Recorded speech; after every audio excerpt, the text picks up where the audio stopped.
All right, I'm going to start in a minute. Okay, what's the link for YouTube? The link for YouTube is chabadlecture.com. CHABAD lecture, LECTURE.com. Bad lecture.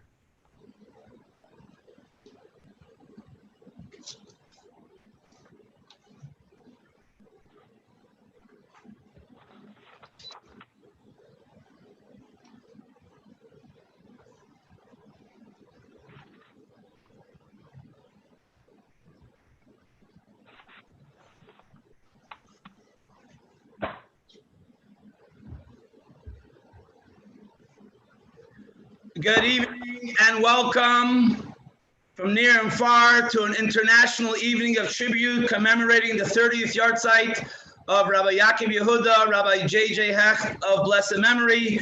It is my privilege to introduce tonight's Master of Ceremonies, the Director of Chabad of Irvine, and Rabbi Hecht's youngest son-in-law. Please give it up to Rabbi Alter Tenenbaum. Thank you very much, Levi. We'd like to first give a shameless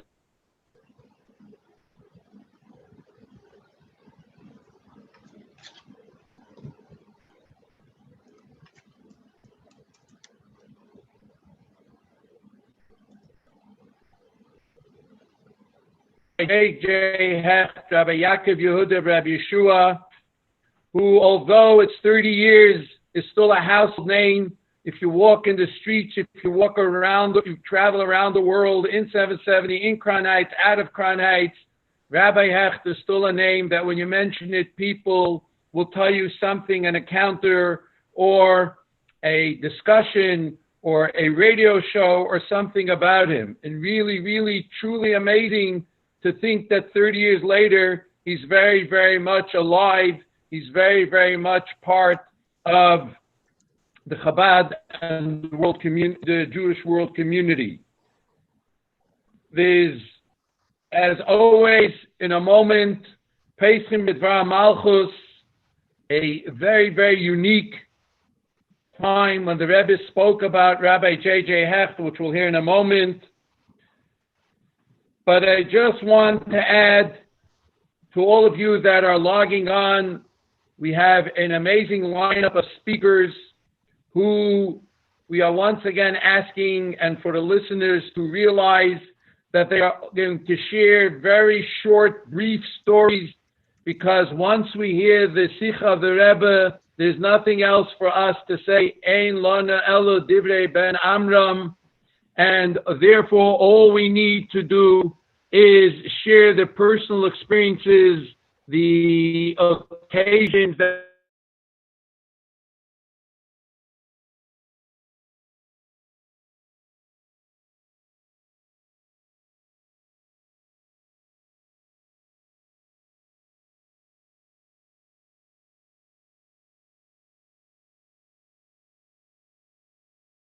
Let's keep it down.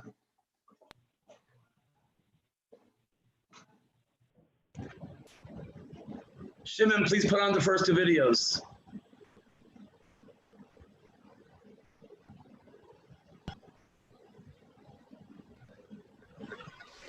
Something so remarkable just happened that it's absolutely unbelievable.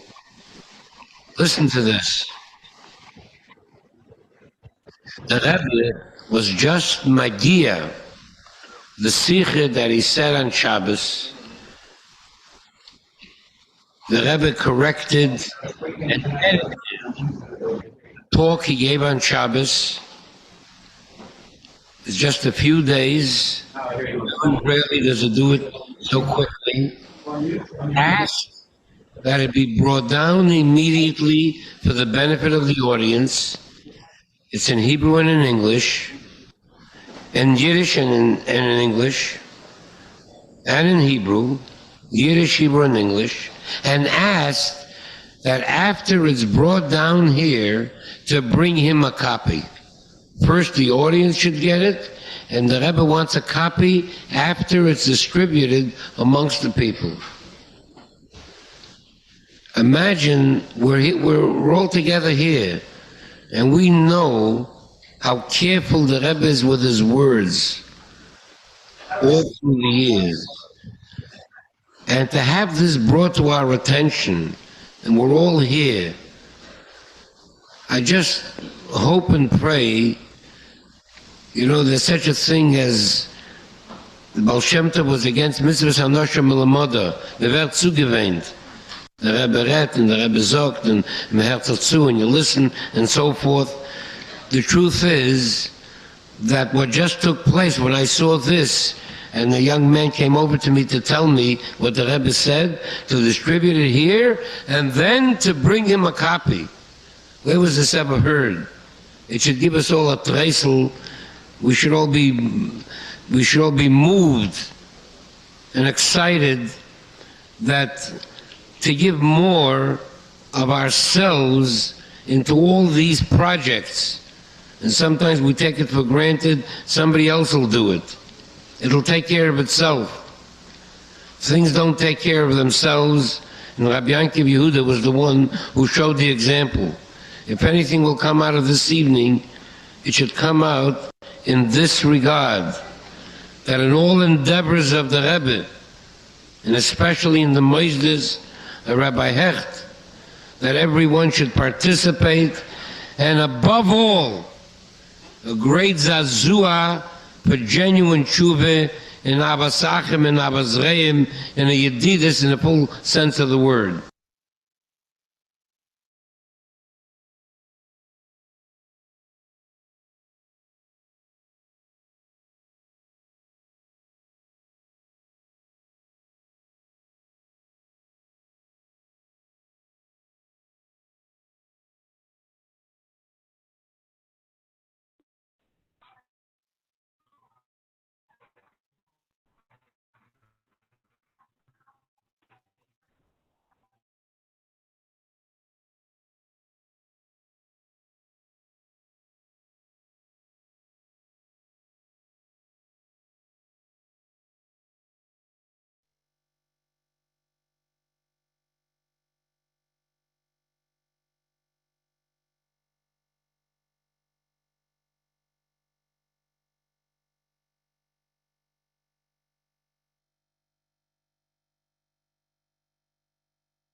Rabbi Tannenbaum, please go ahead.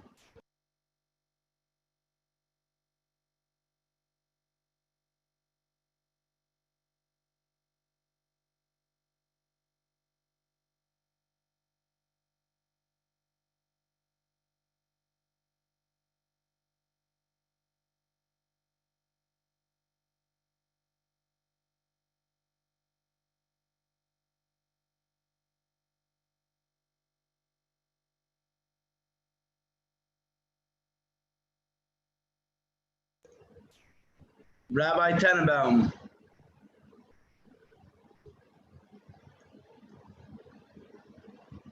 I guess my check to Rabbi Tannenbaum bounced. Ladies and gentlemen, this evening's first speaker is the eldest grandson of Rabbi Yaakov Yehuda Hecht. It is our pleasure to introduce the director of Chabad of Brooklyn Heights, Rabbi Aaron Leib Raskin, to begin this program. Rabbi Raskin, please take it away and unmute yourself. Thank you, Cousin Levi. To begin with, tzedakah Ili Nishmas Mishama Rabbi Yaakov Yehuda Hecht ben Rabbi Yeshua. Please give tzedakah at home in his memory. I was asked to give over the two sichos the Rebbe spoke about my grandfather, one on the Shabbos Chaf Menachemov, and the other on Shabbos Kisei, and to do all of this in 5 short moments. The Rebbe in Parshas Kisei spoke about the idea of Machane Emunah. The meaning of Emunah, the Rebbe said, is the Yisoid and the Haschal, the beginning and the foundation of Yiddishkeit. That is the most important thing for every Jew to have faith in Hashem, and that is the meaning of Emunah. He then connected this with the name of my grandfather, Rabbi Yaakov Yehuda. That Yaakov represents the midah of Emes, and that's the next step. number 2, and number 1 is Amunah, which is Yehuda. So Yehuda is connected with Amunah, said the Rebbe, which is Malchus, kingship. And from Emes and Amunah, from Amunah, you go to the next level, which is Emes, Titan, Emes, Yaakov, that Yaakov represented Emes. Furthermore, the Rebbe went on to say that Yaakov Avinu was the chosen of all the forefathers, and that Yehuda represented the head and the king of all the tribes. This is what he said on Chaf Menachemav. Parshas Kisei say, the Rebbe went on to elaborate on these ideas. And he said that the idea of Yaakov is Yud Ekev, to bring Yud Elukus, godliness, down into Ekev, even to the lowest levels, which represented public schools. And then Yehuda was the idea of the Rosh, the head of the Shvatim, and the Melech, and the king of the Shvatim, and that he did everything with a tremendous royalty and power and determinism. The Rebbe also mentioned that Yehuda is the gematria of 30, number 30, because a king has 30 miles. Malchus is acquired by 30 miles, and to imply that this year is the 30th year of his passing. The Rebbe then says something very powerful, and that is that Yaakov Yehuda is the gematria of Rabbi. Every day I try to look at my watch at 2:12 in the afternoon, or sometimes 2:12 a.m., and I think about my grandfather, and I think about Rabbi. The Rebbe said that Rabbi Omer, it says in Pirkei Avos, Rabbi says, and that this was the entire concept of Rabbi Yaakov Yehuda, of Hecht, that he took the idea of Rabbi and he brought it, Omer, he brought it down into speech and into action. Furthermore, he went on to say that the two names of Yaakov and Yehuda both begin with the letter Yud. And this is the name Shemoi Shel HaKadosh Baruch Hu. As you know, when you look in the Siddur, in the Kahas Sidurim, you will see that Hashem, God's name, is very often with 2 Yuds. And this implies the 2 names of Yaakov and Yehuda. Yaakov is the idea of Torah, and Yehuda is to bring it down to the average person. Furthermore, the idea of Rebbe, said the Rebbe, are the same letters as Keresh, the letters of pillars in the Mishkan in the Holy Temple. And that the idea of Rabbi Yaakov Yehuda was that he was a Keresh. He connected the spirituality, the higher worlds, down here practically with the lower worlds. And then he went on to say that the idea of Keresh are also the same letters as Kesher. Kesher represents the hiskashrus, the knot, the connection between a chassid and a rebbe, and a rebbe and a chassid. And the Rebbe went on to say that when we have tefillin, we have the kesher of the tefillin, this reminds us that we cannot forget that we're wearing tefillin, implying that the Rebbe said that Rabbi Yaakov Yehuda always thought about me, and I will always think about him. And this will bring about the Hesach Hadas, the Mal Yisra, which is the coming of Mashiach, which will come about with Hesach Hadas. Furthermore, I met someone who told me that he was a congregant of my grandfather's synagogue. I said to him, tell me, you were there for how many years? 10, 20 years. Can you give over one idea that he said, one drasha, one thought, one insight? He said to me, I'll tell you the truth. I don't remember anything that he said. But I can tell you one thing, he was powerful, he was inspiring.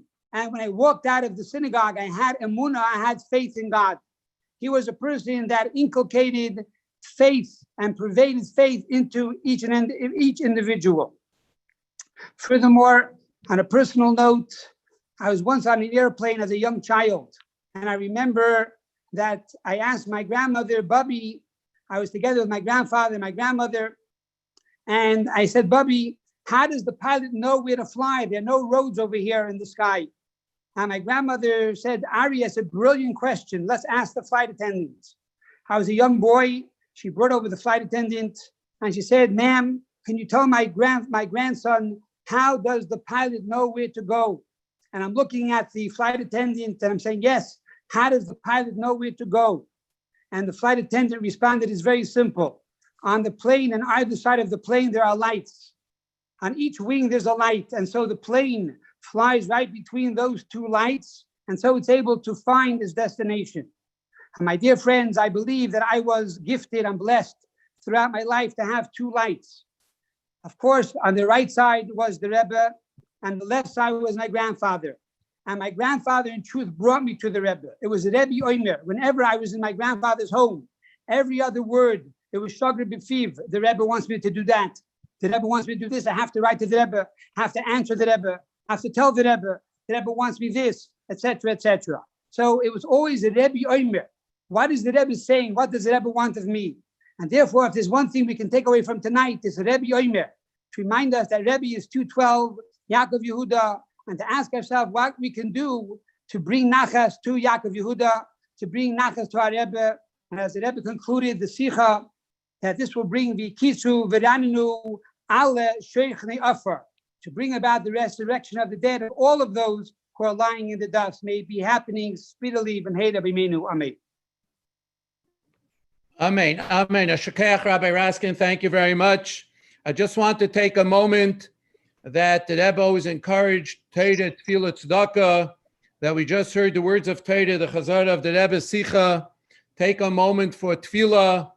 In the rallies, they always used to sing, Yehi Ratzon Lefanecha, Sheyabana Beis HaMikdash, Meir V'yameinu V'sein Chalkeinu B'seidesecha. But we'll also join with a L'chaim and with a bracha and a Tefillah, that all those needing a refuah shleima, and this matzav now should have a refuah shleima. A special mention for Rabbi Yaakov Yehuda Hecht's wife, Talanga Yadin, Eishes Chava Kechava, that she should have a refuah shleima, Chava Bas Esther Leah, B'seich Shachar LeYisrael. L'chaim, l'chaim.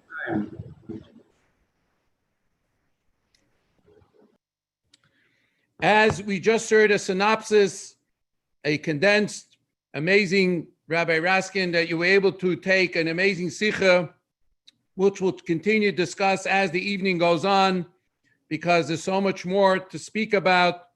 But we want to move on to the speakers that we have this evening. We would like to welcome and introduce Rabbi Moshe Bogomilsky, who's the Rav of the Kahal of Beis Rivka, on the executive committee of Vada Bani Lubavitch, to share with us a few words of his experiences or stories about Rabbi Hecht.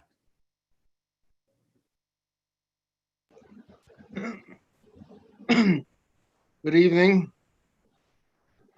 I was asked to limit myself to a few minutes, which I'll try to do, even though it's very difficult. But I'd like to say a few words about Rabbi Hecht. When he gave me his Sefer, Fire and Brimstone, he inscribed it with the words, and he called me a friend and a colleague.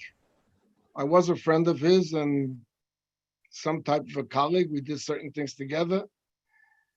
And I'd like to start with a Gemara. There's a Gemara in Shabbos on Daf Kuf Nun Gimel Amud Aleph. In fact, that happens to be the Daf Yomi, which will be learned in Mitzvah Hashem this coming Thursday, where Reb Shmuel Bashila says, "May Espeda Shel Adam Niker Imhu B'Nolam Haba." The simple pshat in the Gemara is that from the hesped that's made, the eulogy that's delivered over a person, you could see if he is a Ben Olam Haba. Rashi says, because if the people are aroused and they are weeping and wailing over the loss, it's a simon that he was a choshev yid. The Gemara asks a question about this, that it really depends on how eloquent the speaker is. And sometimes a speaker could be very eloquent and be very successful. Sometimes a speaker is not so successful. And the Gemara gives a teretz to the kasha. But I once heard a pshat that somebody said that the words me'espeda shel adam doesn't mean the hesped which was made over this person, but it means espeda means what the person cries about. People cry about different things, and from people that cry about why someone has something and he doesn't have, why he doesn't have more money, why he doesn't have more covet, why he doesn't have other things that other people have, that's not a ben olam haba. But when people cry about, for other people and they feel the other person, that is a ben olam haba. From my experience with Rabbi Yaakov Yehuda Hecht, I had experience with him a few times where I came to discuss problems with him, and he cried along together with me. It wasn't a gate to him, it was a gate to me. But he took it so much to heart that he cried along together with me. And this was the greatness of Rabbi Hecht, different than many Rabbanim that I know, that he had a certain feeling for people, and the feeling that he had for people, he passed along and brought comfort to the people. I'll just tell you, he once showed me a zettel that the Rebbe wrote him. It seems like he did something that the Rebbe wasn't so pleased about, and the Rebbe wrote him the following zettel. I don't remember the words in Hebrew, but the words in English was as follows: tell me, who do I trust as much as you, and you did this thing? So you see that the trust that the Rebbe had in him was exceptional, and that's part of his greatness. Another inyan of his greatness, I think, could be said, his Mesiras Nefesh to keep up the shchuna that he lived in. He was a very successful rabbi, an excellent speaker, and had many opportunities to get good positions during those years that he remained in East Flatbush. And nevertheless, he remained there like a captain of a ship and stuck it out. And it takes a lot of pain for a rabbi when he sees how his congregation is dwindling from week to week, and he has to give a drasha, and every week he sees more empty seats in front of him. Nevertheless, he never moved, he never gave it up. He knew that Rebbe wants to fight to keep up the Yiddish shchunas, and he suffered and struggled along with it. And I think this is a part of his greatness, which I read a whole article today about him, but wasn't mentioned in the article. Let me just tell you something on a happier note. I heard the story. I don't know about the accuracy or the authenticity of the story, but I'll repeat the story. It's a nice story about Rabbi Hecht. When he got the position in his shul, Yeshiva Rabbi Simcha Meir HaKohen, over there the people took him because he was a young, charismatic person, and he was a powerful speaker. He had also some relatives that were Balbatim in the shul, and it was a very, very prominent shul and a very wealthy shul. But one of the things that they wanted and liked about him was that he had no beard. And when he told the Rebbe that he got the shtella, so that's the Friediger Rebbe, the Rebbe told him that a Rav has to have three things. And one of the things that Rav has to have is a beard. So he wanted very much to grow a beard, but he was afraid, how will he introduce it to his Balabatim?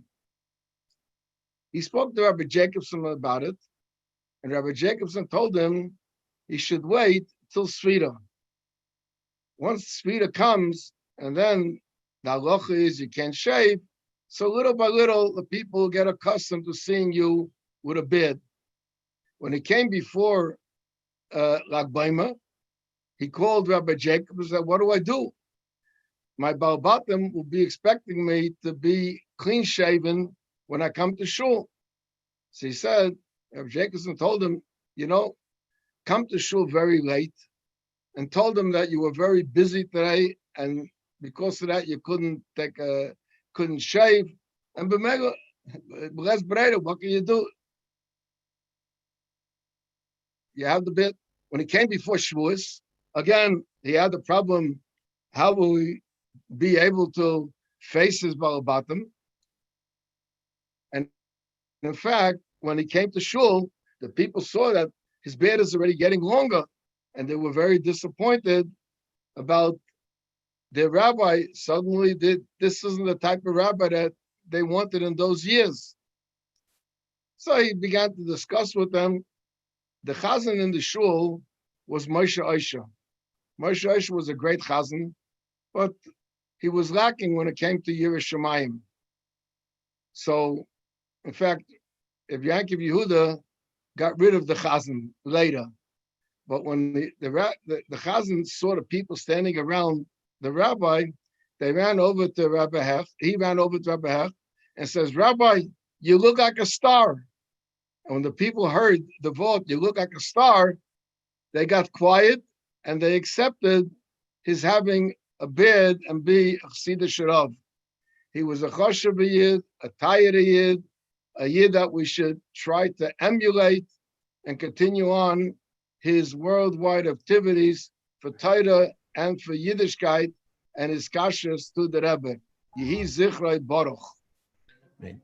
Ashkeach Rabbi Begomuski Ashkeach once again, and to all those that were with us before, I'm sorry I didn't finish. The Rebbe always asks for Torah, Aveda Gemuz Chasadim, so we heard words of Torah. I just want to add to Rabbi Raskin, who concluded from the Lashon of the Rebbe, who Kitziv Rano Sheikh Niafa Beresham, Chak Much Adman Sidereinu Tzazamet Al Chasidim is the Sicha that the Rebbe was Magia on Shabbos Parshas Kiseitze before the Shloshim. I have over here some of the Hagos. So I just want to tell you, originally it said, Und zusammen mit ihm, he Kitziv Rano, the Rebbe took out those words, and the Sicha now reads, Kitziv Rano Al Sheikh Niafa, Zusammen mit alle seine Chsidim. The Rebbe took out the word seine, and now it says mit alle Chsidim. So once again, we have words of Torah. We're going to have to redo again Tefillah with everyone saying Alachaim, wishing everyone a refuah shleima. Again, Eishes Chava Kechava, starting with Rabbi Hecht, Rebbetzin, Zelangig Zut Yarn Chava Bases Leah Shava refuah shleima, B'Serich Shachar Yisrael, L'chaim L'chaim. And last time I forgot, the third leg of Gemul's Chasadim of Tzedakah, to give Tzedakah to any Tzedakah that you would like, but perhaps to mention that NCFJE, which was the Mosid that Rabbi Hecht really led and spearheaded, is having a special campaign now for the camp program for this year's deficit, having to move to another location. And within the next 24 hours, in honor of 30 years, if you would like to, we encourage you, or you don't have to, any tzedakah, to go on ncfje.com. Thank you very much in advance. We're now going to ask the Meideh Tzedek of Beis Shmuel, also of the European Synagogue in Belgium. I don't think we need these official titles. We all know him as Rabbi Gerelik, who's a Rav that's always accessible. I could say personally, I've had several requests, whether it was halachic things or other copies, and Rega Kememra, he's always there in a moment to help, to be there. And so we wish him to continue and be successful. Yarich Yomim HaMamlachtei, and together with his father Zal Zayin Gesund also. And we turned it over to Rabbi Levi Gerelik, who also was working with Rabbi, well, I'm sure he's going to tell us about it. Rabbi Gerelik. L'chaim, l'chaim. Thank you, Rabbi Alter, and to the Hecht family in general for giving me such a schus of being part of this beautiful Fabrengen in honor of one of my dear mentors, Rabbi JJ. There's a lot to talk about Rabbi JJ. So I'm just going to pick 3 very short points. First of all, how I met Rabbi Hecht. Before I actually met him in person, I met him in spirit. To make a long story short, my parents, Zal Zayin Gesund, were sent by the Rebbe to Italy in 1958. When I was about 8 or 9 years old, this is already in the later 60s, I started going through my father's drawers, to see pictures and things. And I came across a few pictures, which I'm just going to put here. And you see there is a young man speaking here, and that is Rabbi Hecht. This is Rabbi Hecht, and this is my father. But at that time, I didn't know who this is. In those days, they didn't have as many pictures as today. Today, everybody takes pictures every 10 seconds. Those days, there were a few pictures. So I remember I asked my father, who is this person? And my father told me, oh, das ist von die Greise Chassidim. His name is Rabbi Yankel Hecht. So I asked him a little about this event, but he didn't say much. So I went to my mother, and my mother told me that when they came to Italy in 1958, those days going to Italy, you were getting totally detached from the world because they didn't use telephone. There was no WhatsApp, there was nothing. And it was going from New York to Italy, and there was almost no connection with the source. So anybody who came to visit was a ganze simcha. All of a sudden, oh, yeah, very nice. Yeah, that's Rabbi Hecht. All of a sudden, about 3 months into their shlichus to Italy, Rabbi Hecht came for a visit. So, of course, my father had him speak, and they made a big masibah in the house. So my mother told me that we had the house, as you can see in these pictures, there was a dining room and the living room. But between the dining room and the living room, there was an archway. So the question was, where should Rabbi Hecht stand? At the beginning of the room, at the head table, and he would be speaking to both rooms. But then there were some people who would be behind the archway and you wouldn't be able to see them. Or should he stand between the two archways? But then he would have to turn around back and forth to the people in both rooms. So finally, the decision was, Rabbi Hecht said as follows: I'm going to stand at the beginning of the room, and I'm going to face the whole crowd. And as far as the archway, I am going to storm down that wall. And this is how I knew that there's a wall in my dining room that is still standing, b'derech nes, because Rabbi Hecht was going to storm it down. This was my introduction to Rabbi Hecht. Again, I haven't met him yet, but this was the introduction. A few years later, when I got a little older, after bar mitzvah, etc., and my father started sharing with me a lot of the correspondence that he had with the Rebbe, I came across, right after that meeting, that he came to Italy, my father got a letter from the Rebbe, which is printed in the Igres, but the Igres, they only printed one paragraph, so you're missing the whole Reichkeit of the letter. The Rebbe writes as follows, and this is a letter that I cherish very much because I use this in almost every single day. And the Rebbe writes as follows. This is an Adar Sheni of Toshin Yutes, 1959. I received your letter, and especially I received beautiful regards from Harav Rabbi Yehuda Hecht from his visit to Italy, etc. It seems like now from the letter that my father turned to Rabbi Hecht with a certain issue that he thinks he did something not exactly 100% correct. He may have messed up something, and my father was a little bit down about that. Those days, there was no telephones, there was no other shluchim to exchange ideas with. So, it could happen. So he just shared with Rabbi Hecht his problem. The Rebbe got regards from Rabbi Hecht. Seemingly, Rabbi Hecht told the Rebbe what happened. And the Rebbe writes to my father as follows. I'm sure that it's superfluous to remind you. Don't fall, don't be down if chas v'shalom there was something wrong or a mistake. Because as our Chachamim tell us, Ein Adam Oimed Al Dvar Halacha Ela Imkein Vechulu. A person does not stand on a halacha unless, etc. What is the etc. in the Gemara? Unless nichshalva, unless someone makes a mistake. In English, they say, from mistakes you learn. There's a very famous line. I am more experienced than you because I made more mistakes than you. And the Rebbe says, and don't worry, and it's normal that a person learns from his mistakes.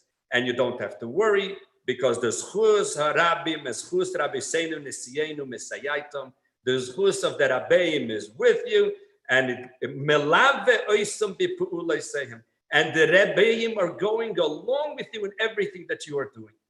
This is what the Rebbe wrote to my father in the first year. All thanks to Rabbi Hecht snitching to the Rebbe about my father. And this is an unbelievable line to everybody. You make a mistake, don't worry. As long as your intention is to build, like Rabbi Hecht used to do, you are in very, very safe grounds. This is, again, where Rabbi Hecht came into my life. Of course, many years later, when I came to New York and I started working with them, I could keep you here until tomorrow morning, as I've done in the past with the Hecht family. Every once in a while, when we get together, I discuss things. But I will say a final line, which again, I don't think that the family knows that 100% is. This was about 2 or 3 weeks before he passed away. And I used to hang out in his office a lot. And all of a sudden, I noticed on his desk, he passed away in the year Tafshin Nun. The year Tafshin Nun was a special year in Lubavitch because it was 40 years from 40 years from the Rebbe's Messias, when the Rebbe took over the mantle of Lubavitch. Yud Shvat Tafshin Nun was 40 years. I noticed on Rabbi Hecht's desk, he had a desk with a glass top. Under the glass, there was a zettel, there was a note. It was in Rabbi Hecht's handwriting, but I was able to see that it's the Rebbe's words. And I asked him, what is the background to the story? What the Rebbe wrote is as follows. I remember, if my memory serves me correct, the exact wording. And it said as follows. Ad achshav shamaiti, until now I heard, sheboim lekan lach goik shnaso arboim. Sheboim lekan, underline, the people come here to celebrate the 40 years. This is what the Rebbe wrote to Rabbi Hecht. I asked him, what is this all about? He said, he didn't know this was going to be the last year that he was going to be here. He said that his son, Rabbi Yossi Zal Zayin Gesund, in South Africa, had invited him to come and speak for Yud Shvat, Tafshin Nun, in South Africa. So he wrote to the Rebbe that he is invited to go to speak in South Africa for Yud Shvat, 40 years. Now, let's remember that whenever any of these big events used to happen, the Rebbe, about a month before, he used to have a whole sikha saying that people shouldn't come, shouldn't spend money, shouldn't leave their noises, and et cetera, et cetera. Rabbi Gorelick, please, to the punchline. Yeah. What? Please, to the punchline, Rabbi Gorelick, please. Yes. Yeah. And the Rebbe, to his close people, the Rebbe said, he wants them here. And the Rebbe said, until now I heard that people come here to be for. The Rebbe wanted him next to him because the Rebbe looked at Rabbi Hecht as a personal favor. So today on his Yartzeit, there's no question that he is going to storm all those walls, not only the one in our dining room, and he's going to demand the Geula Hamitis Vashlema, take it from Yad Mamash. Rabbi Gorelick, for some reason, the Eibishter wants us 3 times as a charm. Again, we heard the words of Torah, and just briefly to mention that I know in the beginning we heard that when the Rebbe spoke that Sikha, they said Leisata. It's the only time the Rebbe spoke. Unfortunately, after Gimel Tammuz, we could say that never in history did the Rebbe speak a full Sikha about a person, a Chassid. The Rebbe did mention other Chassidim, whether it was Shmuel Levit, whatever. Don't have to mention names. The Rebbe spoke about other Chassidim, but to give a full Sikha, as the Rebbe did before the Shloshim, and to speak about Rabbi Hecht during the Shiva, which was Pashas Ekev Shabbos Chaf Av. The Rebbe spoke about him as well. I think that's the Torah. Once again, Daveda, the Tefillah L'chaim, all those that need a refuah shleima, starting from Chava Bas Asleish, have refuah shleima, B'Seir Shachar Yisrael. And for tzedakah, I stand corrected, ncfje.org. I got 50 texts of people who tried to go on and couldn't get on. It was my mistake. ncfje.org. We're now going to hear from Rabbi Hecht's oldest son, the B'cher, Rabbi Shalom Bar Hecht, whom we all know because of the letter to the Pidyon Haben in Tafshin Vav, the only letter that the Rebbe wrote that we have now printed. And he's the rabbi of the Sephardic congregation, the executive committee of NCFJE, and is he on? Rabbi Shalom Bar Hecht.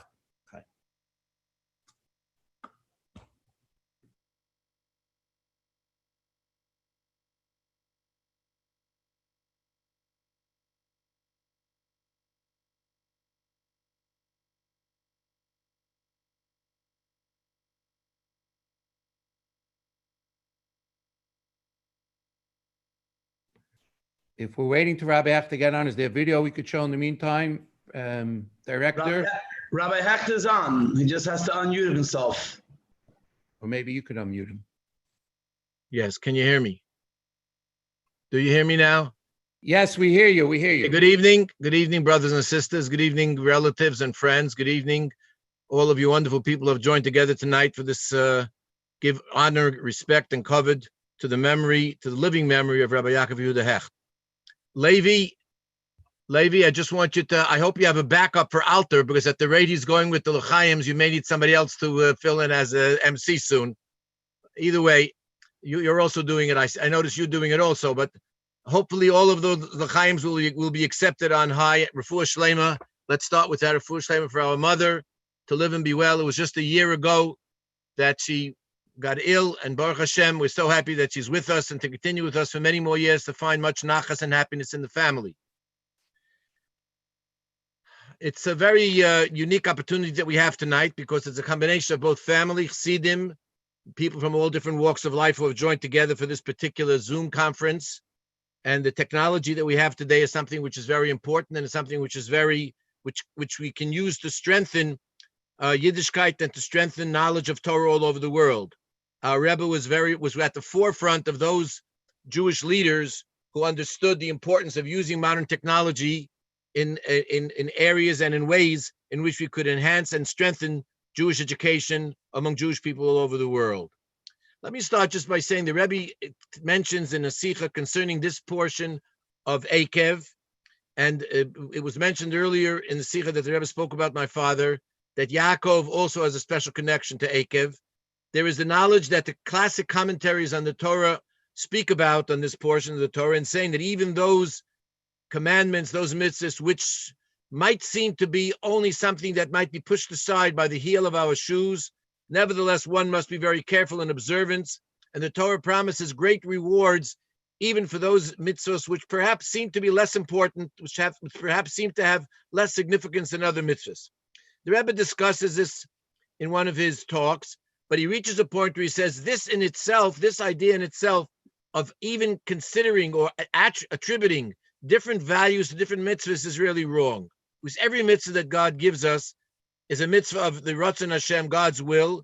And no matter what it might appear to us, we always have to remember that we are doing a mitzvah.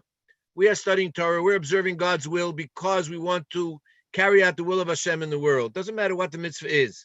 And we should try to stay away from stereotyping or from considering or from giving values to one mitzvah in the place of another mitzvah in front of another mitzvah. So the whole idea of Akev should be understood that it's something that we shouldn't take into our considerations and observance of mitzvah. Every mitzvah has to be observed equally, and every mitzvah has to have equal importance. Which brings me to something that often stands out when we speak of the life of Rabbi Hecht. The Gemara says that one Tana once spoke to one of his disciples, and he said to him something about his father, and he said, Avuch b'may habizar tvei, tell me, what was you very careful about? Which mitzvahs did your father give special attention to? And when I think about the life of my father, Rabbi Yaakov Yehuda Hecht, I think about the reality that for him, every mitzvah that he did was something to which he gave very special attention. And so much so that if I had to answer that question about my father, I would have to say in every mitzvah that he did. In every mitzvah that he did, he was very zohir, he was very careful, he was very, very devoted. He put his everything and his all into everything that he did, that's as far as his spiritual involvement, as far as his physical involvement, as far as his financial involvement. We know that we know that throughout the year there are many mitzvahs that come at different times of the year. Let me start with kaparas. Kaparas is something that he was very much involved in the years when no one was able to provide chickens for kaparas. In the early years that Rabbi Hecht made great efforts, great sacrifices to bring thousands of chickens to the community. In those years, none of the butcher shops were able to do it. And at that time, it wasn't done because it was a fundraiser. He did it because he wanted to make sure that Jews would have the opportunity to actually use live chickens and kaparas and to actually shech those chickens afterwards. But what I'm talking about is not the kaparas which he did for the thousands of the people in the community, but the kaparas that he himself observed. And I remember as a small child in East Flatbush, my father would make a very special effort to prepare a few chickens in advance before Erev Yom Kippur, because the family, the children, we used to go to the butcher in those days, and we would sell kaparas in the butcher shop. There was always a sheikhet around. So in those days, it was easy to get kaparas done in the local butcher stores. But my father wanted to do it early in the morning on Erev Yom Kippur.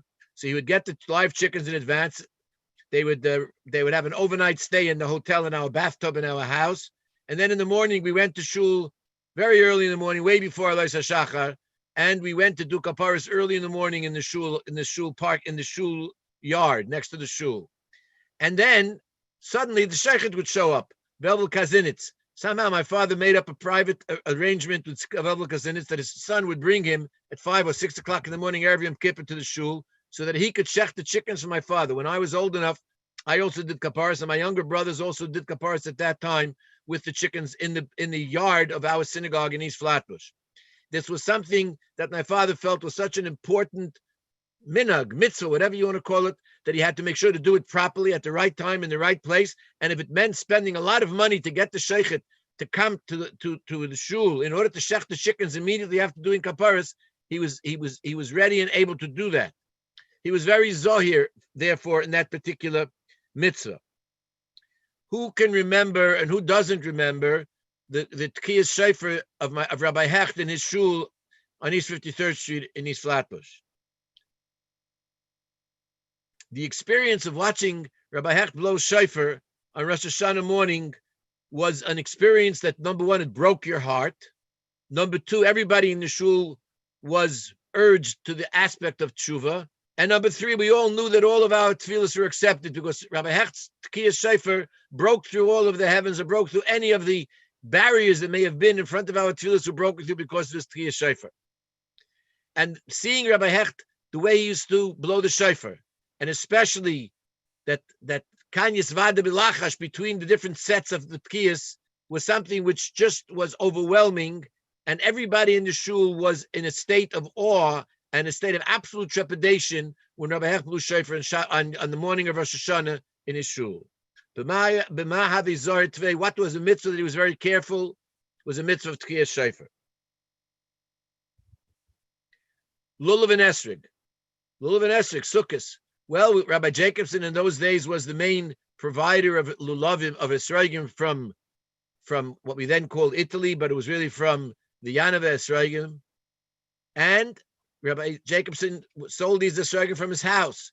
It was quite an operation to get to Rabbi Jacobson, to get to his house, to figure out exactly which room had the best esrogim in it. Sometimes they were hidden in his bedroom. We had to go get to the house until we found where the esrogim were that were the best esrogim he had hidden away. And then, of course, there were the ones that he said, these were the 10 esrogim that I brought into the Rebbe. The Rebbe took one. The 9 rejected ones, I give you a choice to pick from the 9 rejected ones that the Rebbe didn't take. So you could assume that these were the 10 best esrogim out of the whole country of Italy that year. So my father spent hours in Rabbi Jacobson's house until he found just the esrog that he felt was the true Priyetz Hadar. The lulav, many people just say, okay, give me a lulav. No.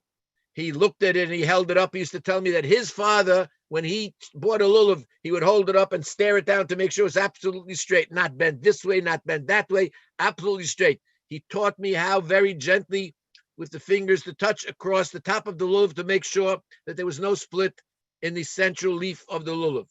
And then when it came to hadassim, in those days, the hadassim came from Arizona. We didn't have tzvas hadassim at all in those days. We're talking about in the 1950s. And in those days, we had hadassim came from Arizona. They didn't look exactly like the hadassim that come from tzvas now. They hold different appearance, but they were myrtle branches.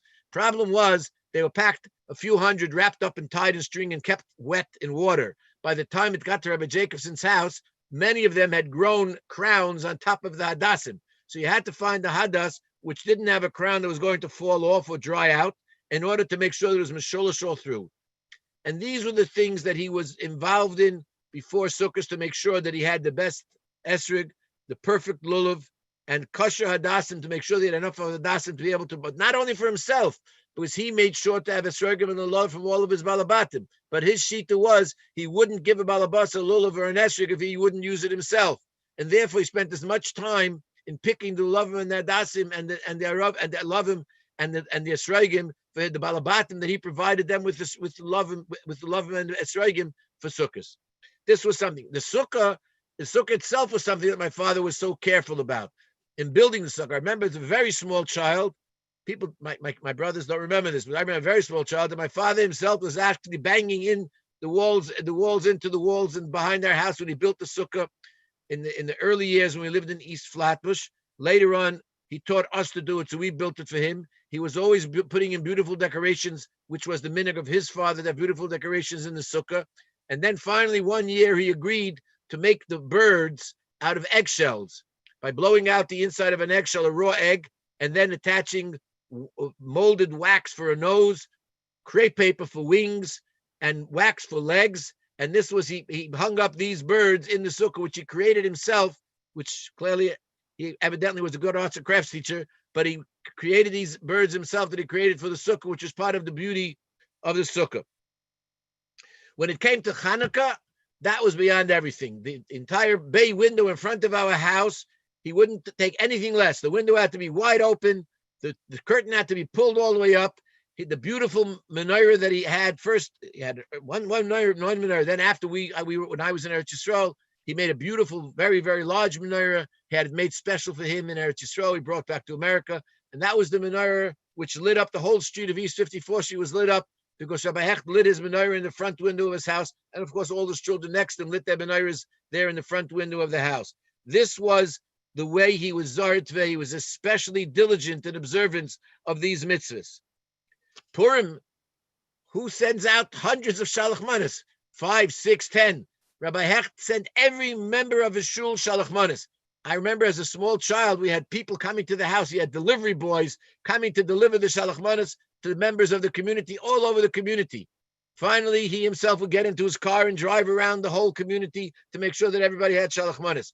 When we grew up, we were asked to share in that particular mitzvah. But this was something which my parents and my mother was involved very much. She lived and be well. She was involved very much in preparing the shalach manas. We didn't get pre-packaged. They made all the shalach manas packages themselves in the house.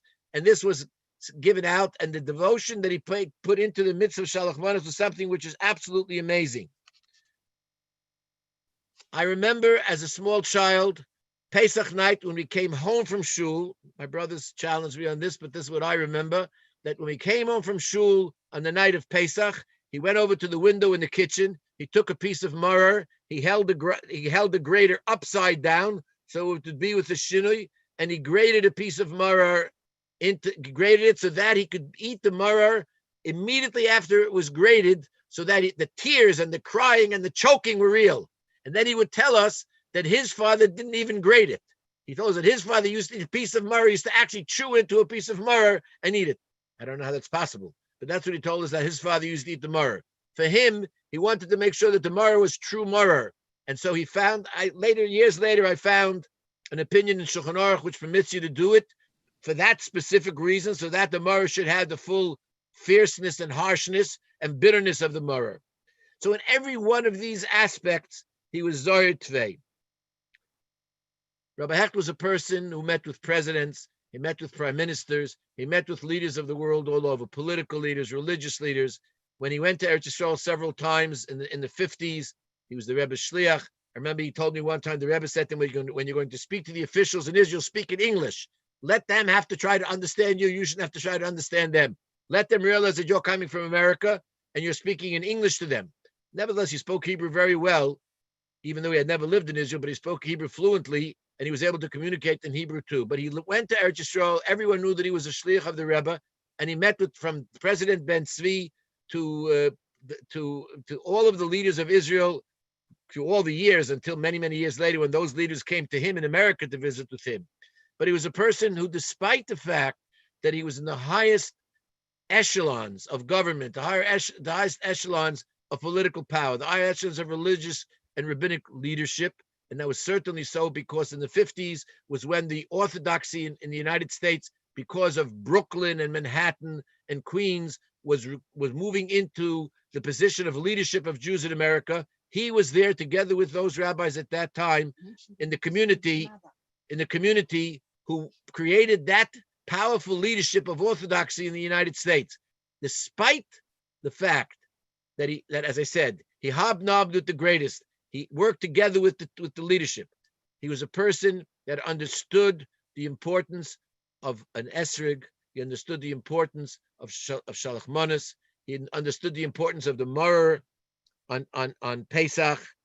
And the girls who from Amunah, from 40, 50 years ago, if you ask the girls who went to Amunah 40, 50 years ago, what's the thing that stands out in their mind most about Rabbi Hecht, besides for the singing Friday night in shul, what stands out most was the eicha that Rabbi Hecht used to say on the night of Tisha B'Av. Rabbi Hecht's Eicha in Camp Emunah on the night of Tisha B'Av was something that the Emunah girls, and there are many Rabbanim, there was mothers were girls in those years that I'm talking about in Emunah, but their mothers will remember the Eicha of Rabbi Hecht on the night of Tisha B'Av in Camp Emunah. Why? Because he was Zohir Tvei. To him, every mitzvah, every ma'aseh tov, every good thing, every minhag was something that was of the greatest importance. Every single one. There was no such a thing as those mitzvahs which are only Ekev Tishmun. Everything for him was of the highest and the greatest importance.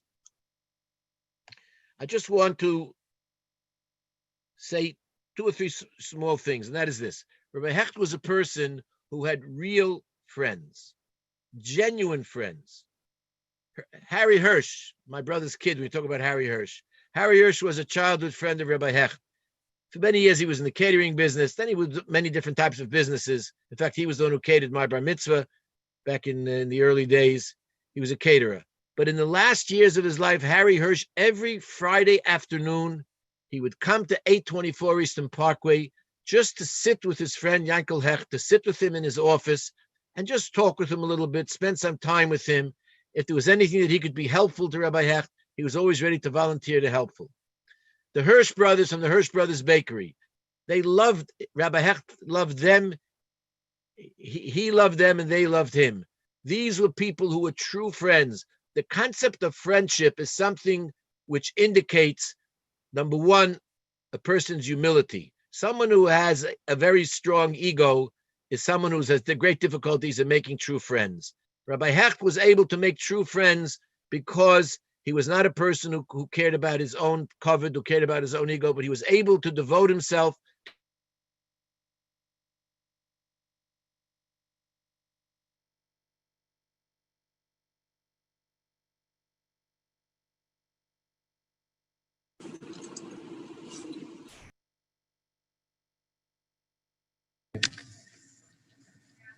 If something happened, is he muted?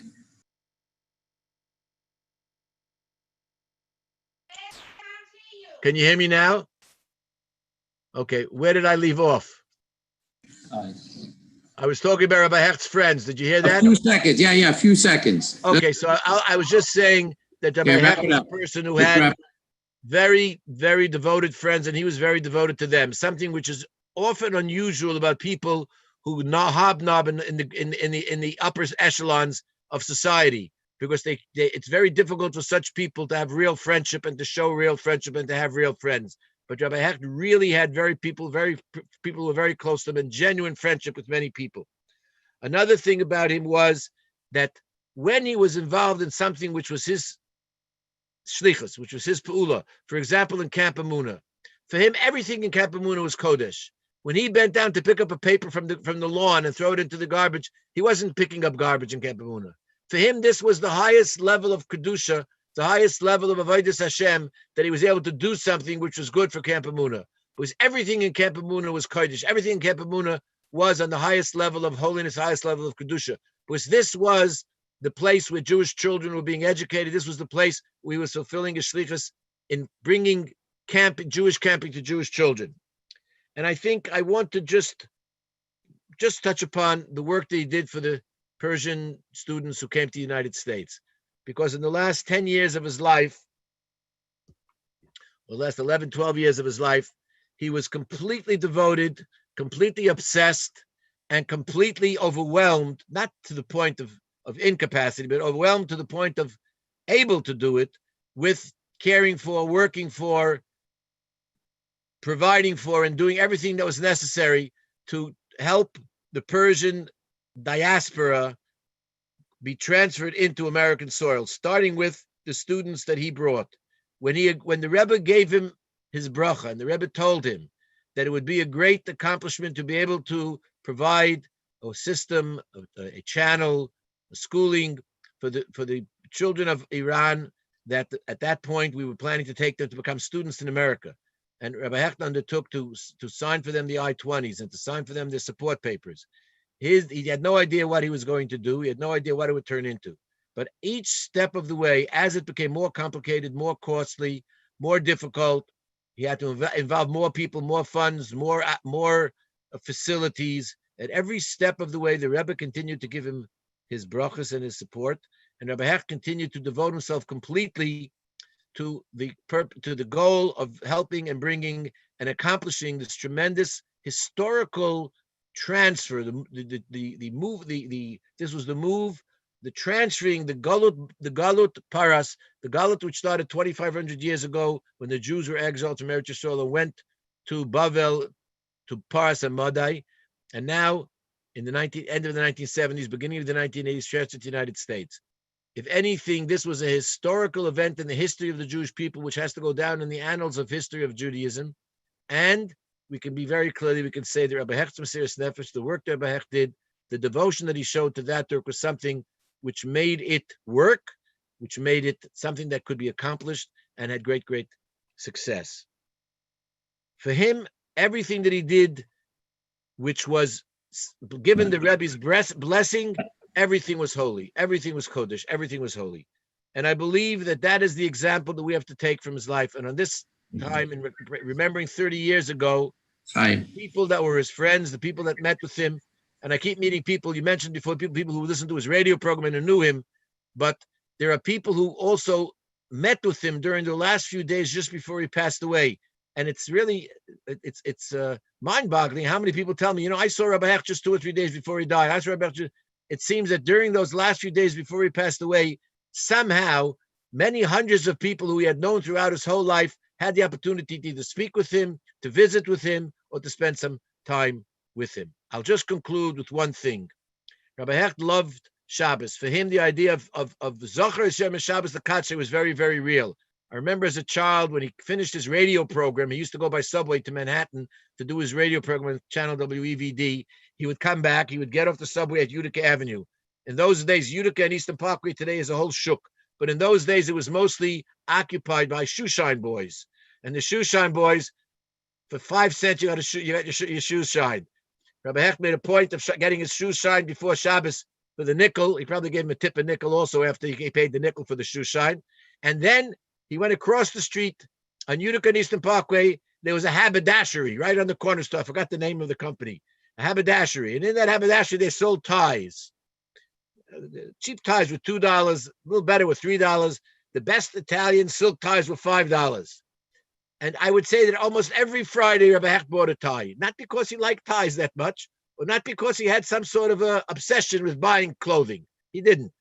But for him, this was his way of sanctifying Shabbos. This was where Zocher Hashem and Shabbos. He had to have something special for Shabbos. And if it meant years later, he would go all the way to Coney Island Avenue to buy special fruit baskets. Certain times he used to go to Kingston Avenue to Pollock's chocolate store where he got the chocolates that Mr. Pollock used to make special for him, the chocolate candies that he used to make special for him for Shabbos.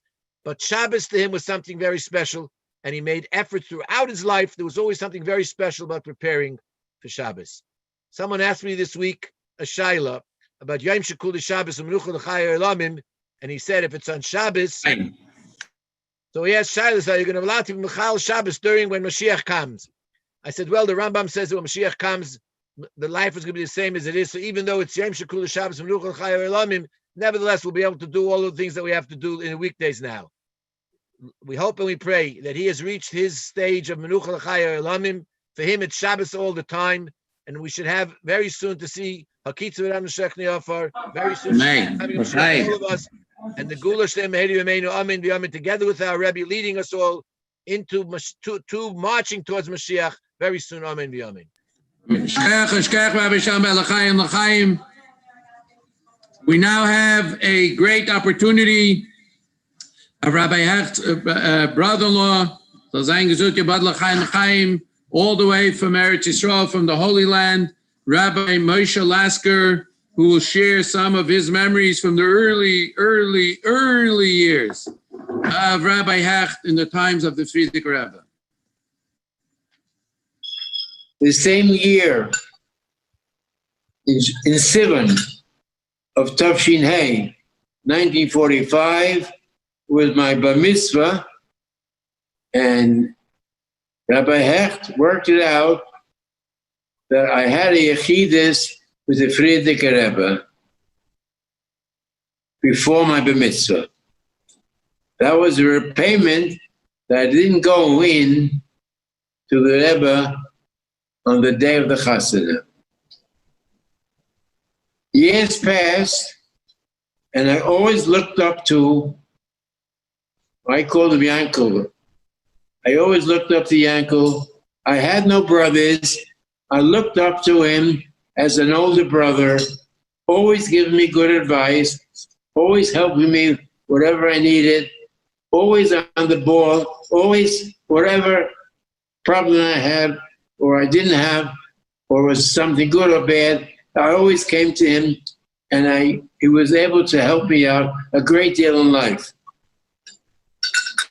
It came to a time that it was his first chasana he was making. Basi became a kala to Ben Zion. That was the first chasana that my sister and Yankel made. And he was by the Rebbe before the chasana on one of his yechidus, and the Rebbe said, "Oh, before the chasana, you should make a suda saniyim, a suda for poor people." And Rabbi Hecht was in Meisim Chakoy, a big show. Every Monday and Thursday, the collectors came for the dollars,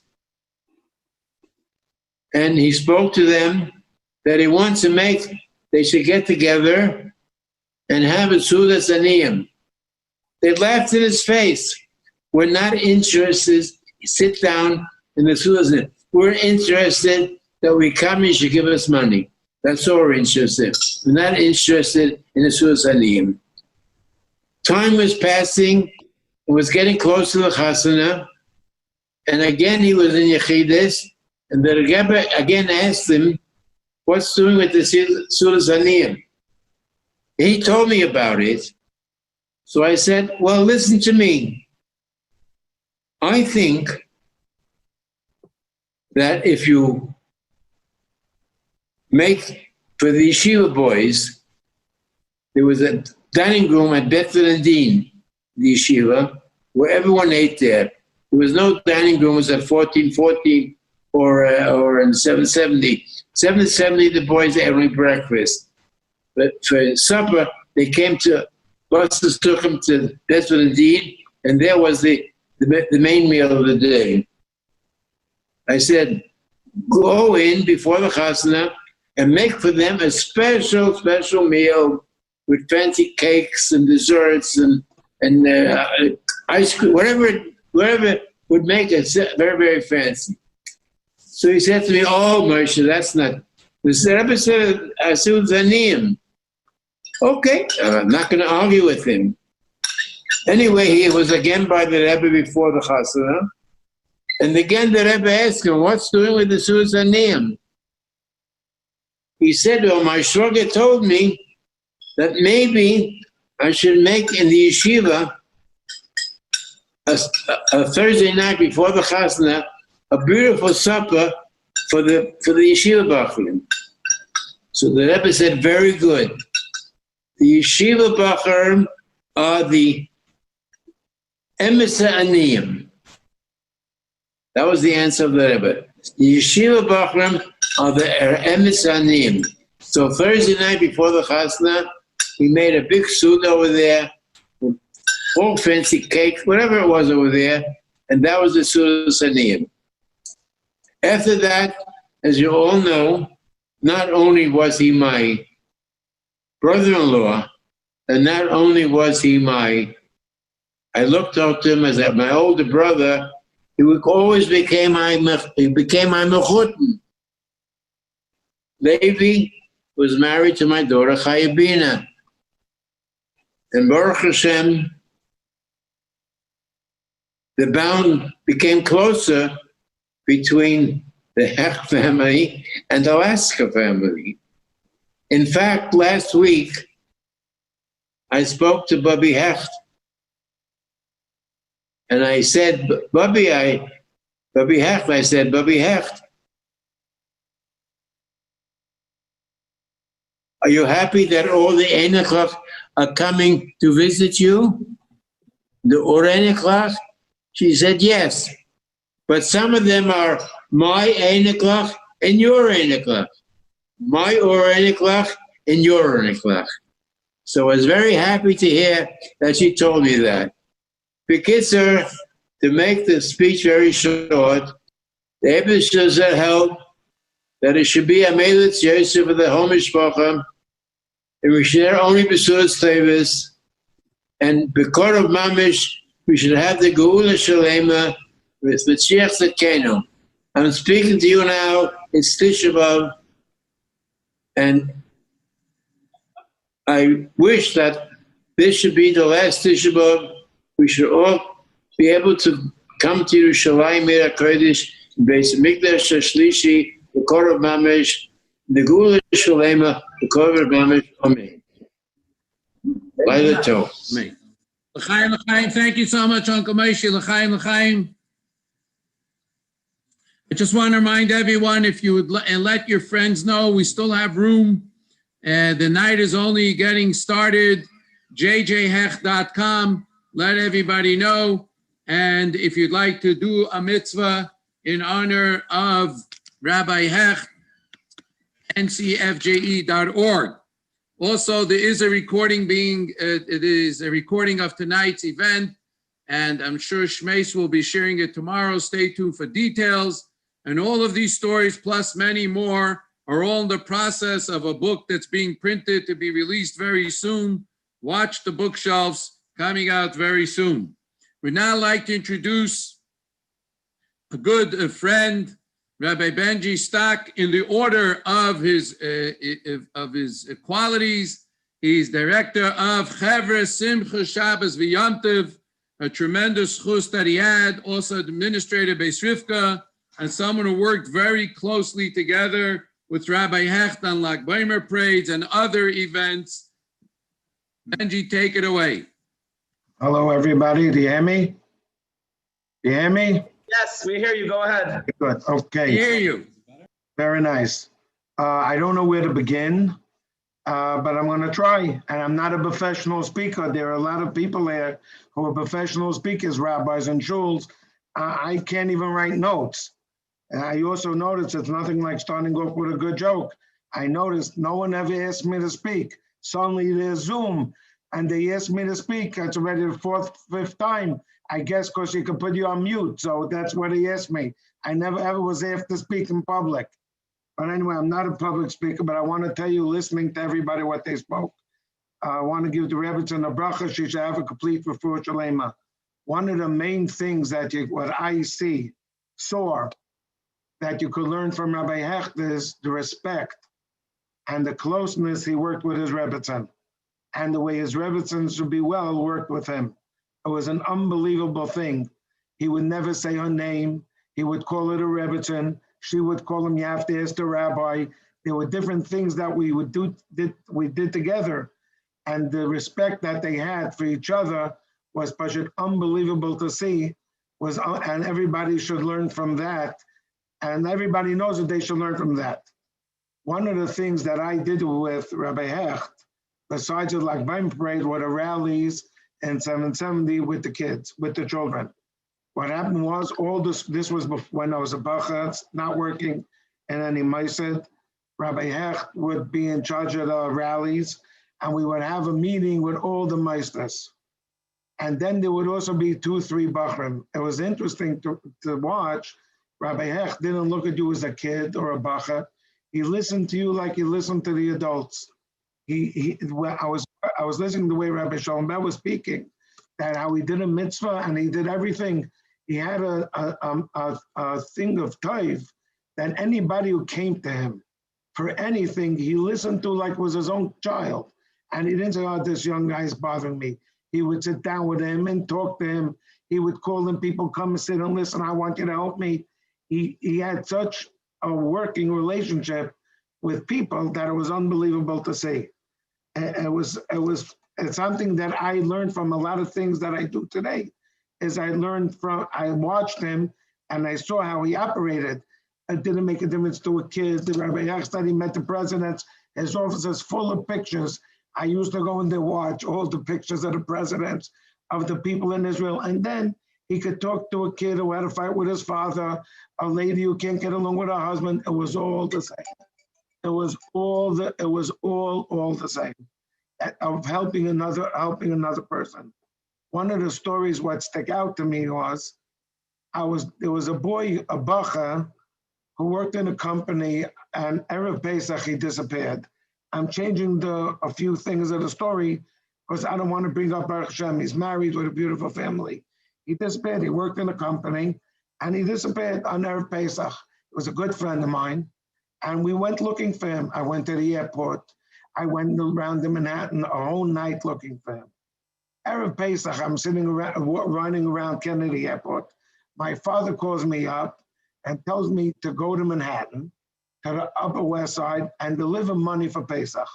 I go, we help only people in Crown Heights. What are you getting involved with some family in Manhattan? What do you think it is? It's Erev Pesach. I'm looking for my friend. Benji, you gotta go give this lady. It was $750. Go give it to her. I say, I don't understand. He said, Benji, it's coming from the Rebbe's office. Okay, I picked myself up and I dropped the airport and I went and delivered this money to this lady in Manhattan. And I give her the money for Pesach and she tells me, oh, Rabbi Hecht must probably got the message from the Rebbe's office, from the Rebbe or the Rebbetzin, that I need money for Yontif. This was on Erev Pesach. I thought she was crazy, the Rebbetzin, the Rebbe, what's going on? She said, I'm telling you, I'm going to tell the Rebbetzin today you were here. And you'll see that you'll know. I stood in the same place in 770 since I was a young child. I was a bacha, actually, by a certain beam, and the Rebbe used to pass me by all the time. I stood on the side, there's actually a few things what happened to me by that beam. The Rebbe passes me by and is going past closer to the steps of where they lay the Torah. The Rebbe walked straight this place, but you could walk up the steps to them. Turned around to the beam where I was standing and made with his hands to me, they were singing. And the Rebbe was coming into Shul, it was Pesach, the first night of Pesach, turned around to me and made with his hands to me like this. I knew right away this was a message from this lady that she got the money. Then I asked my father, what happened? He said, Rabbi Hecht called me and told me that he got a message from the Rebbe that this family needs money in Manhattan. So go deliver the money. So I was so happy that I went. And that's the Rebbe Pasha trusted him with this lady in Manhattan who Pasha needed money for Pesach. She had a cash with him. I don't want to get into who it is. Had a cash with her, and the Rebbe had a cash with her, and wanted that she should have money for Pesach. That was one of the things that stood out to me. How the Rebbe trusted him, but you don't need me to sit here today and say how the Rebbe trusted him. The Rebbe trusted him with his translation. The Rebbe trusted him with the rallies. The Rebbe trusted him with camp.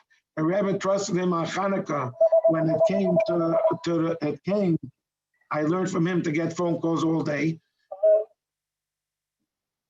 The Rebbe trusted him with when he needed a Suda Hanukkah after Tavshin Lamed Ches.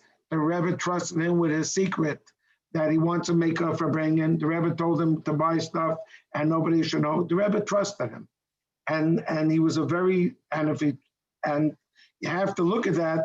What kind of great person is that the Rebbe? This is one of the people who he trusted a lot, and also how helping people, all different problems and crownites from all over the place. People used to call him. Shluchim used to call him, which him by his problems, with Kashrus problems. But I used to sit in the office and watch. People called him from all over the place. He used to call Rabbi Dvorkin with different shilas, and Rabbi Dvorkin would send people to him, and he would send people to him. It was something that I learned a lot from. Then it came when the Iranians came. I wasn't involved too much with the Iranians, but it came to making weddings for the Iranians.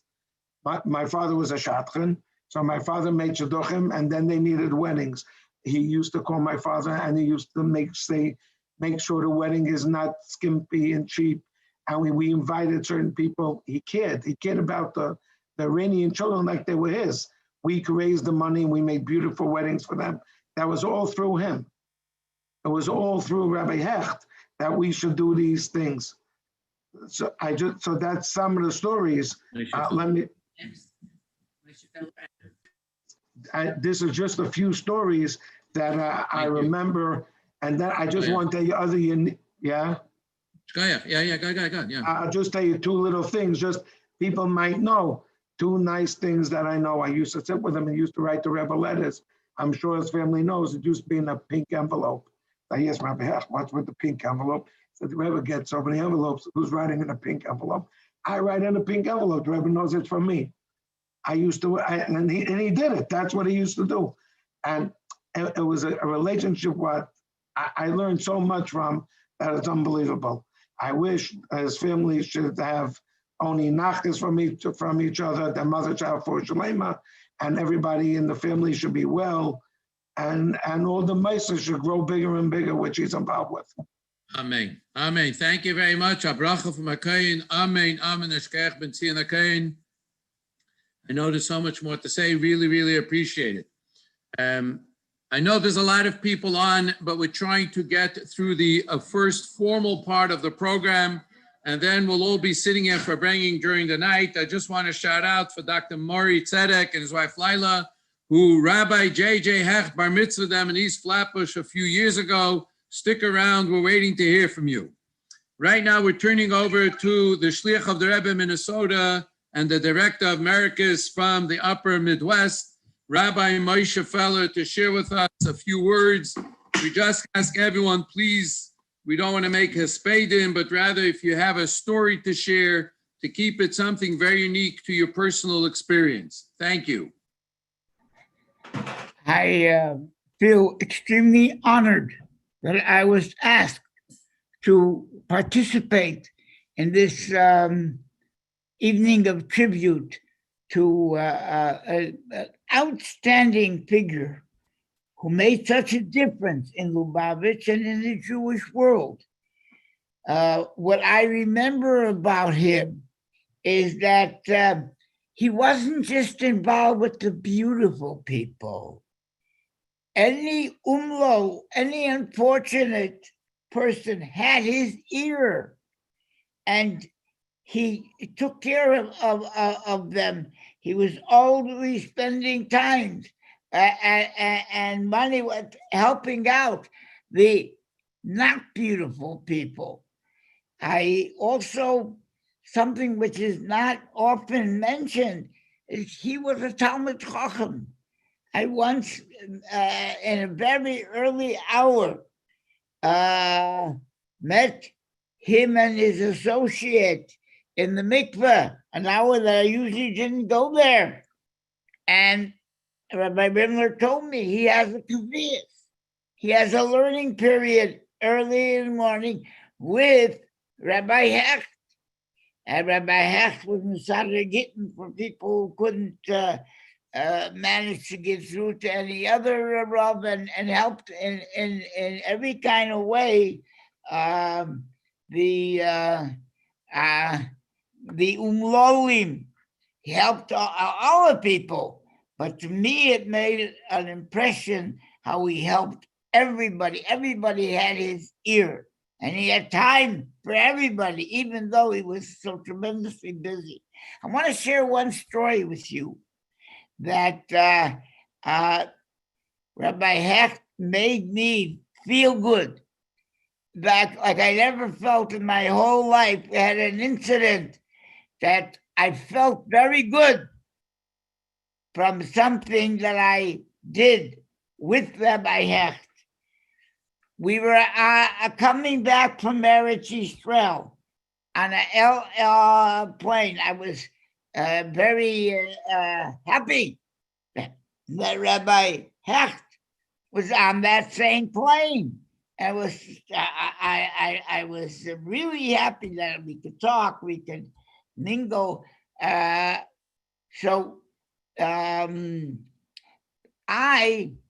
When it was given by some people in Kfar Chabad, I was given a Sefer Torah to bring to New York and give it over to Shluchim who were going to Columbia.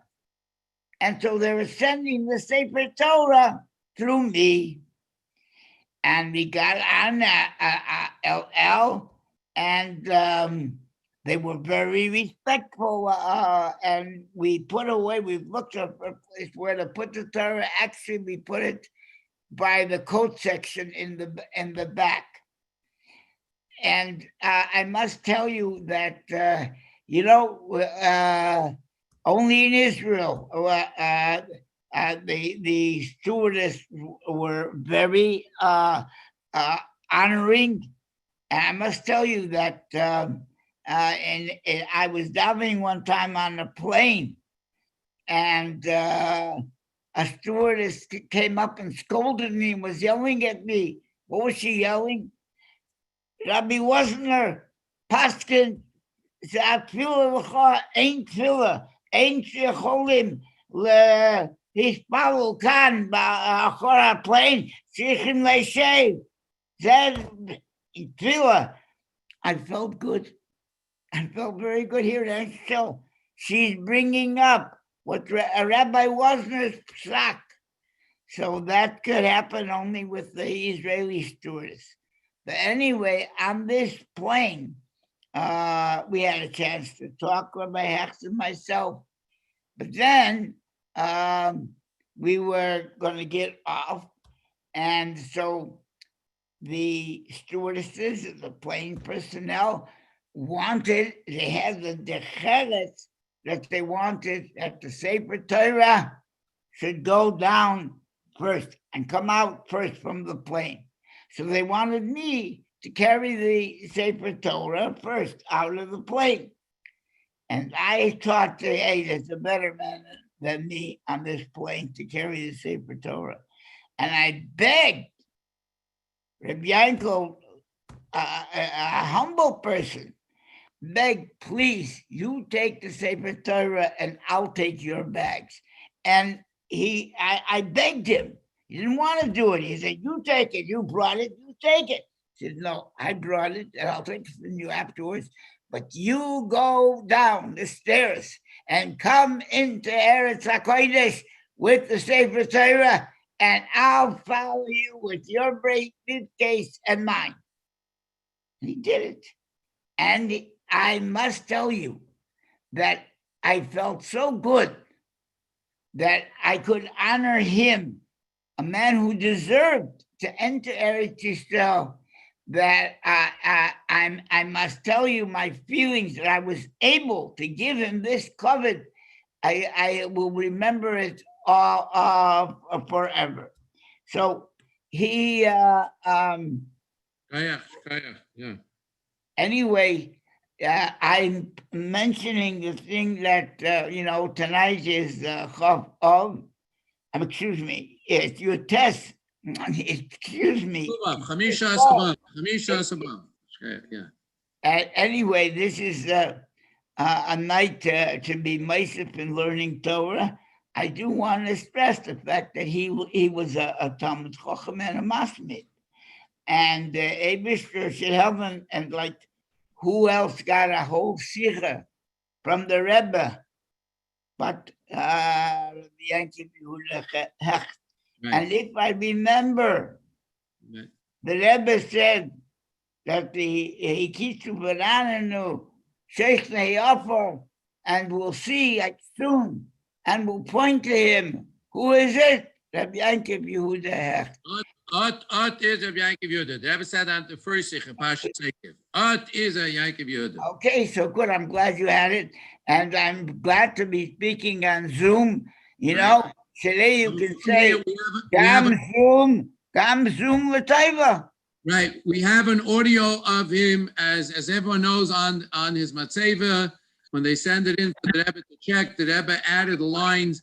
No, you say Teira al Gali Aver, that he was the one of the pioneers of spreading Yiddishkeit on the radio. Those 4 words are from the Rebbe. So it's very appropriate that we are utilizing technology and Zoom for his Yartzeit 30th anniversary to be inspired, as the Rebbe always encouraged us, V'chayit nalibai, and we actually have words of him right now. Pay attention.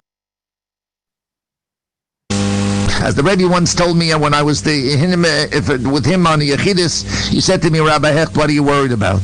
Even when Mashiach comes, you'll also be busy. You'll never be out of work. So at least I got my promise that I'm going to live to see Mashiach, and I'm going to be busy. So I have two great things going for me. Amazing. So just moving along, we have a very good friend of the family who spent time in the early years with Rabbi Hecht in his Flatbush. He's today a director of Chabad Yami South Dade, a very good friend of the family. Once again, a very good yiddi to many of us. Erev Shalom, V'Reidah Shalom, Rabbi Yankee Feldman. So I was asked to share a story, and I was told numerous times to keep it to 5 minutes. So I would just like to tell you that on January 20th, 1980, I was in New York for a wedding that my brother Mendy got married to Fegi Mochkin. And at that time, Rabbi Hecht was at the wedding. And just to give you a little bit of a second of history, due to an incident under the Williamsburg Bridge, I ended up spending a Shabbos in East Flatbush with the Hecht family. And as a result of that, because I was from Montreal and we didn't have family in New York, I ended up becoming friends with, especially Schoenberg, and then closer with Yossi. And I ended up spending a lot of time every time I came to New York for whatever Yom Tovim, I would stay in East Flatbush with the Hechts. So in 1980, I was already on Shlichus, and I came to the wedding, and Rabbi Hecht was there. He happened to be sitting with a relative of mine who was a judge, whose name was Judge Felig from, I think, Staten Island. The custom is by weddings, you say l'chaim. So I said a few l'chaims, and I walked over to Rabbi Hecht, and he told me, this is your cousin, Judge Felig, and we talked a little bit. And I said, at that moment, I said to Rabbi Hecht, I said, I never took the opportunity to thank you for taking me into the house and treating me like you treated all the other children. And I just wanted to formally thank you for being so kind to me all these years. And at that time, Yossi was was leaving America, was moving to South Africa.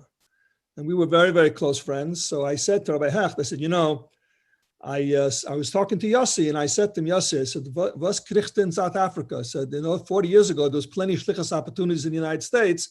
I said, you're my best friend. What are you running to South Africa for? So Yossi said to me, and I repeated it to Rabbi Hecht, Yossi said, listen, my father dedicated his life to helping Jewry in America, and I'm going to dedicate my life to helping Jewry in South Africa. And I told that to Rabbi Hecht, and he said, thank you. He was very, very pleased and very touched what Yossi had said, and that was the end of the story. But the truth of the matter is that the story did not end over there. Because on January 23rd of 1980, Rabbi Hecht wrote a letter to Shlomo Kunyan, to Rabbi Kunyan in Los Angeles. Now, at that time, the Rebbe had asked Rabbi Hecht to purchase or to make sure that a building was purchased in Crown Heights. I believe it's the building that the Beis Rivka is in now, or some big large building that there was in Crown Heights. Lefferts General Hospital. I'm sorry? Lefferts General Hospital, where Beis Rivka is now. Okay. And it was a very complicated situation. They needed money, and there was a lot of issues going on internally and externally about this whole building. And if those who knew Rabbi Hecht knew that failure when it came to the Rebbe's in Yonim was not an option, so he worked tirelessly to make sure that he gets the building. And one of the places that he went to was he called Rabbi Kunyan in Los Angeles and said, listen, I need some help. I need to raise some money to be able to make the down payment. Can you help me out? And Sof Kol Sof, he was able to get the money, he was able to secure the down payment, and they were able to purchase the building. So on January 23rd, Rabbi Hecht wrote a letter to Shlomo Kunyan and thanking him for the assistance and for the help that he helped, in getting the money and getting all the helping him out.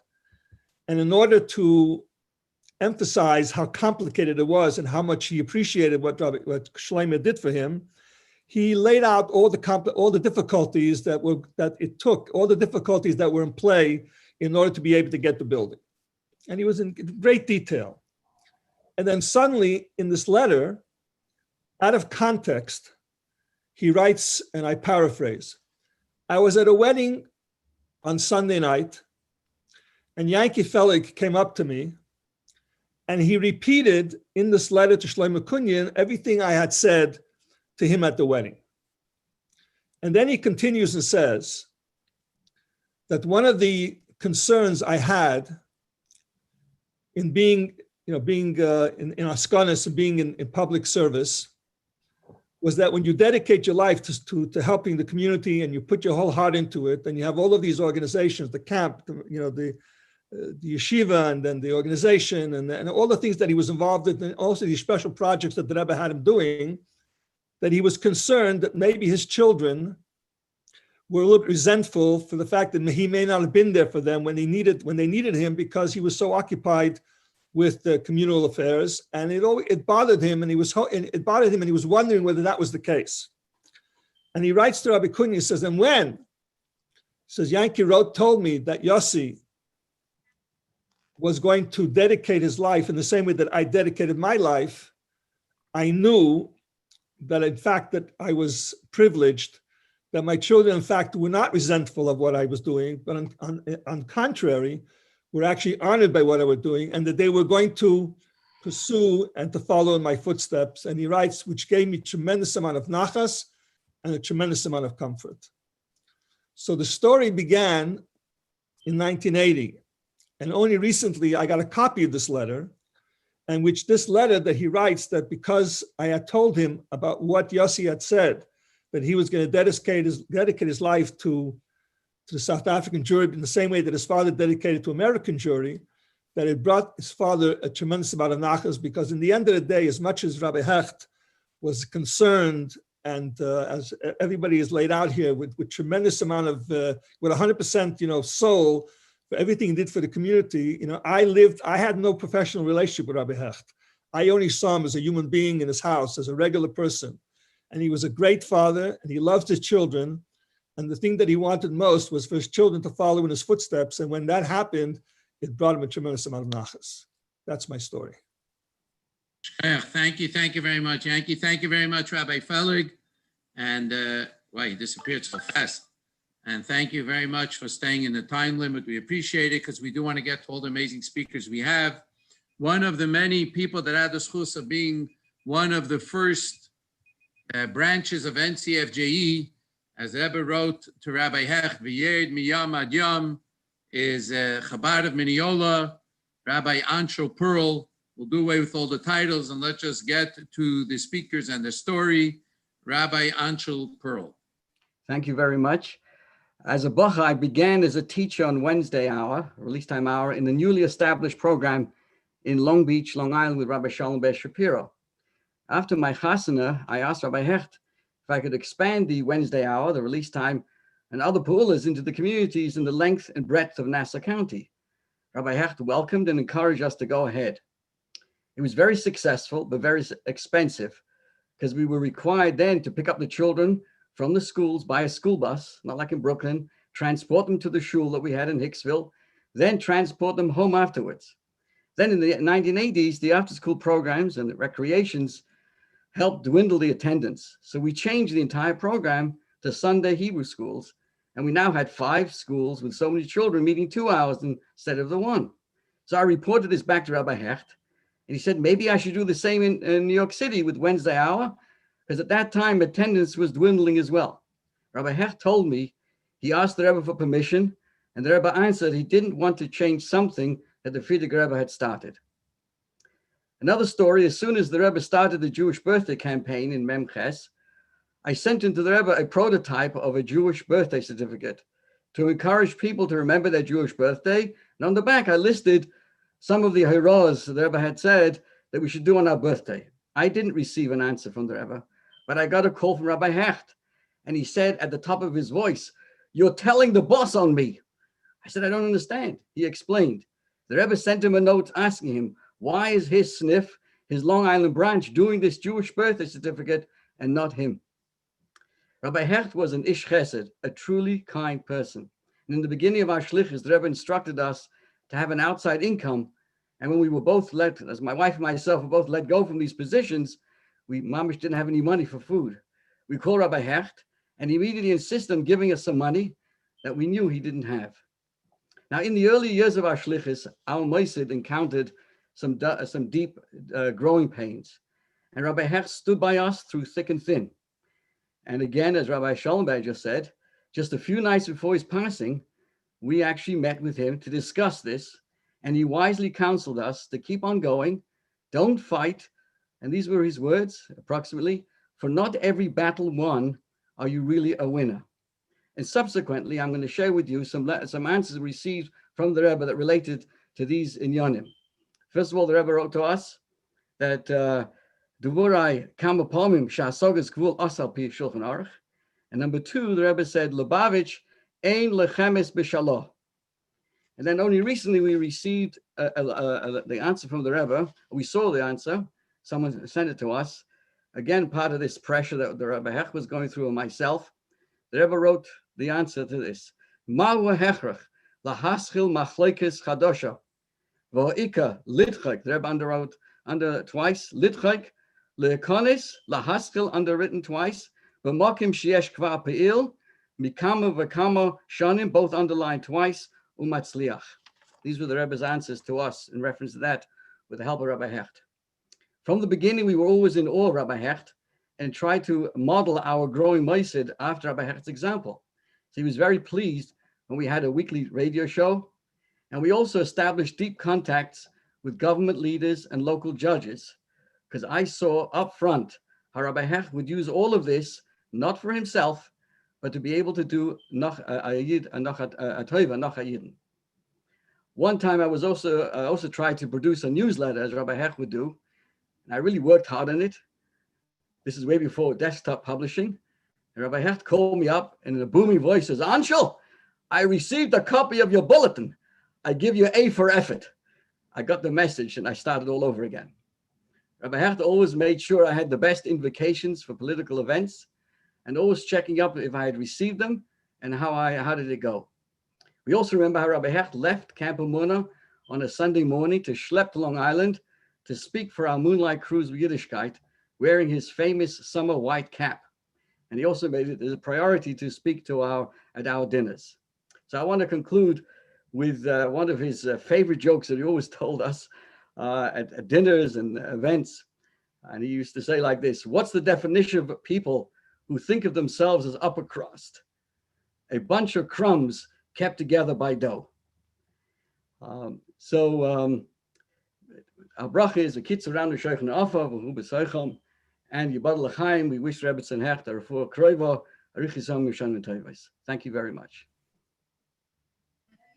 Ashkeach Rabbi Pearl, thank you very much. Yishmi Matzliach and Yishlichus continue this wonderful Avedus HaKadosh, and thank you very much for keeping it to the point in your 5-minute limit. We have an extra 40 seconds. Now we are on the island. Let's move right along to Stony Brook, to the director of New Village Chabad. Again, a good Yedid who has a very interesting story about Rabbi Hecht. We'd like to introduce Rabbi Chaim Grossbaum.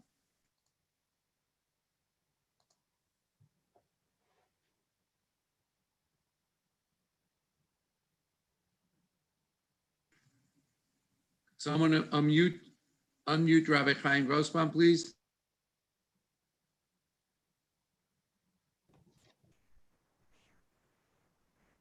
There were some power issues over there. Perhaps he got knocked off. Let's play the video. Shimon, play the video of the bracha, please.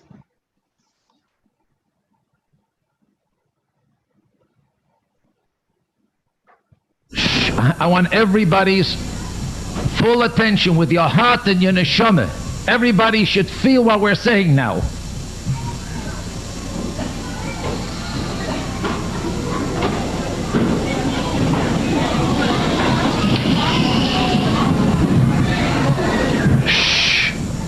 Today is the Rebbe's father's birthday. And it's a special day on the calendar, not only for the Rebbe himself, for also for us who are his children and grandchildren and great-grandchildren throughout the world. On the day of a birthday, the Rebbe has told us that at that day, the individual whose birthday it is has the power to do many, many great things.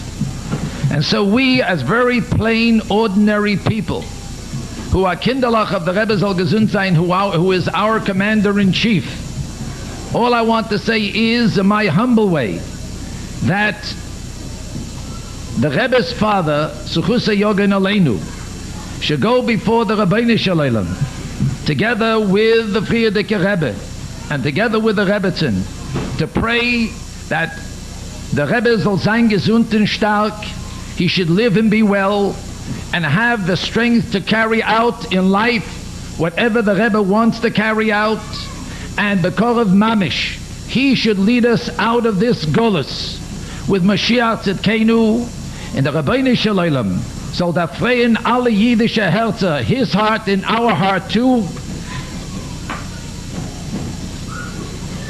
And God should help that Bekorav Mamish, all the brochas that the Rebbe gives us should be fulfilled b'miluam,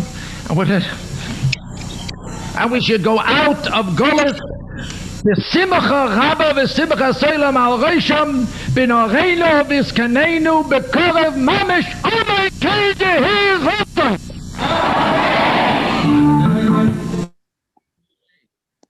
Amen. Amen. Rabbi Grossman, before you start, we have Rabbi Grossman on. Baruch Hashem, the power of the restored.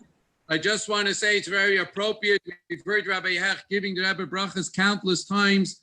This one is a very emotional one, and he speaks about the Rebbe's father's birthday, which was Chai Nissen, the rally of Chalamai Tzukis, and we are now within the week, 5 days before the Rebbe's father's Yartzeit. So as Rabbi Hecht, the Rebbe with his father, and the Rebbetzin, and all of those that the Rebbe needs to fulfill the ultimate goal of redemption of his galus now. That's our tefillah, and that's our Torah. Once again, for those who would like to participate in Tzedakah, ncfje.org, and you can help Rabbi Hecht's vital program, the Camp Almuna this year, which had special challenges and difficulties and never came through, as Rabbi Hecht would say, with flying colors. L'chaim, l'chaim, and now we're back to Rabbi Grossbaum. L'chaim. Hello. Do you hear me now? Yes, we hear you. Excellent. Okay. So thank you so much for inviting me to join this illustrious family. You guys are great. And because you got great DNA, and I've got great respect for Rabbi Hecht. So all that Rabbi Hecht is doing, all these communal, national, big Meisted programs, it all comes down to Yechidim. So I'll even share part of my 5 minutes with the next speaker. That'll probably be less than 5 minutes. And this was probably maybe a year or two after moving here. It was in 87, 80, 88, 89. We just came to Stony Brook. And a local older couple lived in the area. It seemed close with Chabad for many years before I got here.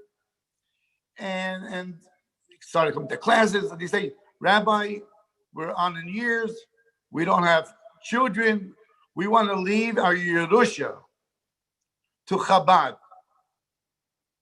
And we want to divide it to 10 pieces. So there's going to be 8 Chabad meisters all over. And 2 of them will go, one to the Chabad of Stony Brook, and 10%, another piece will go to Grossbaum family. I felt a little awkward. Grossbaum family. Give it to Chabad. I was young then. I was young and very naive. So I was saying, hey, I wanted to take for the Mason, give 20% for the Mason. She wanted to give Grossbaum and Chabad another 8 Meisters. So I called Rabbi Hecht. I leave a message by the office, Rabbi Hecht. It's maybe 11:30, like this time, the phone rings. Hello, this is Rabbi Hecht. Who's this? Chaim Grossbaum. Chaim Grossbaum, where are you? What's going on? Oh, you're on Shlichus. So how you doing? I told him the question. And he says, so you have a family? You have a mishpacha? I say, yeah, Baruch Hashem. He says, you make a lot of money? I say, well, there's room for improvement. Take it for yourself. Take it for yourself. I say, well, for the mice, that's 20%. He says, you asked me my opinion. Take it for yourself. I say, Rabbi Hecht, what would you do? So when you called me to know what I would do, you called me to know what you should do. You should take the money. This is Rabbi Hecht. And ever since then, the family, they must have given it to other mice. I never saw them. They moved away.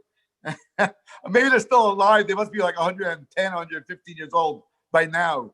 But what I got from their offer was the phone call that I made to Rabbi Hecht. And I saw how you have to care about a yachid. How you have to care about whatever you do for yourself. But the other person should have everything that they need. And that's the story. It was one of those things that you remember for life. That's the story. Chaim, thank you very much, and thank you very much for keeping it short. The moral of the story is you should have taken it right away. But, and I heard, now I know better. Yeah, now you'll know better. And Rabbi Hecht says, take again, and then you ask questions. It's interesting to add to your story. I heard my wife, who was running a Zoom for the women in our community, saying that also at the end of every night, Rabbi Hecht would pull out a list and go through every single thing on his list of the day and make a cheshbon nefesh and see who he didn't call back yet and try to, as the Rebbe tells us, to make sure the margin is shena. So I heard it from my wife, but now we have an independent source that 11 o'clock at night, 11:30, he wouldn't go to sleep until he finished the last phone call. He seemingly, at that time, Rabbi Grossbaum, you weren't important, to seemingly a young new shliach, and I think that's truly an inspiration for us, that no one should be too small and no one should be unimportant. Being that you did finish the time, I just want to keep it moving along. I just want to mention that this formal part is going to finish at 11 o'clock at some time zone or another, but we have a lot of people on international. We even have Australia with us who are just waking up and saying l'chaim. So please, another few minutes. We have another few speakers who are going to have amazing stories. Stay around for the informal part, for the Farbrengen, where everyone will be able to share their amazing stories. We move now from Long Island all the way down to Texas, to the principal of Torah Day School of Houston, Texas, a very good friend who grew up in East Flatbush and who knows Rabbi Hecht on a personal basis, Rabbi Anan Francis. If he's on, please join us at the Yankel in Australia. L'chaim. Chaim Levracha.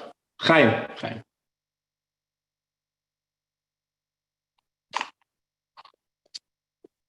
So I think I'm going to take the 5-minute challenge and reflecting on what everybody is saying and how to approach encapsulating Rabbi Hecht in about 5 minutes. I think that one would say that great people elevate people. And Rabbi Hecht was an elevator. Once you step in, he was going to take you wherever he was going. So you think about what everybody said. Who was Rabbi Hecht? He was a masker. He was a diplomat. He was a leader, a radio personality, or maybe, I guess, in today's terminology, you would call him an influencer. So you imagine if Rabbi Hecht had, let's say, social media, what would his Facebook page look like? How many millions of people would he have touched if that technology was there during his time? So that's Rabbi Hecht. But who are we? We were a group of Bachrim that I think that from what I understand, I was, recruited. Rabbi Hecht had his recruits. And today we would call that being voluntold. And my father came home one day after talking to Rabbi Hecht, and he was told that, or I was told that I'm going to East Flatbush. We were neighbors in Crown Street. And he said that you're going to East Flatbush. It leaves at 6:30 in the morning. And there's a group of Bacharim, some in your class, some in a little bit of the older class. And you're going to go there every day, and you're going to go to the mikveh, and then you're going to come home. He's going to take you afterwards you're going to have breakfast, and then he's going to take you to yeshiva. Imagine, out of all the stories that you hear, we have a group of 6 or 7 Bacharim that every day had the schus to be a part of what Rabbi Hecht was passionate about, and that is maintaining the community in his Flatbush. And it was Negeya Ben Nefesh that he had the shul running a minyan midi yom b'yom. Every day there should be a minyan there. So every morning we went Ein Saf Eins, never a minute late. 6:30 we went. We used to, Zadie Lasker was there, and we were a jolly group. We go to the mikveh in the morning, and while we were so much younger than Rabbi Hecht, for whatever reasons, I found myself walking a block away. That from East 52nd to East 53rd Street was a block that if you didn't catch him on the way out of the mikveh, you had to walk yourself. But he was so fast to keep up with him was just, I just couldn't do it. So every day I ended up walking to catch up to the minyan. So during this time, I had a number of interactions with Rabbi Hecht that are pashut till today, a Musar Haskell as to how to deal with people, how to engage with people. The first interaction I want to share with you is something that happened out of such a rally that we saw a few minutes ago. It was after the rally. And as you know, after the Rabbi Hecht had a bunch of people that just swarmed around him. He was such a personality that people wanted to get a glimpse of him, say something to him, chap him for one thing or another. And I was on the side. I was kind of going with the washing machine, kind of being like, washed out of 770. And he saw me and he turned to the side and he said, "Hey, you're coming with me." I was shocked. So I looked behind me. I figured he's talking to some other guy. Meanwhile, you had Yechidim, you had such chashuv of people that he was around, but he was worried about me getting a ride home. He says, you're coming with me. I wanted to say no. I didn't want to go because I was shy. He didn't let me out. He's like, "We're going." And I went, no questions asked. This didn't happen one time. It happened a few times. Another very interesting, this is something that I think about a lot. And during Farbrengens, I've spoken to different people about it, that there was one Yom Kippur, Erev Yom Kippur, that we came back from the minyan. The minyan was about 1:30 or so. We came back. And during that time, there was an individual that was struggling with drug addiction. And he waited outside 565 Crown Street for Rabbi Hecht to come up, for the car to drive up, for the town car to pull up front. The car came up. We were in the car. The individual walked over to Rabbi Hecht, and he said to Rabbi Hecht with the saddest of eyes, and I didn't know about this until I heard about it in the car. He says, "Rabbi Hecht, I don't have a suit to wear for Yom Kippur. I don't have anything to wear. I have no clothes. Can you give me money?" He says, "Money? You don't need money. You need a suit. I have good suits. You come to my house, 3 o'clock, I'll give you my suits. I don't wear cheap suits. I'm not a cheap suit. You come to my house, I'm going to give you a suit." I said, "Wow." So we then, Bachman, we have one suit, It says Rabbi Hecht suits. We know that Rabbi Hecht goes to Washington. He speaks to presidents. He says, for sure, the suits that he has are tailor-made. These are the best of the best. And if not, he made it look that way. The fact of the matter is, he says, "Come to my house. I'll give you the shirt off my back." And we saw that. And we were like, wow. Later on, we asked him, we said, "Hey, I think I was speaking to Rabbi Shmuley Hecht of New Haven." And I said to him, so later on, I said, "By the way, what happened? Did the guy come?" He says, "Nah, the guy never came." I believe it was Shmuley. So the guy never came. Yeah, he wanted the money for drugs. And my Zayda understood that. He needed a suit. We're going to get you a suit. Money's not coming because what you'll do with the money, we don't want to talk about. But that was ad kidei kach ta'avis yisrael. So you hear people, they say they would give the shirt off his back to a yachid that comes to him in need. I saw it with my own eyes. So this is more of a personal story. And again, I'm trying to keep it really short and move it on. Please, thank you. So I was struggling with an individual who was today, Hayim, we're the best of friends, Chashuv Yid, and we were struggling.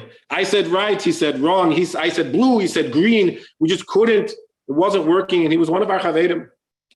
And he was with us every day, and it was really bothering me. I spoke to my father about it. My father said, we should speak to Rabbi Hecht. I said, really? I'm not talking to Rabbi Hecht about it. He says, no, you should speak to Rabbi Hecht about it. So I said, okay, I'm going to talk to Rabbi Hecht about it. So I went over to Rabbi Hecht, and I said to him, I'm having a problem. This is what this guy's doing to me. Now, this guy was sitting not too far away. And Rabbi Hecht gives out like, Mamisha Geshrei, he screams, you tell this guy to come over to me right now. I was feeling so bad for that guy that I didn't know what to do. But he said, go to him right now and tell him to come over to me. So I did that. I walked over to the guy and I said, Rabbi Hecht wants to talk to you. He says, he wants to talk to me? He says, yeah. He says, what about? I said, I'm not really sure, but he's calling you over. I could tell you that was the last day that what we would call today, this form of bullying, never took place. It was nipped in the bud. Forever, on the contrary, this individual became a very close yedid of mine as a result of it. Every day when we were coming, there was traffic, and one of the interesting things I saw about Rabbi Hecht is that he had such enthusiasm, his youthful enthusiasm to find new ways to get to Ocean Parkway to drop us off. Sometimes we were late, sometimes we weren't. We always came in. We were JJ's minion. We were JJ's boys. No questions asked. We came in. It was a done deal. But he had such chayas in getting us there that at one point, somebody brought a cherry in the car. I think again it was Rabbi Shmuley Hecht. Put a cherry in the car. He says, Adi, you're so important. You're a police chaplain. You should have a cherry. So he says, okay, put the cherry in. He plugged the cherry in. We got into traffic on Oceanside. They were stopping every car there. And we got nervous that maybe we shouldn't have a cherry on. Cars are moving out of the way. We got to the corner there. The police officer looked in the car. Rabbi Hecht tipped his hat to the officer as he zoomed by. And we hear the guy saying, okay, Rabbi, have a good day. And that was it. So finally, this story, I was, and again, there's so many hundreds of interactions during these years that we went. But this one really hit me to the core. I had to ask my father, who used to talk to Rabbi Hecht very often, about what this is all about. On Shabbos, at some point, Rabbi Hecht was very deeply determined that families should be together on Shabbos. I wanted to go to 770. Father wanted me to come with him. And I overheard him telling my father, you got to keep them together with the family. Everybody has to go together. We're going to East Flatbush. That's what's going on. Okay, so one of those times, one of those long walks to East Flatbush, right when we walked into 565 Crown, and with this mice, I'll be Messiah. We walked to the 565 Crown Street. I hear Rabbi Hecht yell out, there'll be no pig in my heart. I said, what? That's a crazy, and I jumped. I didn't know what it meant. So I asked my father, I said, what was going on? He said that Rabbi Hecht was talking about a Maisa with the heart, that he was saying that there's these new technologies that he made something with his heart. And these new technologies, they're thinking about working on this kind of idea of a development with a pig heart, that maybe if perhaps there is going to be a surgery that might put such a valve in to help him out. And to this, he screamed out, not in me, it's not gonna happen. That conversation, I believe, was a little while before Rabbi Hecht was nifter. So I don't know what the chronology is for the family to Fabrang about. And I'm just telling you what I remember. And I started thinking about that. I said, who was Rabbi Hecht? Rabbi Hecht was Avis Yisrael, Avis HaTeira, Avis HaBeira, Mamish Chosid Otzum, Mamish Adug Machaya. Loved people, Parshad, Oyev Yisrael, Oyev Habrius. To be Pageya him in hearts, to put something, as the Rebbe taught us, we are what we eat, to affect him in that way, he understood that was his etzem koyach, to love people. And I think about that a lot. And it's about a Lev Torah. And Rabbi Hecht, Zicher Azach, Hecht had a Lev Torah. And that was his power in order to elevate anybody who he came in touch with, to make each one feel like he was a winner and had purpose and meaning in this world to do great things. Chaim uvracha. Thank you very much. Thank you very much, Rabbi Francis. Thank you very much. We now have a very, very good, dear friend of Rabbi Hecht. And we all know him in 770 by the turn of Rabbi Meir Harlig, or Meir, who was a very, very close friend of Rabbi Hecht. And if I could say on a personal note, he is responsible for my life. He was mine and my wife Bini Shatchen. It was his first shidduch. I think the last I counted, he was up to 5,950, hundreds of shidduchim, as al sein gesund. And now let's hear from Rabbi Meir Harlig. Rabbi Yankiv Hecht was a very dynamic person. Especially, he was very intertwined with the Rebbe. I'll tell you 2-3 stories about the Rebbe and him. There was once a young man went into the Rebbe and he said his son is engaged and the girl is from Israel and she doesn't know English, but you need to make a living. So the Rebbe said, go into Yankel Hecht. He's a good person, and you'll explain him the situation. He'll give her a job. So he said, I don't know if she knows how to type. So the Rebbe said, I also don't know how to type. I type with one finger. That's one story. Second story about him, there was once somebody went into the Rebbe and he said he wants to go to Yartzeit to do something. So the Rebbe told him, when you're going to go to Yartzeit, you'll start another machlokes. There's only 2 people who do per mamish, Gorodetsky with Yankel Hecht. Another story with Yankel Hecht. When my daughter became older and I wanted to send her to camp, I didn't have so much money. So I spoke to Yankel Hecht. He said, a girl needs a vacation. How much you'll pay will mitaduch kommen. Then Yankel Hecht was working for the Shalom that was under the Rebbe, and the Shag offered him a big job with more money. So he said, I don't want to go away from the Rebbe. I'm working for the Rebbe, and I'd rather stay and work for him by the Rebbe. That was Yankel Hecht. And the day of his funeral, the Rebbe went to the mikveh about 10 minutes after davening. He came back, he left 2 minutes later, and he was there the whole time at the oil by the Levaya for Yankel Hecht. When he came out, to go home, to go back to 770, the Rebbe said, Butman geleit Yankel, and he walked over to the kibbutz. Because the Rebbe appreciated that he could have got another job, and he said, no, I want to stay by the Rebbe.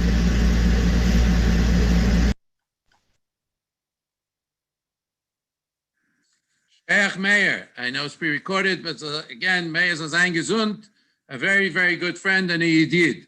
We just want to keep it moving, and again, the shvachim and the spadim we don't need. We heard the Rebbe Sicha, and I think Vanan Manai Basrayu, we don't have to say anything else. The Bucket family, who grew up also in East Flatbush, very, very good friends of the Hecht family, and eventually related also. Rabbi Levi Bucket, who is in another time zone, please join us.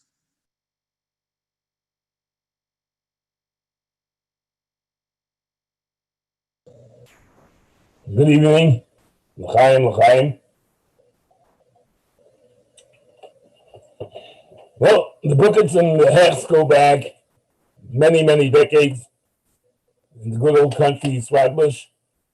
And I personally had a relationship with Uncle Yankel. Now we call him Uncle Yankel, but then he was known as J.J. Hecht. But in 1977, when I got married to his niece, my wife's Langiyar, I was so embraced and was taken in by Uncle Yankel like an only child.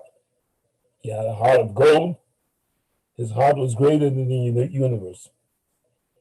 Really, tonight we spoke so much about Uncle Yankel, and really, as much as one can speak about this greatness of this person, volumes can be said about him. But I really think if you look at the Rebbe's Sikha, and the Rebbe spoke to Shleishim, and you look at the words that the Rebbe said, if anyone knew how to evaluate the greatness of him, Neshama was the Rebbe himself. We can talk and talk, but the Rebbe obviously could assess at best the greatness of a Neshama. And you go through the Sikha, you see mamish unbelievable words. Our Rebbe talks about his Messias Nefesh, his dedication to his work. After the Rebbe says, at Mamshach Geven, he continued the work of the Nasi Ader. And ultimately, the Rebbe refers to him as the Rebbe, which is unbelievable that the Rebbe should ever refer to another person as Rebbe. Among Sweden, we know our Rebbe is not Eina. Our Rebbe is only one. Amongst Chassidim, there are very names of distinction that we know. You have Gedolei Ziknei Chassidim, Gedolei Mashpiim, you have an Ovid, you have a Pnimi, you have a Maskell, a Ben Mishotanya. Never have you saw that a Chassid should be referred to as Rebbe. And the Rebbe didn't throw around titles, and the Rebbe was not flattering him. But that was the Metzias. The Yankel was like a Rebbe, was like a Rebbe. Who was known by Chassidim were known as Rebbes, besides the Rebbe? It was the Rebbe Shekinda. The Rebbe Rash's children called Rebbes on their own right. They had little Rebbes on their own. And they were considered Rebbe Shekinda. And therefore, I think it's befitting that the Rebbe Taka refers to him as Rebbe, because Yankel was the Rebbe's Akind. Yankel given the Rebbe's Akind belev u'nefesh. There was no one more dedicated to the Rebbe's pulas like Uncle Yankel. And therefore, the Rebbe refers to him as the Rebbe. It's so befitting for who he was. And let me tell you a story I once heard, not with me personally. I think it was after Lamed Ches, if the Rebbe suffered his heart attack. I don't know, a year later, 2 years later, Yankel was somehow demanding with the Rebbe that he should take a rest. He should go on vacation. Not something that's in the Rebbe's vocabulary. But he kept pestering the Rebbe that the Rebbe should take a few days off, a week off, and take a vacation. And the Rebbe never responded to any of his requests. And the story is told that one day the Rebbe was leaving to the oil, and he caught red-handed Uncle Yankel on front of 770. And instead of going to the car, he made a beeline towards Uncle Yankel, very sternly, and said to him that what you're demanding, what you're pestering, you're bordering on the relationship of a chassid to Rebbe. You're overstepping your boundary. Yankel heard that. You can imagine what that meant to him, to hear those words from the Rebbe. He didn't flinch, and he responded to the Rebbe the following, I heard.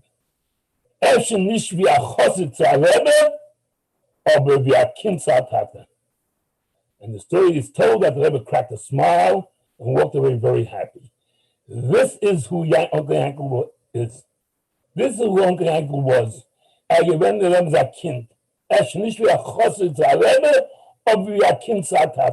And that's how he considered himself to the Rebbe.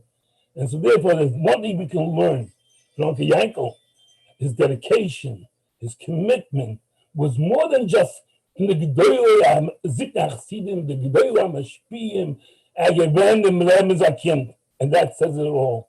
The Leibishter I can help him. I wanted because of this special day that should be a full shleima for my dear beloved and her bonus Chava Bas Estereya, so my full shleima, and Uncle Yankel, Yaakov Yehuda ben Yeshua, so I go to bed for the mishpacha, for the kinder, for the 1 o'clock, for the 1 o'clock, Le'erich Yomim V'Shonim Tevis. L'chaim. Amen. Amen. Thank you very much, Levi. Thank you very much, Rabbi Booker. Thank you, Eshkech, for staying within the 5 minutes. So we're moving along. We're just winding down again, speaking about friends and family, a very, very good friend of the family who was part of the family in the good oldies Flatbush days, now lives on the West Coast. You notice the time zones are moving, and he's now working with the Chabad in Nevada. A very good friend, Rabbi Kalman Shor. Please share with us a few words. Thanks very much, Alter. Thank you, everybody. I'm going to keep it. I'm really going to keep it under 5 minutes. I promise. Shmini Atzeres. Go right to the story. Shmini Atzeres Tafshin Nun. So, like every year, I went on Talucha, Shmini Atzeres, and Simchas Torah, because we had to go out. The Rebbe didn't want us in 770. And in Rabbi Hecht's shul, Rabbi Hecht poured the Crown Royal, flowed like water.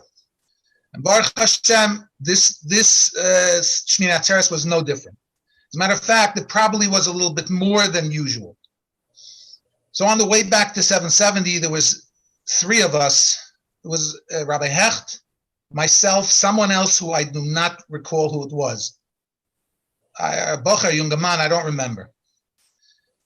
And typically, this is not the first time I would walk back to 770 for our kofis with Rabbi Hecht. I would probably be more or less every year.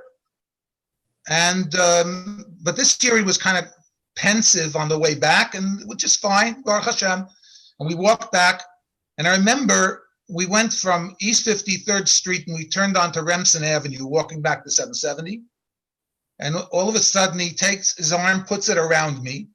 I'm on his right side. He puts his arm around me, and he says, Kalman, I want to share something with you. He says, I had a dream. I was in the sukkah. I ate the meal in the sukkah. He didn't say when exactly.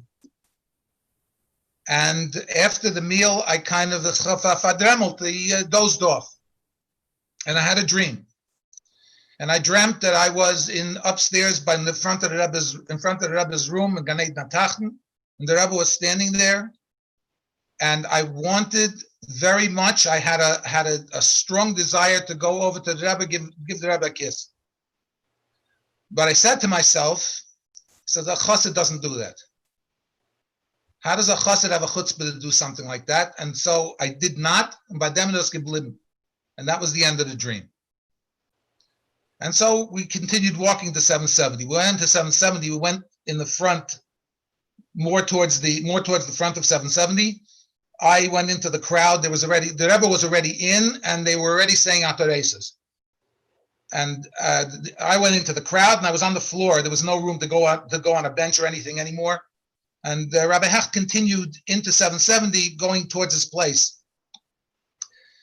And the only thing I could see during this akafis, was the Rebbe, because the Rebbe was up on the bima there, and I didn't see anything out of the ordinary happening. After, as the akafis was ending, and the Rebbe was about to walk out, I decided I want to go find Shia. I knew where he stood by Hakafis, and I want to tell him what his father told me on the way to what Rabbi Hecht told me on the way to Hakafis. So I run up to him, and he says to me, "Did you see what happened?" I said, "No. What happened?" He said, "The Rebbe blew kisses at my father." You could have knocked me over. I said, Shia, I have a story now to tell you. And this is, that's the story. And I kept it under 2 minutes. Thank you very much, Kalman. Thank you very much, Rabbi Shor, and thank you very much for clarifying the story, which has been going around with a few details out of place. But thank you as a Kleirishan firsthand to hear directly from you. We're going to go out of the lineup as we are approaching now Achron Chaviv, but we have a special guest. Other than members of the family, I don't think there's anyone on this Zoom now that could say they had their bar mitzvah in the shul by Rabbi Hecht. But we have a surprise guest with us Dr. Murray Tzedek, who's sitting with his wife, Lila, in Florida. And his bar mitzvah was with Rabbi Hecht, Yeshiva Beis Meir Cohen. So we're hearing live. This is a throwback. I don't see you yet, Dr. Murray, but I imagine you're at least 35 years old. If you have bar mitzvah with Rabbi Hecht, please, whoever is organizing it, unmute Dr. Murray Tzedek. Hi, can you hear me? Yes, we hear you loud and clear. Okay.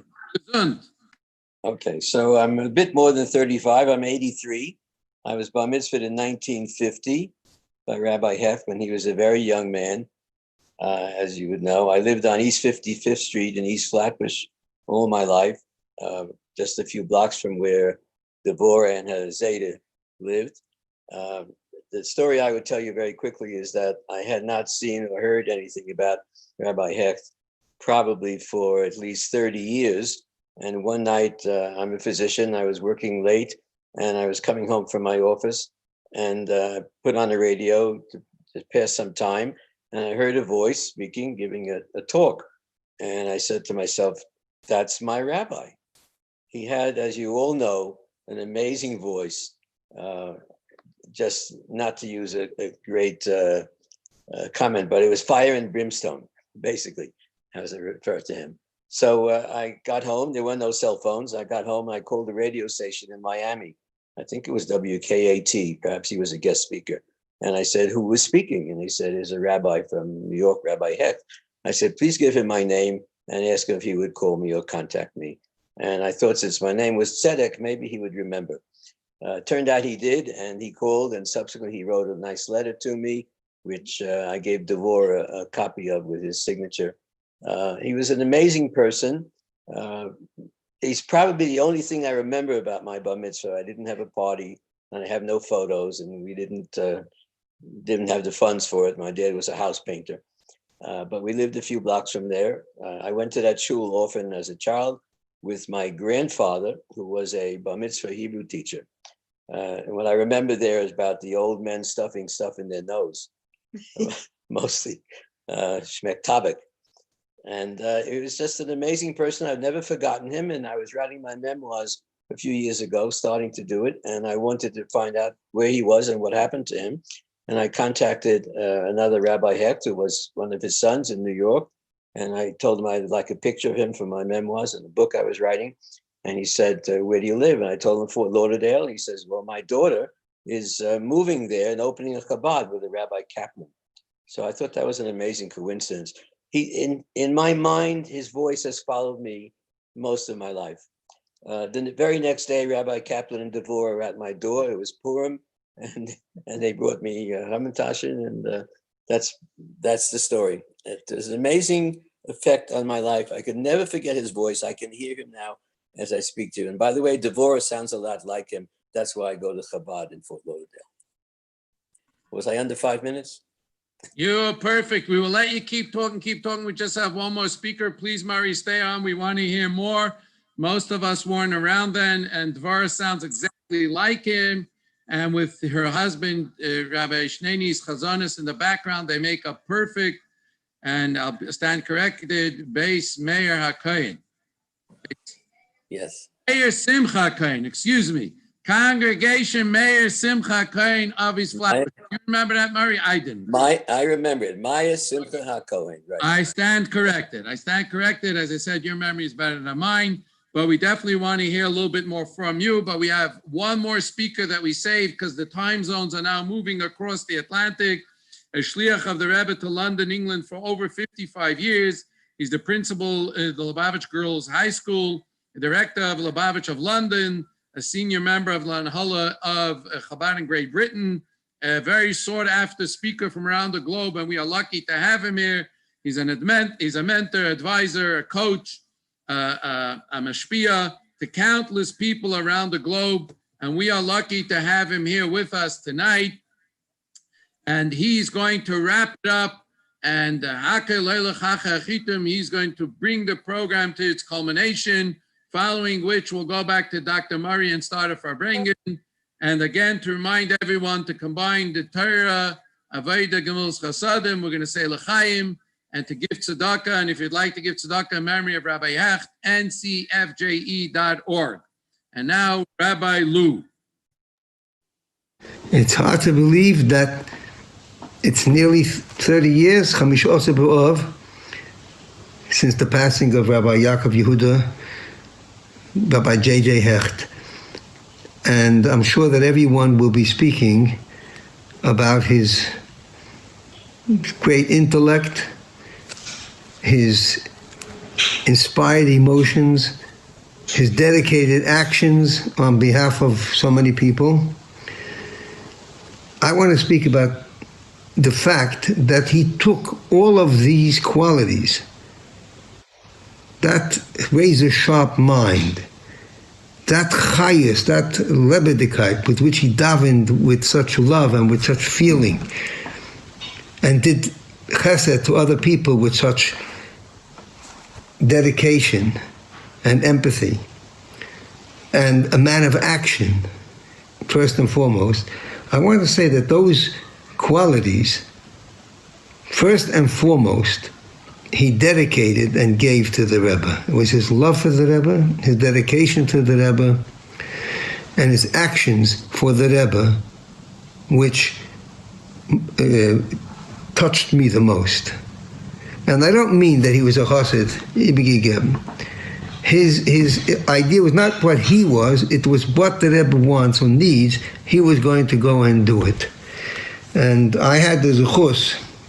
I know a lot of the children, Baruch Hashem, fantastic kids, every one of them, and many of the grandchildren.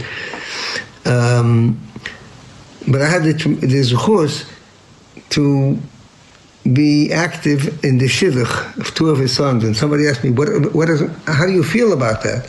I said that the Alter Rebbe said that he was freed from prison. He had 10 zechusim that stood him instead. I said, if I have 10 zechusim, I think that 2 of them are the 2 children of Rabbi J.J. Hecht, for whom I helped to find the shidduch. Why is that such a special zechus? Many other shidduchim I was involved in, Baruch Hashem. I said because I freed him from having to worry about something, and that time and that energy and that power that he had within him was certainly used for something that the Rebbe wanted, because that was his entire being. And if that person had one worry less, it meant that the Rebbe had that much more energy at his disposal from somebody who was a soldier, and if I may use the word, a yedid of the Rebbe. And I'd like to just tell one story. I usually tell a story at a gathering of the Rebbe. This story happened with Margaret Thatcher. She was the Minister of Education in England in the early 70s. And Reverend A.D. Sufrin, Allah Shalom, a Mechutin of the Hecht, organized a fantastic, extensive exhibit, an educational exhibition that every department, every one of the schools of Lubavitch Foundation made its own special exhibition. And it was all in one big hall, and then in the stairways outside, but it was basically a beautiful exhibition which hundreds of people came to visit over a couple of days, but the Minister of Education was invited to look at it, and she was very impressed. Now, one of the things was up on the stage in Lubavitch House, those who know it, there was a slideshow behind the curtain there that the girls of the senior girls' school, the high school, had made, and it was called A Day in the Life of a Jewish Girl. And it had slides, pictures, and one of the things it said, you get up in the morning, you wash negavasa, then it had a slide that said, you get dressed, and we make sure that it's tznius, that one's elbows and knees are covered. And the thing is that Margaret Thatcher had come in a sleeveless blouse. and nobody said anything out of respect. It was a minister of the government. The minute she saw that slide, she turned to her assistant who was with her and said, "Go down to the car and bring me my jacket." And the rest of the day, she was there for another couple of hours. She was wearing her jacket the whole time. She had that sensitivity. Now that's part one of the story. Where does Rabbi Hecht come in? 3 years later, by that time, Margaret Thatcher was not just Minister of Education, she was the Prime Minister of England. And Rabbi Hecht was going to England for the Chasana of Yossi Hecht, the Rezi Adler, and he had a fantastic, full of so many different Heiros, so many different directors of the Rebbe, Yichidus. And the Rebbe called it the Chasna HaGedola, in fact. But one of the things the Rebbe told him is that you're going to a country where the Prime Minister was at an educational exhibition when she was the Minister of Education. The Rebbe referred back to 2-3 years previously, which was a line in a duch, a report to the Rebbe, maybe 5 pages, and that episode was mentioned. And the Rebbe, when he spoke about Rabbi Hecht going there, this is the person, the Rebbe is showing us a lesson, many lessons you can learn from it, including just recalling it, including seeing that. What happened? All right, I think it got disconnected. So first of all, I would like to say to everyone, thank you very, very much for logging on. Don't leave. This ends the formal part. I'm sorry it ran a little bit over, but everyone is very excited when you speak about Rabbi Hecht. It's hard to keep them limited. Again, a very special Yashikayach to Rabbi Levi from Clearwater and Shmeis.com and all of the technical staff from far and near that helped this program work. Thank you to all the speakers. Thank you for everyone for staying on. We would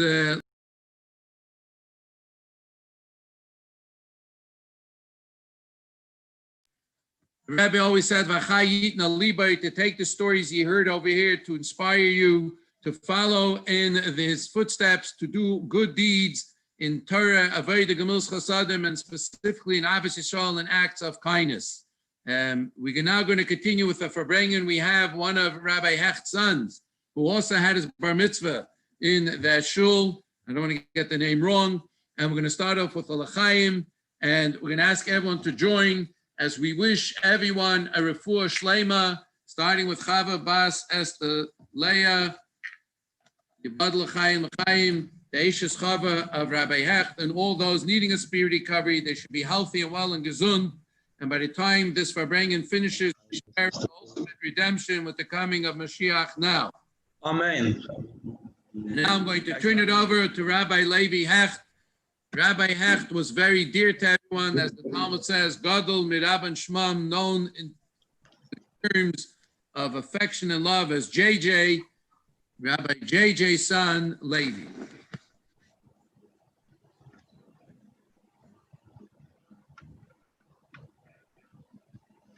L'chaim, everyone. And this is the unofficial program, so we are going to allow for those who haven't really been requested previously to speak to join in if there's something they'd like to add. L'chaim. As it's been said so many times this evening already, it's difficult to believe that 30 years have gone by so fast. And we realize how much more Rabbi Hecht could have possibly accomplished had he been along for the ride for these past 30 years. Today, I had an opportunity to run through some stories with some of my family members, and difficult to tell a story to family whom have been around and tried to come up with a story which no one heard yet. This past Shabbos, we spent with our camp Amuna, which is unfortunately had to be relocated to the Pennsylvania area this summer due to the COVID issue. And Friday night, when we got together with Kanai Nahara, close to 450 children to make Kiddush, I told the following. Rabbi Hecht, at some point in his lifetime, had been into the Rebbe for Yechidus, as he'd been many, many times. And it was in the Yechidus, he responded to something that the Rebbe said, that perhaps it was a bit difficult for the Rebbe to accept. And so I'm paraphrasing, obviously I wasn't there. I've heard the story from my father. I've also seen it written down by one of the Rabbi's secretaries had written down, and I saw it in print as well. So the Rebbe asked Rabbi Hecht, would you have said that to your father, what you just said to me? And Rabbi Hecht said, yes. He said that now that I don't have my father, because my father passed on, and the Rebbe has now taken the place and he is now my father, therefore I feel it's okay for me to respond to the Rebbe in the way in which I did. And so the Rebbe asked Rabbi Hecht, why would you have responded that way to your father? And Rabbi Hecht said, well, because I know that my father thinks about me and my father loves me. And to that the Rebbe said, Gloib mir, believe me, ich tracht wegen dir. I think about you more than your father, and I love you more than your father. So when you hear a story about that, about Rabbi Hecht, that encapsulates the fact that as much as, and as we heard it earlier this evening in the Rabbi Hecht's bracha to the Rebbe, how it was difficult for him to express himself in the presence of the Rebbe when talking personally about the Rebbe. But when you are loved on such a level and you feel the love that the Rebbe is giving to you, there is nothing in your way that would hold you back to accomplish that which needs to be done in the work that the Rebbe gives you to do for him. On a cute note, my father once told us that as we have been talking now in the last few conversations about Rabbi Hecht's shul. So when Rabbi Hecht first came the rabbi in the shul, he was very, very young. He was about 23 years old. And he looked much younger than that. And so it was the day of his inauguration at the shul. Those of us who have been to Rabbi Hecht's shul, there was a large, large sanctuary on the second floor for the men. There's a beautiful balcony for the women. And in the downstairs floor, there was like a social hall and the weekday minyan. And Rabbi Hecht, being involved with the inauguration of the shul, he was running up and down the stairs.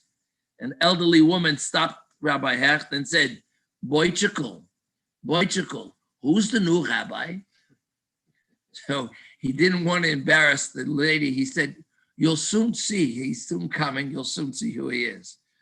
So Rabbi Hecht had a sense of humor way, way back at the beginning of his rabbinics, and the sensitivity to an elderly woman who perhaps misunderstood that he in fact was the rabbi.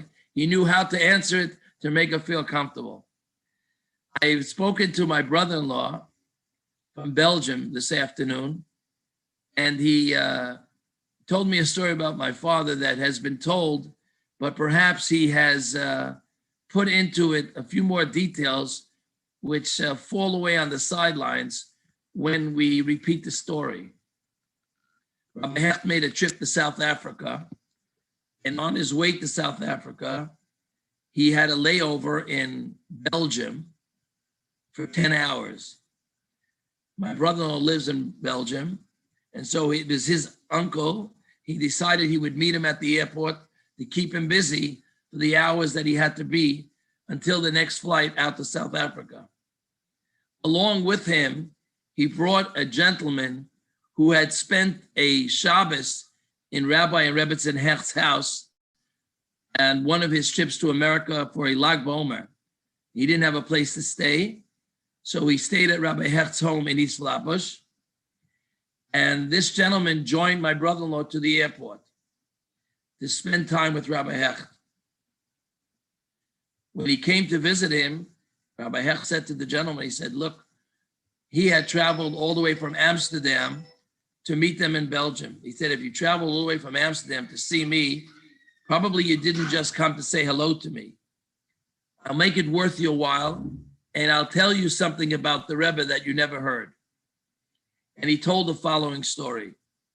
Rabbi Hecht said, as a chassid of the Rebbe, we know that the Rebbe was a giant, and there wasn't anything that the Rebbe could accomplish.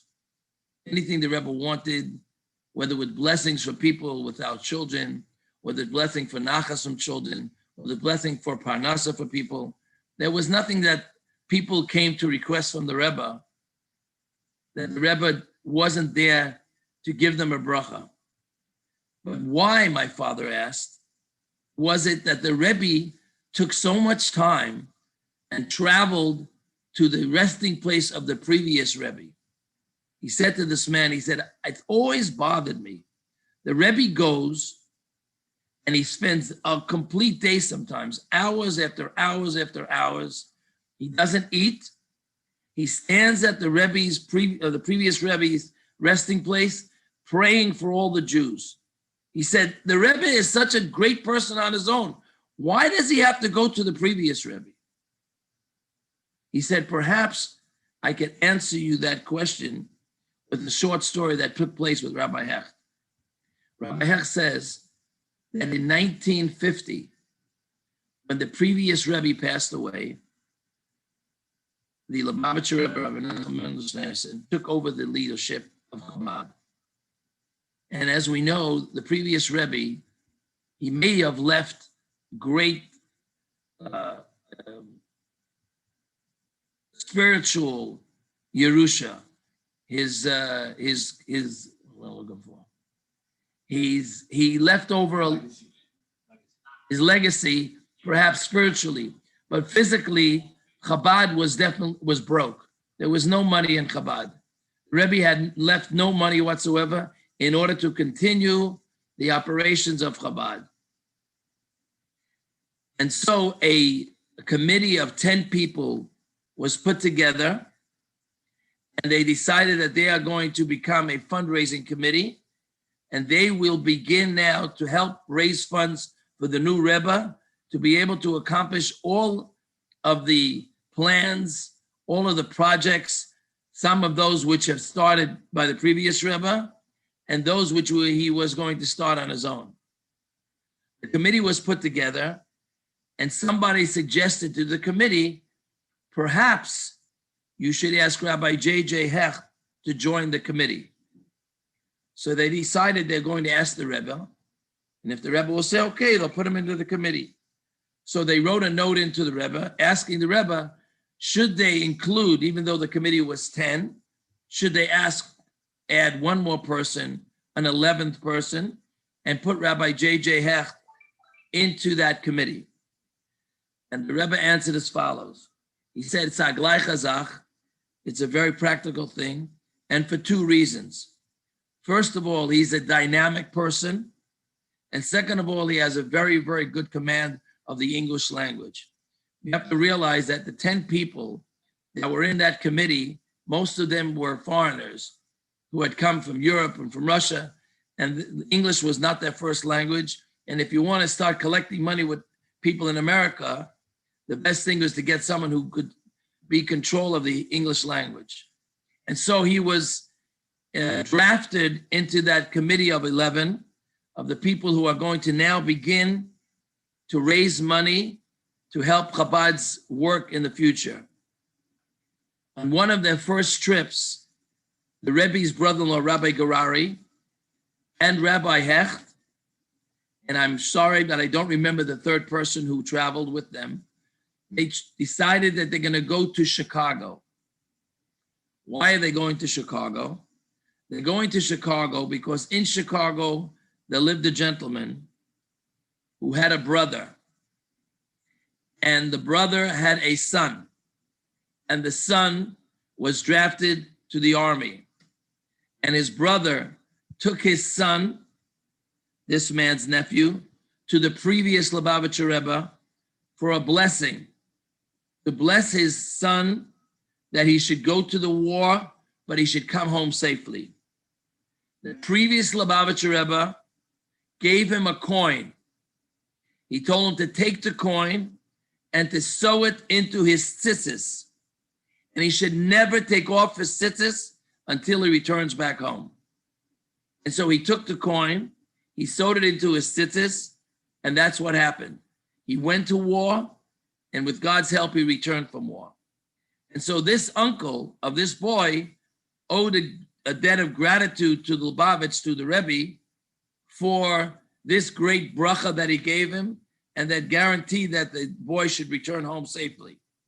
And they thought that would be a good person to go to, and they're going to go ask him, listen, your nephew was saved by the Rebbe, and now Chabad needs some money. We'd like you to help us.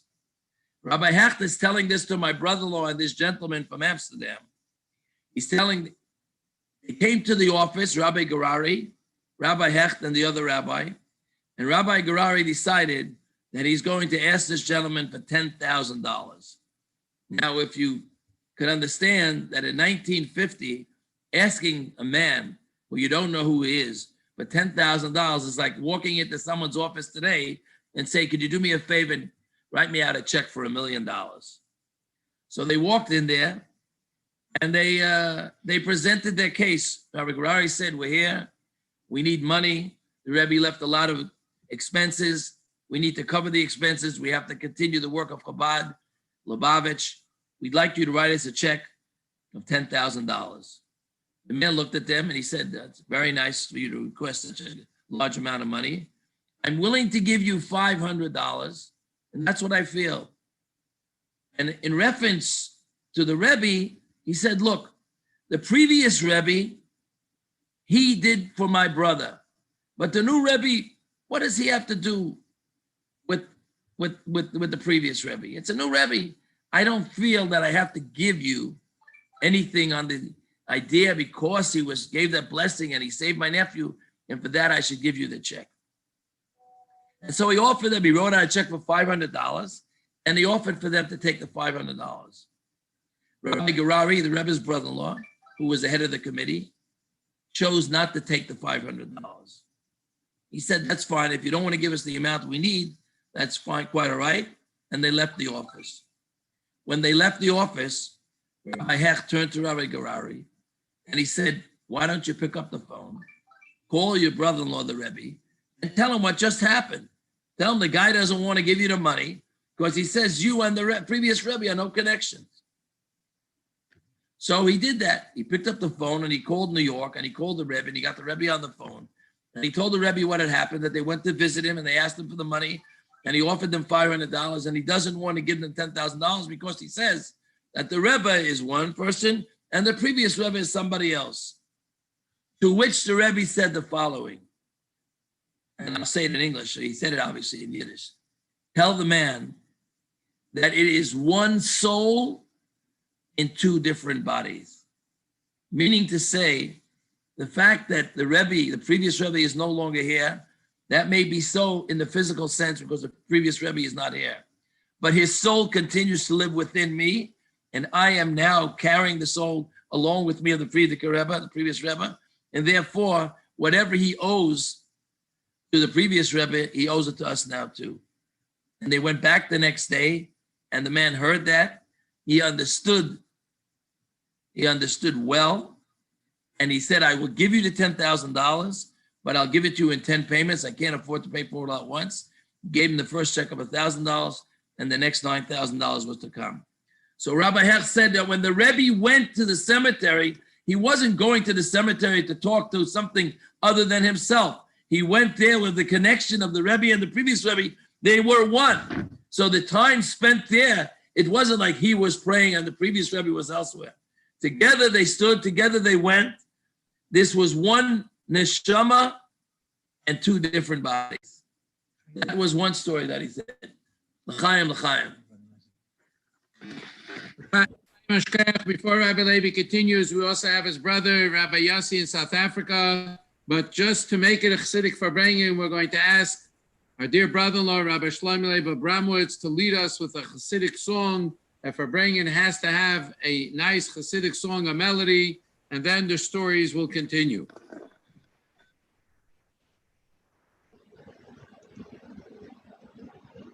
Uncle Samuel, please unmute. You have to unmute him. No, he's a co-host. Can you hear me? Yeah. L'chaim. Hello to Murray and his wife. Chaim. I'm from the new generation, but I'm also from the old generation. Chaim. I'll start the niggin that's known as the Hecht niggin. This is a niggin that basically came back to life from the old days in Brownsville. This was a niggin that was sung to the Chadoidi in one of the shtiblach in Brownsville when Bobby Suchi, that's Rabbi Hecht's mother, passed away in 1973. Some very rare occasion took place, and all the Hecht brothers, who were very, very, they were all activists and rabbis and busy in their own communities. It was very, very rare that each of the 7 brothers should all be together in one place at the same time for an extended amount of time. But after her passing, on that Shabbos of her passing, all the brothers were together. That's in 1973, February, March 1973.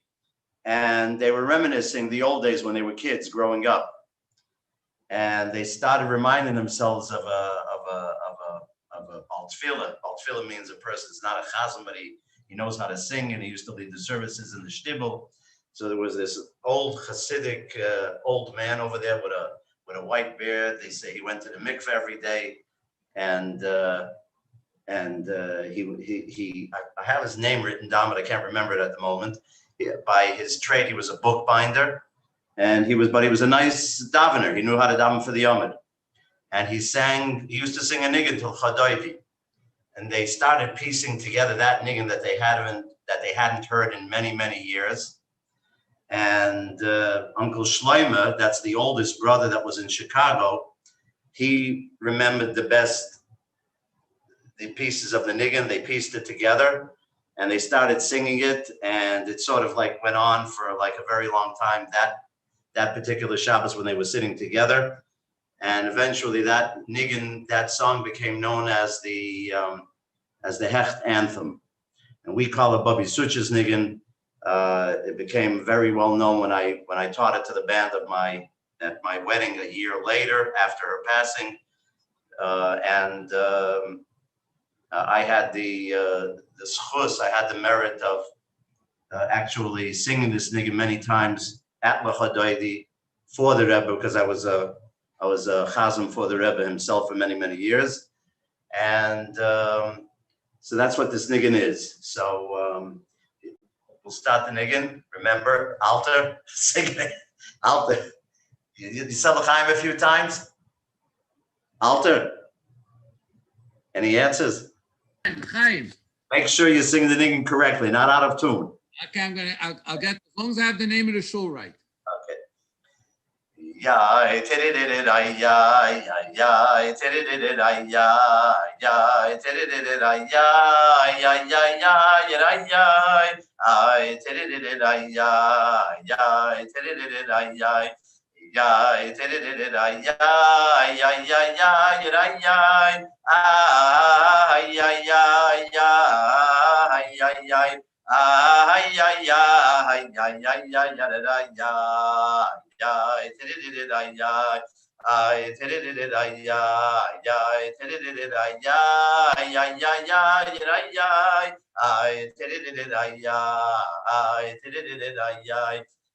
tedidid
This niggin is known, it's a niggin without an end. Anyways, l'chaim, Zayd, as we want to say, Daddy, Zaydi, whoever we're talking to over here, the neshama should have an aliyah. Have you read that? That means you should come back down here with Kitzuviran Sheikh Neof of Hubaseicham. That should be Tchias Hamesim. He should be back with us very, very shortly, right here now in the middle of this Fabrengen. He should be back with us. And we should continue the work of spreading all the whatever that ever wants us to spread. And we should be Matzliach, Begashmis, Beruchnis, Betidish, Chassidish, Nachas, Simchas, and Nachas, and Kol Tuv. And as I like to always end off with Alta, as Mashiach Shashakum and Teko from Yad Mamash, L'chaim. L'chaim. Thank you very much, Rabbi Abramowitz.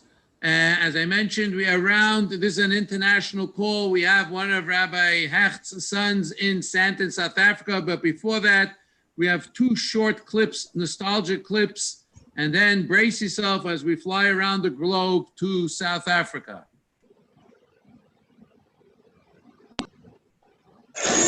Ich wundere den Mann in einer kurzen Wort Bekäscher von Rabbi Yankiv Hecht, was mir so kommt persönlich sehen, wenn ich komme zu fahren in Amerika mit 41 Jahren zurück, mir kommt dem Schluss hereingeht zu Friedrich Reben und hereingeht zum Reben, ich gewinnt der Seder, ich gewinnt dort mir jetzt gefühlt zu dem Mashiach Sifeteure. In jenem Cheder gewinnt der Rabbi Rab Simpson und Rab Simpson hat auch geschrieben, jeder Reden, was darf hereingeht zum Reben. Mit einmal sehe doch einen German, aber wenn ich gerade frage, und stehe doch nicht frage, wer das ist, sagt mir Rabbi Simpson, das ist von den Amerikanern Askonim. Später gehen die zum Reben, wenn ich mir rein zum Reben ist mit mir mitgegangen, der Rabbi Rabbi Simpson. Später wäre Rabbi Yankiv gegangen zum Reben mit Aiden, ist auch in reingegangen. Ich frage bei Rabbi Simpson, was ist das, geht auch in der Ebene, darf gehen mit ihm mit und darf er gehen mit ihm mit. Sagt er mir, nein, sagt er, Rabbi Yankiv von den Iden, was sie gehen sehr oft zum Reben und versteht, was der Rebbe sagt. Er darf nicht ankommen, nach ihm zu so gehen mit ihm. Er geht nach einem anderen Brick. I would like to add just one minor thing. But this minor is not a minor but a major. Can we start and begin to estimate how much Nachas Ruach Rabbi Hecht gave to the Rebbe soll gesund sein? The smile, when the Rabbi gave a look, he used to sit over there right by a Fabrengen. And the Rebbe turned to Rabbi Hecht with a smile, the smile that the Rebbe had when he looked upon Rabbi Hecht. And the cause a smile and a nachas ruach to the manik hadoyer. This is the greatest. This is the most important. The previous Rebbe Nishmo Seiden speaks about the Torah's Chesed, one of the greatest Geonim in those days. And he says when he came to the Rebbe the Tzemach Tzedek, he prepared a special pilpul in order to give an achas ruach to the Rebbe. And the greatest thing by a choset is geben dem Rebbe an achas ruach. Wer kann sich vorstellen, Wie viel Nachas Ruach der Rebbe hat gehabt, wie viel Nachas Ruach Rabbi Yankiv Yehuda hat gegeben, dem Rebbe soll gesund sein. Und jetzt die Kinder, die Rebbetzen und die Kinder, dürfen das Memalle sein. Gar nicht keine leichte Mission. Gar nicht keine leichte Mission. Nice Odom ist der keinem von den Hebräern steht nicht kein nice Odom. Nice Deminien, weil immer Elohim Yehi Oyer. Vayomer Elohim aufeinander ihnen. Bei Odom, nice Odom. Steigt man auf in Kabole nach Sides, als bei dem Odom, dem Mensch, hat man hereingegeben alle Parzufen von Sederei Stauscherlos.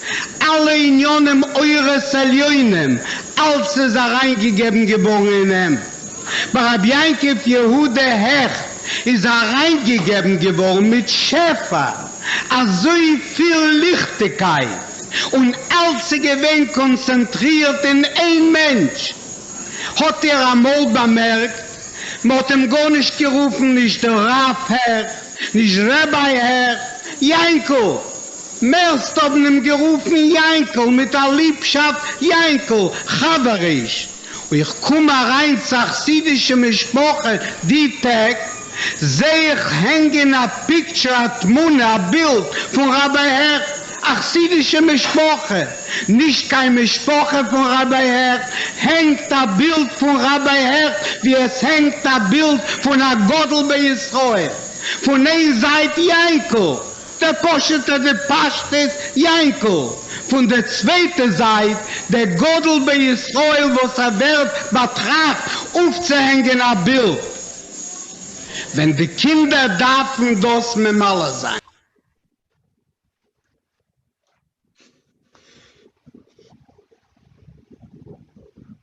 Those are two amazing clips. And now Rabbi Yossi Hecht is going to say L'chaim and continue with the Farbrengen L'chaim. Rabbi Yossi, Shabbat Tzlacha, L'chaim, L'chaim. L'chaim v'lebracha. You'll forgive me, I'm saying L'chaim on my morning coffee. It's 6:35 in the morning. You could spike it. You could spike the coffee. That you have to figure out on your own. If not for lockdown, I would be in shul now davening Shachris. But the last time we did that here in South Africa was 5 months ago. So we've been pretty locked down. I had the opportunity earlier on this evening to make a siyum for the Yartzeit. And I mentioned then, it was on Masechet Yevamis, and on the last page, on page 122a, you'll take a look on the top of the page, Rashi says, there was a question where one of the Amaroim, one of the authors of the Talmud, said there was a question brought and he would like to discuss it with his colleagues. So he'll wait for 3 Yomim Tovim, for 3 holidays. Because before the holidays, the rabbis would convene and discuss the laws of the holidays, etc. Rashi brings another opinion what these conventions were about. They weren't conventions or get-togethers or gatherings before the holidays. Rashi says they were gatherings which took place on the Yartzeit of great people. And the minhag was that when there was a Yartzeit of an important person, the friends and the Rabbanim and the would come together at the gravesite, in fact, and speak words of Torah. And so I want to thank every one of the speakers and every one of the participants tonight who has shared so much and such inspiring and uplifting stories. And even if I want to go to sleep, I can't, and I can't fall asleep. I didn't prepare anything for tonight because I wasn't one of the speakers. So I just want to comment on a few of the things which were said. I'll pick up on the last, or just before the last, Rabbi David Raskin, our mashpia, and the head of Tzir Agudas Chabad for many years. And he told the story, and that Rabbi Simpson told him that Rabbi Hecht could go into the Friedrich Rebbe while versteht was the Rebbe will, was the Rebbe sagt. Now, if you take that phrase on its own, that is, I think that encapsulates, in a sense, that encapsulates Rabbi Hecht's life and dedication to the Rebbe. Versteht was the Rebbe sagt. You know, we had the merit of listening and hearing, and you could still hear it. You could put on the videos and the audios of listening to hundreds, if not thousands of hours of the Rebbe talking. And maybe we understood, maybe we didn't understand. There were words of Torah, there were deep words of Torah, of Chassidus. But how many can say, or about how many can we say, as versteht was the Rebbe sagt, that he truly understood what the Rebbe meant and what the Rebbe wanted? And I think Rabbi David Raskin hit the nail on the head when he said it, that versteht was the Rebbe will. In fact, in one of the stories which was told, which I think is only a half of a story, where the Rebbe told someone on Yechidus, I think Meir Halik told the story, but it was only a half a story, that the Rebbe told someone on Yechidus that he had 3 Chassidim, or 3 Chassidim who would follow his instructions. He mentioned 3 names, but the one was Yankel Hecht. And what he said was that Yankel, he does even before I ask. In other words, he's right on. We're on the same wavelength. He was saying that Rabbi Hecht was on the same wavelength. He understood exactly what I want. And in that vein, I just want to comment and correct a few things which were said tonight. First of all, for all of you guys out there, the name of the shul was Congregation Yeshiva Rabbi Meir Simcha HaKohen.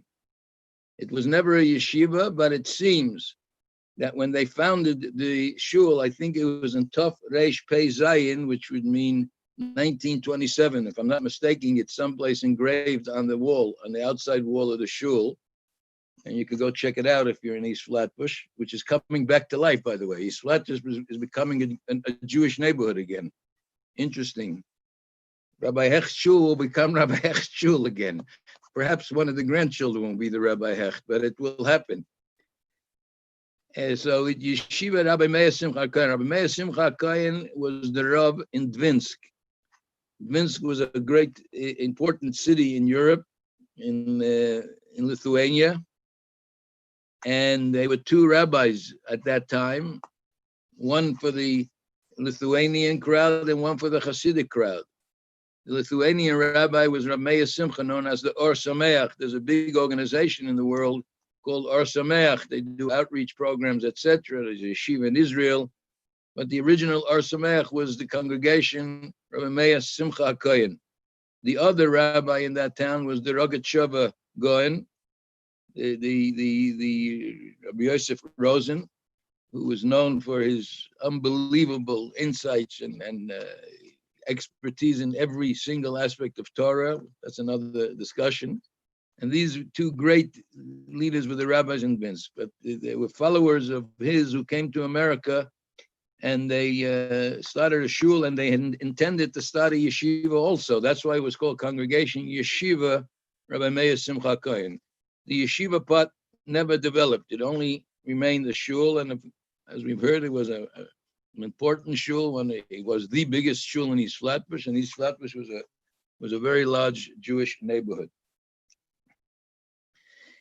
So that's just the name of the shul. So Alta Tenenbaum, you should get it right. Are you there, Alta? Alta. Yes, I'm here. By me, it's 12 o'clock at night. I got the names wrong. As long as you got it right. You never get, but you haven't said L'chaim in at least 5 minutes. I was told by the producers that I shouldn't say L'chaim. Oh, okay. Anyhow, so we all are familiar with the Rebbe's Mivtzoyim, the Rebbe's mitzvah campaigns. It officially began in 1967, just before the 6-day war in Israel, and the first of the 10 was Mivtza Tefillin, the Tefillin campaign. And it grew into, and it developed into, over the next 5 or 6 years, into a 10-point mitzvah campaign, which is, which is the foundational work which Chabad does throughout the world.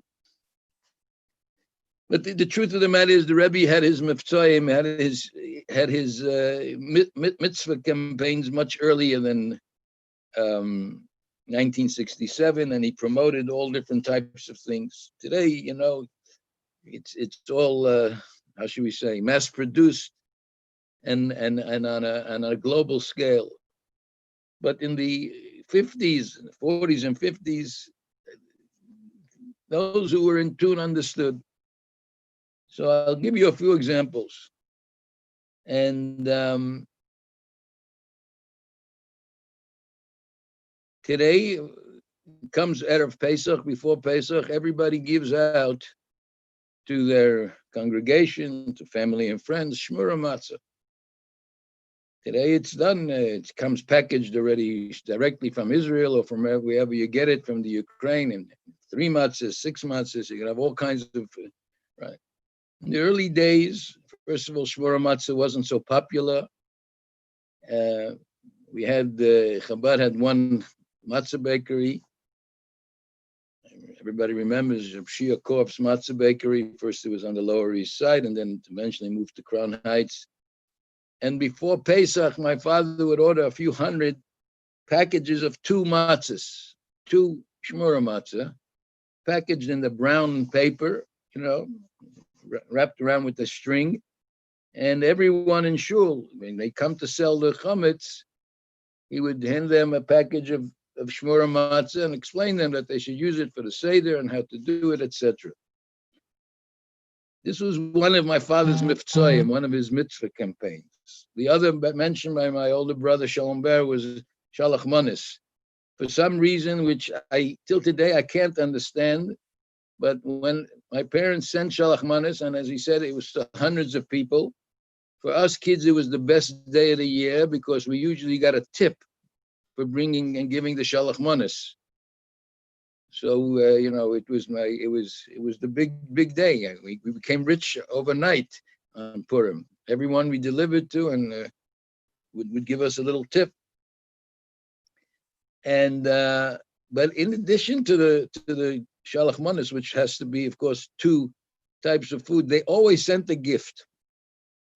My mother's there, and if she's listening, I don't know if she could explain why. I think they told me that in the first year it started, they sent a bottle of wine to everyone. And but every year, and this was hundreds of gifts, either a napkin holder or salt shakers, or every year there was some sort of gift which was sent along with the Shalach Manis. Why the rabbi had to send to 300 or 400 people gifts, I still can't understand. I've been a rabbi now for 45 years. It's one of the things I don't do what my father did, but he did it. And again, and Shalom Ber mentioned the esrogim, how careful he was. But in those days, you didn't go down the block and buy yourself an esrog or a set. It comes as a set or whatever it is. You asked Rabbi Hecht, and he ordered for you a set. I would sit and my brothers, and we would put together, we would make the esrogs, we'd make the lulavan, we'd have to make the rings and put it together with the 4 species, etc. Most people came to our house to fetch the lulavan esrog on the first morning of Sukkot. They came to the house, and my mother would prepare coffee and cake and tea, and it was a whole bar mitzvah early in the morning on the first morning of Sukkot. But the bottom line of all of this was that nobody knew what an esrog cost. They thought that esrog cost 50 cents, like a lemon. They didn't realize that even in those days, an esrog was very important, very expensive. And, they felt that they gave the rabbi $2. And not only did this cover the expense of the esrog and the lulav, but he was making some money. If my mother would be able to speak, she would tell you how much money it cost them every year to supply the esrogim lulavim, to supply the shmura matzah, Okay, the Shalach Manis was on their own. So long before the official mitzvahim, the mitzvah campaigns, and some of these became part of the Rebbe. The Rebbe encouraged to give Shmur Matzah. You can read it in the Lakota Sichos for the earliest of years, that the Rabbanim and the Shamashim and the Shachtim should give their congregants Shmur Matzah. Make sure it never became one of the 10 mitzvah because it's limited to once a year. But this was something which he had been committed to, and at a great expense. But money never got in the way of doing what had to be done. And somehow the Eibush, God helped cover the bills, and that's. So these are just some of the memories and some of the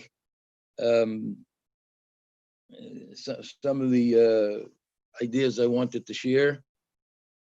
And let's hope that this is the last time we get together for the Yartzeit without the star of the show himself. Mashiach should come. Mashiach should come and return us back to our homeland. We should have the Beis Hamikdash, a Shlishi, and we know that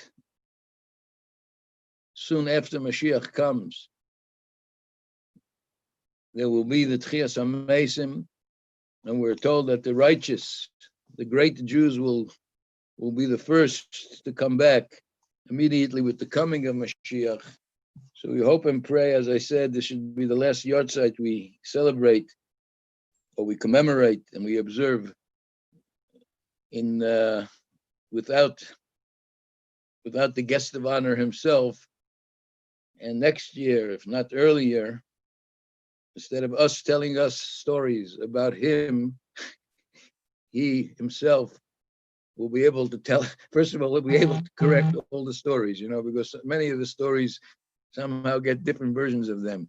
So at least we'll have to sit down for a long time and find out exactly how it happened and when it happened, and the details. We'll get all the details right for a change, because in order with so many people and so many children and grandchildren, everybody had their own version of what happened. So first and foremost, we'll correct that, but we'll merit once again to enjoy his company, his wisdom, his Avas Yisrael, as was mentioned so many times, and his being so genuine. And I think perhaps if there's one word which could wrap it all up, I don't know if the word was mentioned tonight, but I think he was genuine. He was the real thing. He was genuine as a Yid. He was genuine as a Chassid. He was genuine as a activist. He was genuine as a parent. He was genuine as a friend. There was nothing plastic about him. There was nothing fake about him. He was the real McCoy. So the Eibusher should help. We should get together for Simchas. All those in need of for Shalema should be blessed with a speedy recovery. Sadly, there are many who need it in our community, in all communities, Yidden and even non-Jews. We should all be healed by God himself. This terrible plague should be taken away from us, and we should be able to live our lives as Yidden, not only as good as before, but even better. Hopefully we'll have learned something from this very serious and very negative experience, and we'll come out on the other side stronger and better and kinder and nicer and more committed to what we should be doing, to the purpose for what we were sent to this world for, to make this world a place of godliness and of goodness. And as I said before, with the coming of Mashiach, I yield back to the managers of tonight. We are happy to inform everyone that Alta Tenenbaum went out. Even at this late hour, he was able to find a liquor store that was still open, and he has replenished the L'chaim Center, and so he'll shortly be back to be able to begin with the next L'chaim on the list. Another short interaction. You're lucky to live in a country where you could buy whiskey. In South Africa, you're not allowed to buy whiskey since the lockdown. What are people doing? America finished bootlegging 50 years ago. Bootlegging. You have to ask the older people what they did in the times of the what was it called when you couldn't drink? Prohibition. Yeah, the bootlegging. We prohibition, yeah. Hold on, excuse me a second, Uncle Levi. Uncle Levi, we just take a little bit of a brief detour. Rabbi Menachem Garlitsky has a few stories he told me about Zaidi. And if you could please, Rabbi Garlitsky, I made you co-host, so just come on to video, please. If you could share the stories that you have about Rabbi Hecht, please. Thank you. Wait. Me will vorstellen, als choshev Mensch, was is in charge of the coming up the Chafa 40 years, that the Rebbe instituted Kel Levi Yitzchak, is in charge of the Siyumim, 83 Siyumim plus a year. As there is a Yedid of the Rabbi Hecht, who worked on many of the parades, who called the head chief conductor to bring the train all the way from Coney Island to come straight to Crown Heights. Someone that is a very, very active member of the Rabbi of 770.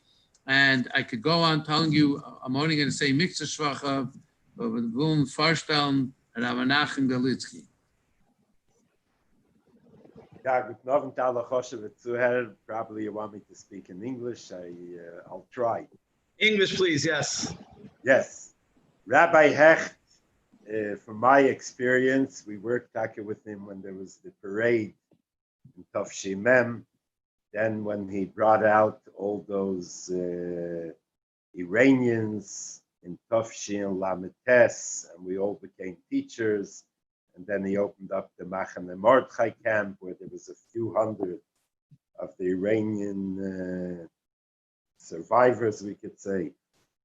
And later Machane Yisrael. So he used to come out. We had many times meetings with him. And just to tell you a few stories. When we were in Machane Mordechai, so that camp continued till Hishayne Rabbe. It was very hard to set them up in Crown Heights for everyone in school. And you had to have a kitchen, you had to have a dormitory. So they stayed in camp much later than all other camps. So I remember it was after the camps closed, Shalom. So he came and he spent a Shabbos Parsha Seitzei Tovshin Lametes in Machane Mordechai. He was there all Shabbos. He gave a Meiride Kedroshe for the campers. And then there was a Fabrengen. So his Fabrengen, there's one story that I always remember and I use it many times. He told us that the Rebbe once asked him to do a certain thing. And the next time he went into Yechidus, the Rebbe said, what is with this thing that the Rebbe asked? So he said that he put down answers like he knows how to do it. Why he didn't fulfill what the Rebbe asked. He said when he finished saying all his answers, so the Rebbe said, Chode gebeten tirutzim oder chode gebeten erledigen der Minyan. That I ask you, you should give me reasons why not, or I ask you to fulfill what I asked. And actually, this is what he always did. He wasn't looking for any tirutzim. He did everything. Just another little example, when it was the Lag B'Omer parade, Tov Shin Mem, was a big turnover. The Rebbe said that every city should have a parade. The Rebbe said, gekocht, to have parades all over. And compared to the parades before, Tov Shin Mem was a very big parade. And one of the problems by the meeting was when we speak to the schools, they have problems problems with transportation, who's going to pay for all the buses. When he heard that, he said on the spot, all the buses he's going to pay for, and the Iker is Kinder sollen kommen zum Rebbe.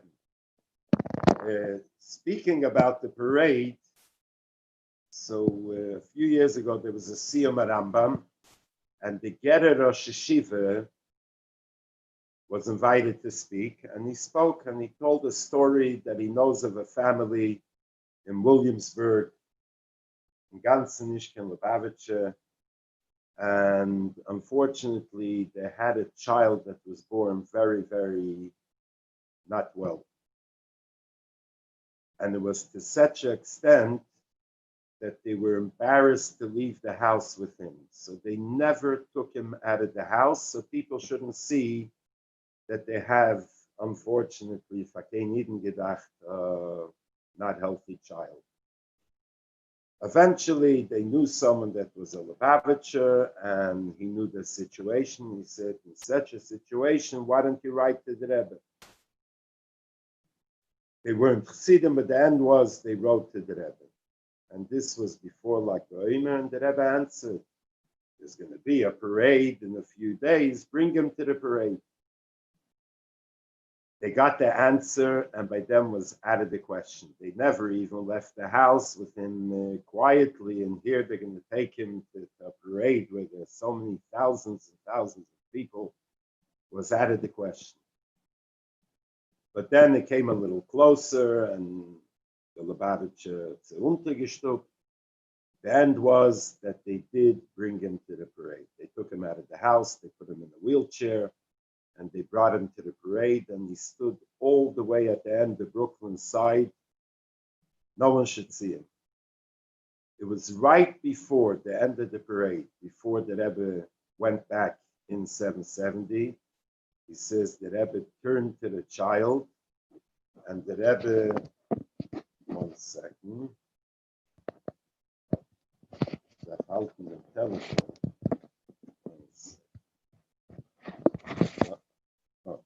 and the Rebbe made with his hands, he should get up, stay off.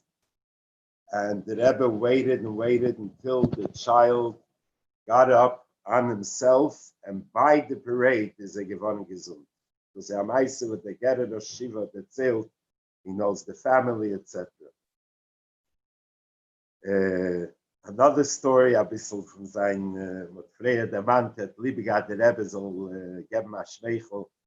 So he told us by that Shabbos, he said he was once in Yechidus, and sein Yechidus is given in Yom Klolim Beike.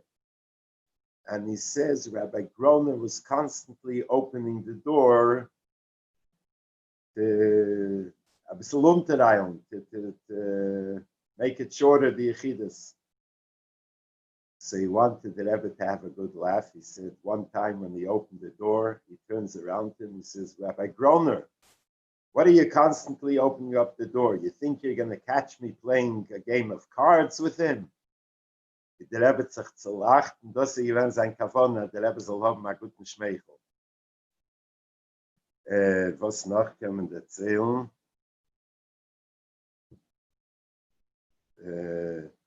Must tell you, ich habe noch ein bisschen a Keshe mit some of the Iranians. We taught them for quite a few months, then we were in camp a few months.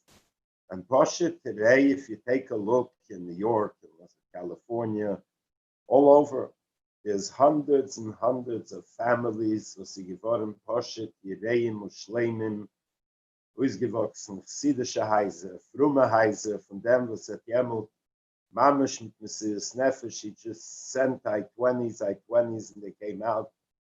Pasha didn't have where to put them, aber hat rausgenommen, der Eberste hat geholfen.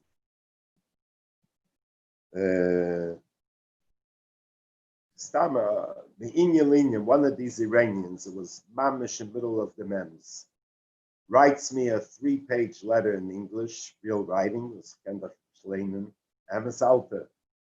A call upon him, he writes me like this, that he's learning in college, and he's a Kohen, and his mind tells him that he's not allowed to marry this shiksa, but his heart, he does want to marry her, and he's going to get married. But before he's going to do the last thing of getting married, the Koil Mamish, he's thinking maybe in Judaism, I remember this line, maybe in Judaism there's some secret that can help him. I didn't know what to do. I took the letter, I put it back in the envelope. It was addressed to Rabbi Menachem Gerlitzky, and I put it into the Rebbe's box. What happened then, I don't know. But I could just tell you that a few years later, I was in Los Angeles about 9 years after the story. I visited him. He has a Jewish wife and he has children. Actually, has triplets. He ordered film. Two are boys, one are girls. And the effect is unbelievable. Unbelievable. Even at the Karavilans and Eben, nicht siehst, dass der Rabbi einmal gerät hat sich und gesagt, der Yankiv Yehuda wie Gematria Rebbe. Nicht geposchte Sache, der Aid ist a sehr gewähne Kusche zum Rebbe. All the years he was so much given over to the Rebbe that the Rebbe spoke such a sicha. This is the nicest to what everyone spoke before. But the Breitkeit was had gehabt if it was by the parades, by opening up another camp and taking out children. It was Machni Israel and the camp and the Shalom and the Hadarat Torah and the Wednesday hour and the Mochen Chane and the given Aid that Poshet gelebt ma'ala tevi was a dugme chaye Gemut im Grabocha, dugme chaye von Aid, was sie given übergegeben zum Reben Belev und Nefesh. It's given keine Cheshbonis. And during the meetings, when we came in with Poshet sword, and it was a dugme chaye für alle Chsidim wie Aid auf sein übergegeben zum Reben in Alts, in Gashmias, in Ruchnias, in der Rebischter Helfentag ist special, als a greise Tag, wie heute Yom Tevel Israel, Chamisha Sebaov, als es ein Yartzeit, was jemals, wie der alte Rebbe sagt, in Tanya, sind alle Polulis und die ganze Avoide, als Seiche sein Tag geheimt, hat Moshiach soll kommen, und soll praten, Chamisha Sebaov, Tag der greise Yom Tevel, und des Amigdash Ashlishi, the Gula Amitis Vashlema Teke from the Yad Mamish now, soll sicher sein, noch inmitten der Zoom, Mamsche sein, mit alle Tzadikim oder Chufstein, la Alte, Begula Amitis Vashlema Mamish now. L'chaim will it go. I just want to also share with you one more short story that I shared with the girls in Camp Amuna, Pennsylvania this Shabbos. And perhaps this is really the underlining to all of the stories that were said today. Mother Zozain Gesund has told the story many times. He has told us in the dining room for the girls many times, and I believe it's worth repeating. And one of the times that one of the grandchildren wanted that a picture of the Rebbe, Rabbi Hecht, and Rebbe Tzemach should be hanging in the new dining room where we are in Pennsylvania. And they produced a very beautiful picture of the Rebbe by dollars interacting with Rebbe Tzemach and Rabbi Hecht. And it was a trip that they were on their way to South Africa. And Rebbe Tzemach said that she told the Rebbe at one time that she should tell her husband, Rabbi Hecht, the Rebbe should tell him to take it easy a little bit because she was concerned about his health. The Rebbe turned around to Rebbe Tzemach and said, in your husband's dictionary, there is no such word as take it easy. And that is really what Rabbi Hecht took his strength. There was never a day off, and there was never a time to take it easy. It was always getting things done, and it was always a continuous battle, whatever was on his plate for that day, that he had to. Yes, I'm glad that the committee behind us is working well. This is the picture we're talking about. This is the picture that now hangs in the dining room in the camp in Pennsylvania. So when you don't have the word "take it easy" in your vocabulary or in your dictionary, that will give you the force to continue forward and to be able to accomplish the things that we have to do. Each and every one of us in our own levels have to try to, after hearing these hours of testimony of Rabbi Hecht, take a message home with us and perhaps move forward with that. And with that, I yield the time to our host, Rabbi Levi.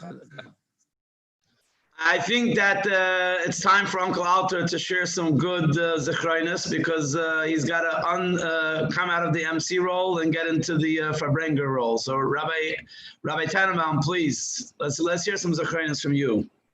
As you see, I am now sitting in Rabbi Tannenbaum's seat. He has been kidnapped and dragged away to some other responsibility. I will try to do my utmost on this end here to try to bring him back. But in the meantime, if there's someone out there who's amongst the crowd out there that has a story that they'd like to share about Rabbi Hecht, now's the time to just raise your hand and Rabbi Chodakov will pick you up. Anybody would like to share something, please raise your hand. Don't be shy. There's only 100 people between YouTube and Zoom right now. So it's a smaller crowd. You don't have to be so afraid. Just raise your hand. Or put something in the chat box and then we will unmute. Rabbi Shlomo Leib Abramowitz wants to talk. Go ahead. Okay, he could unmute. He's a co-host. He could unmute. Just wanted to share something very briefly. I won't say the whole background to the whole situation, to the whole story. This is pertaining to the Rebbe when he went to France to pick up his mother, to arrange her papers, to bring her to America in 1947. In 1947, for all those who know the sequence of events, Rabbi Hecht was already in charge and the director and the head of the release time program. When the Rebbe came to France, the Rebbe was there for several weeks. And this was told over at a meeting at a little Farbrengen for a Yom de Pagra, that Shia was Farbrengen with girls in the office of 824 Eastern Parkway, in Zaydi's office. He had asked Rabbi Israel Chaikin, who is now approximately 84, 85, whatever. He's from Zikne Chasidi Anash. He asked him if he would mind coming by to speak for the girls. He says, I can't, I don't feel good. My wife is not feeling well. I'm not well, I can't, whatever. Anyways, he kept on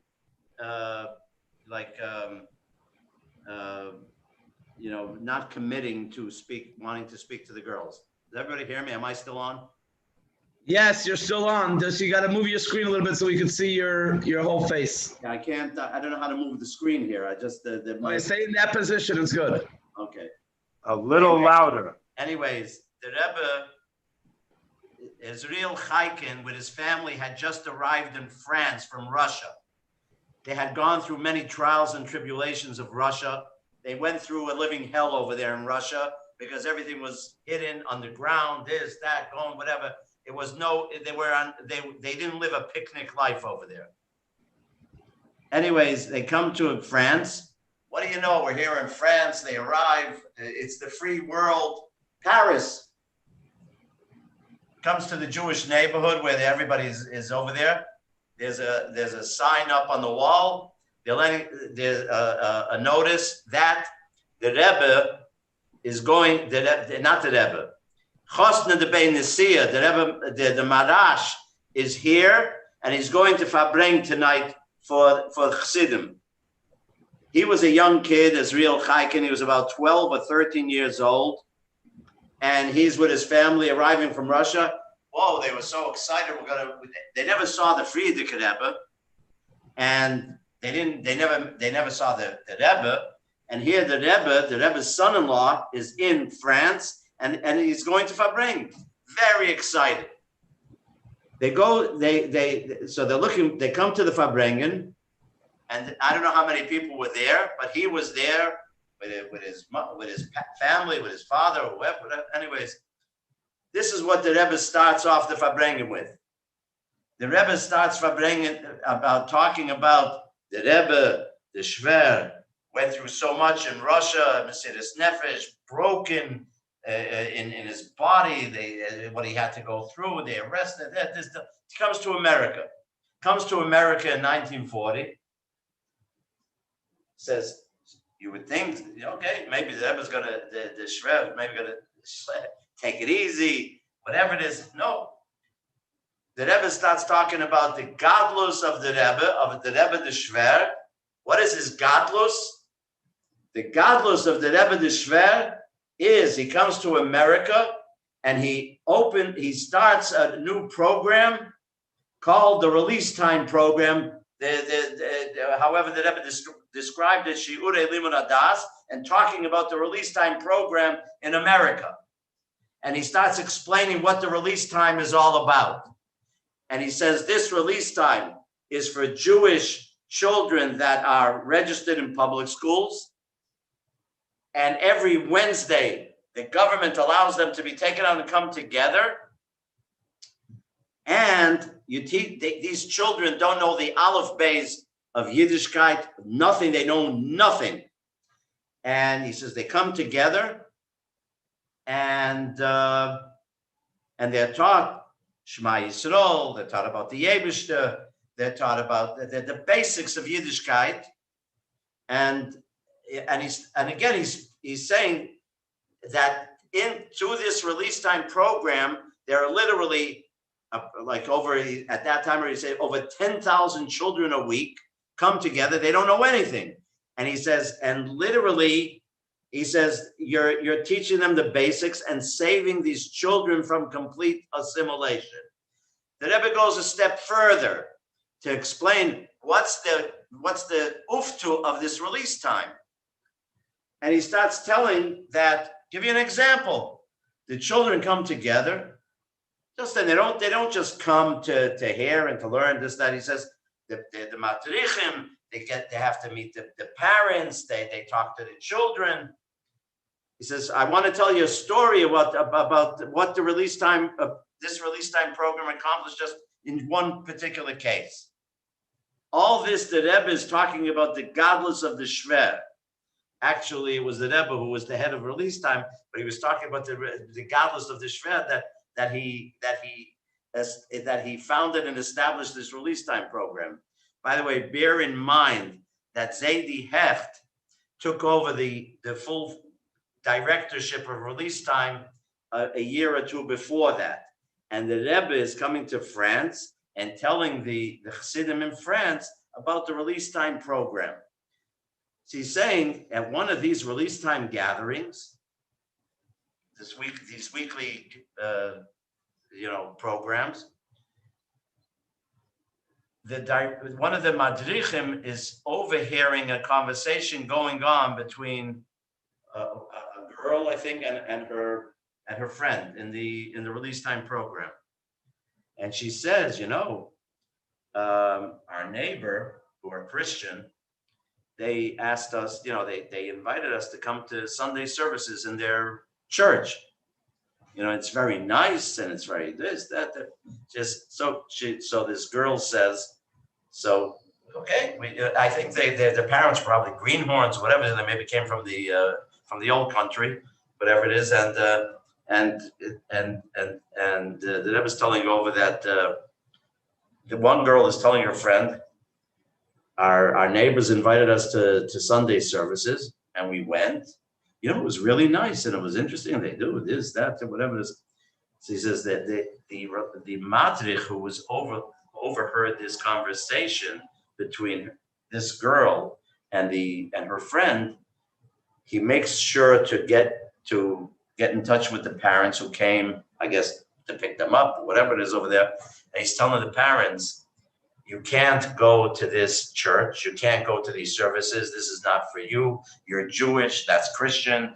And basically, the Rebbe said, the Madrich saved this girl and this family from total assimilation because of the release time program. So he's saying this is just one case, one example of this release time program, and he's telling the oilam over there of Anash, das is the godless from the Shver. He comes to America. He doesn't sit still and not do anything, like resting, relaxing, and so on and so forth. He throws himself into the American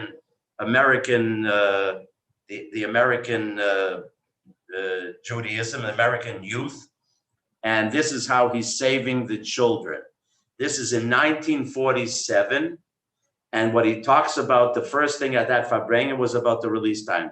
To get back to the point over here is real Chaikin, who was invited to speak by Shia there, and he was hesitant. He says, I thought back to that day when I was about 12 or 13 years old, and I went to that Farbrengen, and he says, so Shia asked me to come and speak for you girls at the Farbrengen and say a few words to you. Says, how could I, if it was so important of the Rebbe to speak about the godless of the Shred, he's talking about the release time, how could I not come here to this office, which is the office of the release time, and to speak to you and tell you something? So this is something that came to his mind, and he remembered that Farbrengen from when he was 12 or 13 years old.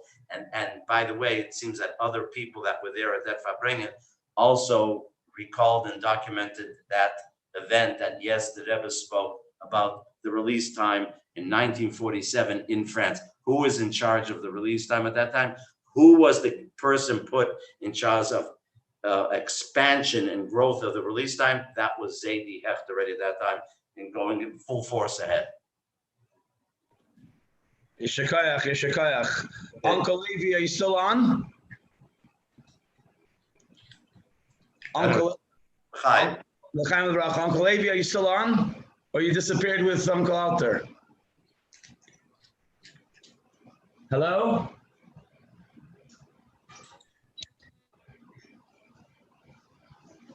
Okay, I think Uncle Levi was kidnapped too. There's a lot of people still on this broadcast, and we thank everyone who has joined us till this point in time. If anyone else wants to share something else, just send a chat and we will unmute you.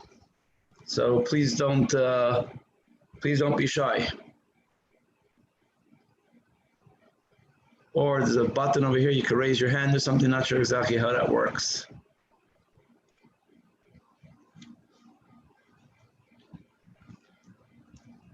One thing with these Zoom meetings is that we're not allowed to have downtime. So please, someone, any of my cousins on here want to share something, please don't be shy. If you're not my cousin, you want to share something, don't be shy either. Reuven Russell, you're still on. Reuven Russell, come on, Reuven. Let's hear something from you, Reuven. Reuven Russell, I just made you a co-host. Come on, please. Shalom Aleichem.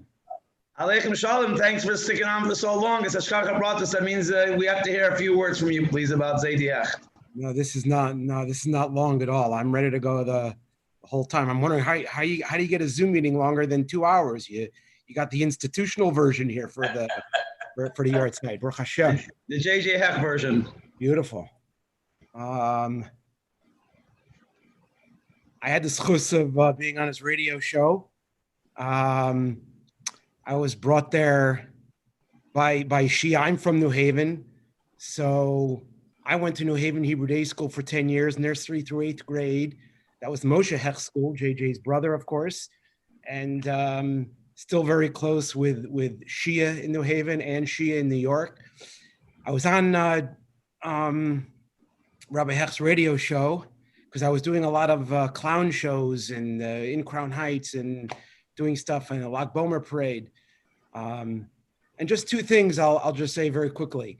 Number one. 1 second, excuse me, I don't want to interrupt you, Reuven, but the 5-minute rule is over for Brengen. Oh, okay. I didn't do a l'chaim yet tonight, so I am here. I gotta. I'll do it together with you. I don't want to. I'd have to get up and walk. It would probably be at least a 60-second. But by the time I got a glass, I don't want to take people's time. Okay, I'll have you in mind. L'chaim, l'chaim. L'chaim uvracha, l'chaim. And I teach public speaking now at Yeshiva University.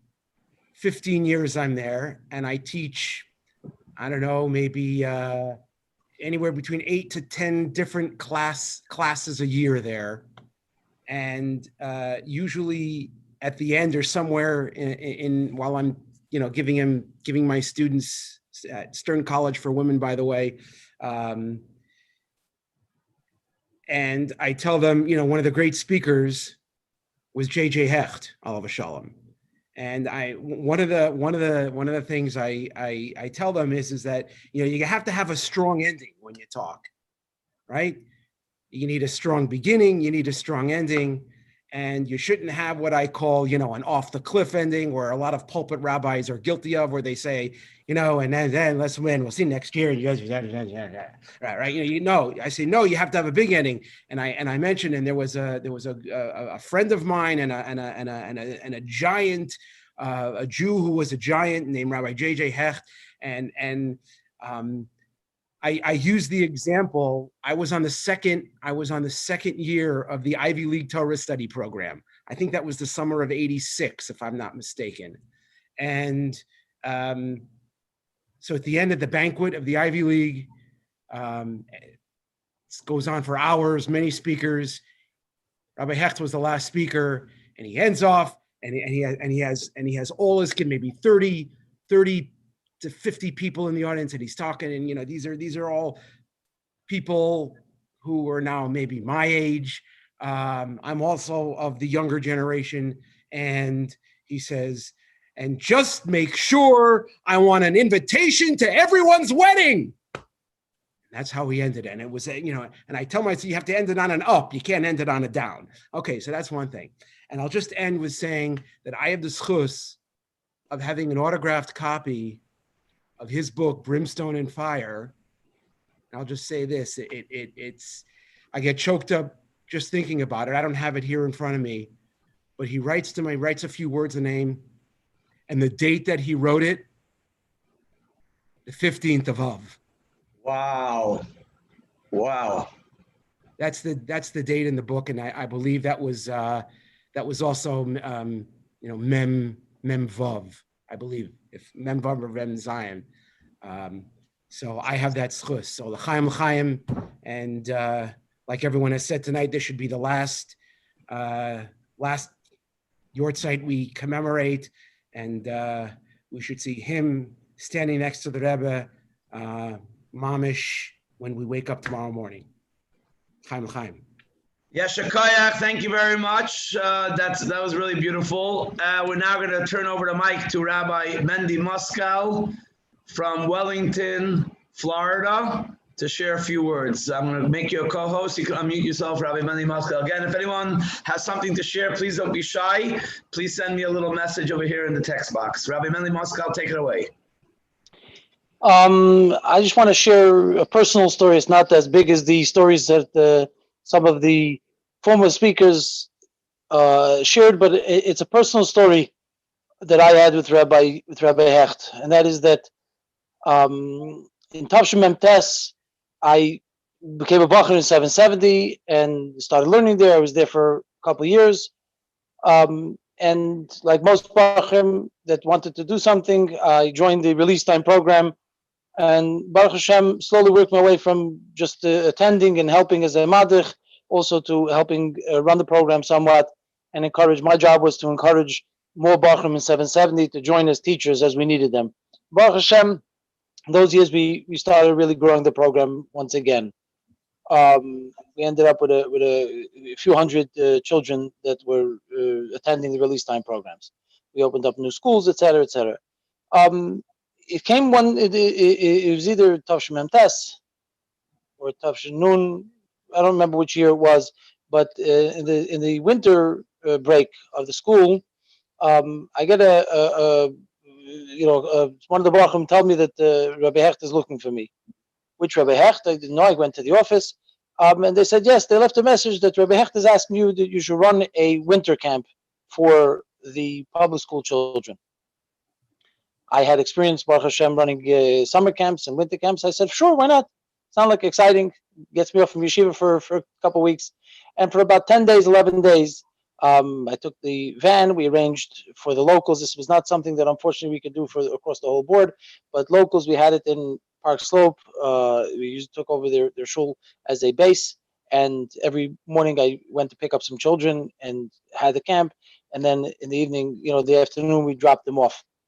I must have had about more than one van load, so it must have been more than 20 kids, maybe 25 kids or something like that. I got a couple of guys to help me out, and every day I changed the guys that were doing it. Baruch Hashem, we had a very fun time. It was a successful thing. We taught the kids, obviously, went through the typical camp routine, teaching them some Torah in the morning, and then, had some fun. We went ice skating and all the wonderful things that you do in a camp, especially a winter camp in New York. And Baruch Hashem, we had a lot of positive feedback from the parents. Obviously, the goal was to try and get them to think about going into yeshiva, things like that. And that's the way it was. And the camp was over, and we gave the keys back to the van, and tried to clean up, or maybe I didn't clean up, I don't know. But went back to 770, went to learn. A few days later, again, get a tap on the shoulder. One of the Bachrim says, Rabbi Hecht is looking for you.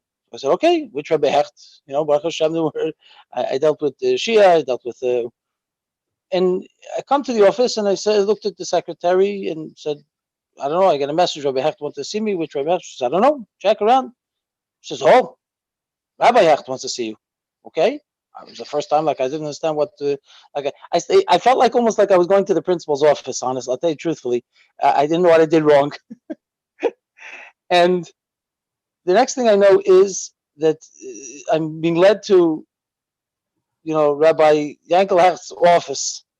And for those that know his office, it's a very imposing office. He has a long entryway, sort of, there was a table, almost like a conference table, and his desk was at the back. You had to walk to it. And he gets up from behind the desk and meets me halfway across the room. Like he's coming to greet me, and I really didn't know what I did wrong. I was thinking, what's, and he comes and he greets me and he shakes my hand, he pumps my hand, he says, I just wanted to thank you for the wonderful work that you did in release time. And I wanted to thank you so much, the positive feedback we had from the children, from the parents. And for 2 minutes, he's thanking me, and I didn't know, I still felt like I was at the principal's office. And till it dawned on me, it was like a shocker.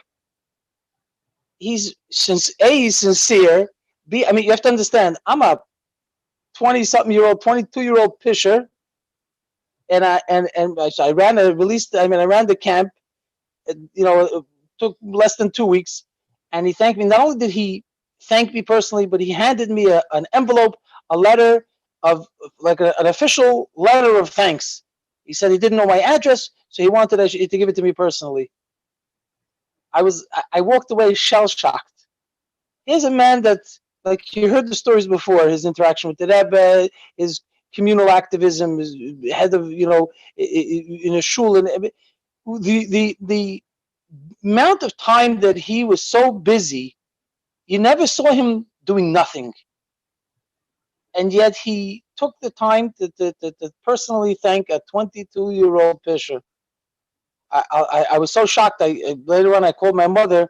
She wanted to see the letter, and she took the letter, and she wanted to frame it. I wouldn't let her. I said, you can't do that.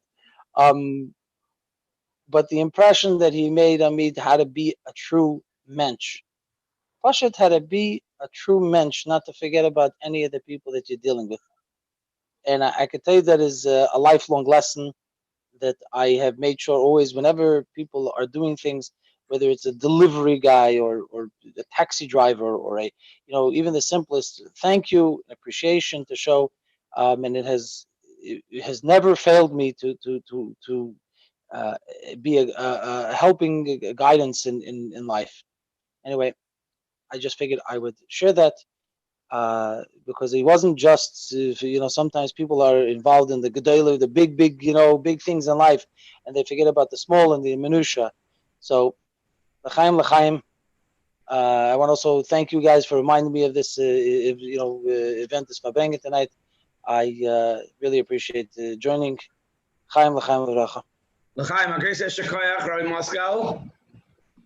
I want to tell you, he didn't only send letters to 22-year-olds. I got a letter after my bar mitzvah too. So Baruch Hashem.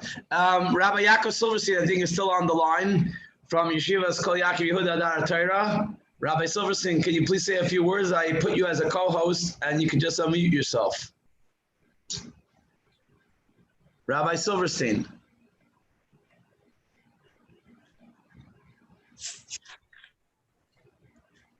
Rabbi Silverstein.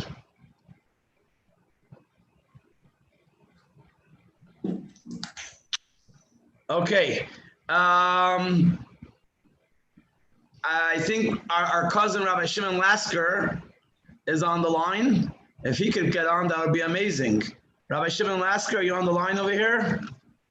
To find you and unmute you. 1 second, we're gonna make you a co-host.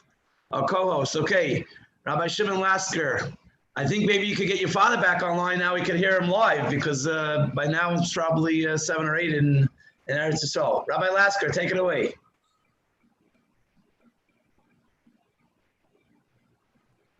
Rabbi Shimon Lasker. Rabbi Shimon Lasker, please don't be shy. We see you.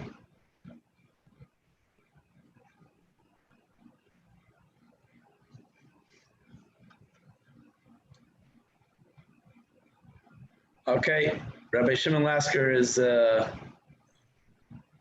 being very humble.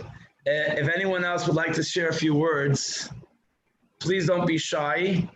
There's nothing too small or too large. Everything we would love to hear memories of any size, shape, or color. Just send a little message in the box.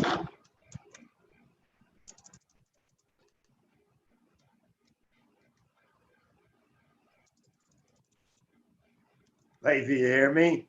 Yeah, go ahead, Rabbi Garliski. Stop Zuck's memories. Tafshi Mem Dalid, that's 1984, we made the first rally for Skanen. So we sent out letters, we invited the different centers and nursing homes. And how do you know if the Rebbe speaks? I went to Rabbi Hecht and I said, how do you know before that if the Rebbe is going to speak or not? So he told me that till today he never knows. He makes a rally. The Rebbe wants, the Rebbe speaks, but it's never confirmed before. On Kachava we made a rally and Baruch Hashem, the Rebbe spoke. I just gave in, I wrote the whole program. They're coming 1:30 and there's going to be a chazan, there's going to be a speaker, and then I wrote 3:15 mincha dash kveidler sadma shlita, which could mean that mincha with the Rebbe, or it could mean mincha and the Rebbe, and Lepoel the Rebbe talked. It was the rally of Tafshin Memvov. And I did the same thing like we did the previous Chanukah and the previous summer and 2 years before. I wrote into the Rebbe that we're having a rally on this and this day in Chanukah, and we're asking for a brocha. So the Rebbe answers, I don't have the answer in front of me, so I'll give you the teichen. The Rebbe answered, Kedai lovi kol hakvutzes b'yachad, ubeim yesh tzoyrech b'tivuch rabboni anashe yichdu, which means it's appropriate that all the groups should come together, and if needed, to do it through the rabboni of Anash. Which groups? What do you mean by all the groups? I got this answer. I ran to Rabbi Castell and I said, who else is bringing seniors Chanukah to the Rebbe and wouldn't even pick up a phone? So he says he doesn't know. He doesn't know of anyone. Akitze mezuchtahin, who else is going to bring seniors that the Rebbe is telling me to come? The poil from Yutas Kislev, the Rebbe went every day to the oil that year. And the Rebbe meant that all like right before the Rebbe said that children and seniors, in other words, there's going to be only one rally for everyone. So it was the night before the rally, and we had a meeting. Where's going to be the seniors and where's going to be the children? I remember he came here, Besrif Kedon, Lubavitch Yeshiva here, no Litoida here. There's no place for the seniors. So the Rebbe took Yemfert, the Tivach Rabboni and Ash. Right away, there was no Rabbonim, there was no official Rabbonim yet. They went in Sivan Memphov. But there was an office, and we sat down 3 Rabbonim, and I said my side of the story. I had to answer to Rebbe, I bring him every year. And he said his side of the story. And the end was they gave up Sapsak, but in the morning there was such a sharpe emphasis from the Rebbe, because the Rebbe wanted the seniors and the children to all be in 770 together. And Lepoil, that's the way it was. It was winter, it was cold, and there was benches, and they were sitting. They were coming in, a group from Yeshiva and a group from seniors. Lepoil, the Rebbe started the Sikha, the specialty of having skenim and little children together. And I could just tell you from the letters I got later that the seniors were Zibet and Himmel, they were like the 7th heaven, that they had a chance to sit with all the children together. Another thing, I don't know if you mentioned in the beginning, I came on later because I had to see them. There was a special Fabrengen that the Rebbe made in the Sukkah, a washing Fabrengen only for the release time students and the teachers, the Madrichim. I was that year a Madrich teacher in Wednesday hour. So there were like probably 30, 40 of us. And all the children came. There's many pictures from it. And the Rebbe washed, and Rabbi Mentlik was there filling up the cup. And Rabbi Hecht, Versteitzer, was right up front. The Madrichim were on both sides of the Sukkah. And all the children were in the middle. And the Rebbe benched, and the Rebbe gave Koshel Brocha to every Madrich to give out to the children. The Rebbe gave like a Pesach jar, like a quart with a cover. Every Madrich went through. It was a historic Fabrengen. I think it's printed in the Shalom book with many pictures. That was the first time that the Rebbe Fabrengen made an exception for Fabrengen in the Sukkah. Lamed Aleph, Tafshin Lamed, right? The Rebbe was already not Fabrengen for many years. That was the first and the only Fabrengen ever since then that the Rebbe Fabrengen would release time children. Right. It was a very, very special Fabrengen. Right.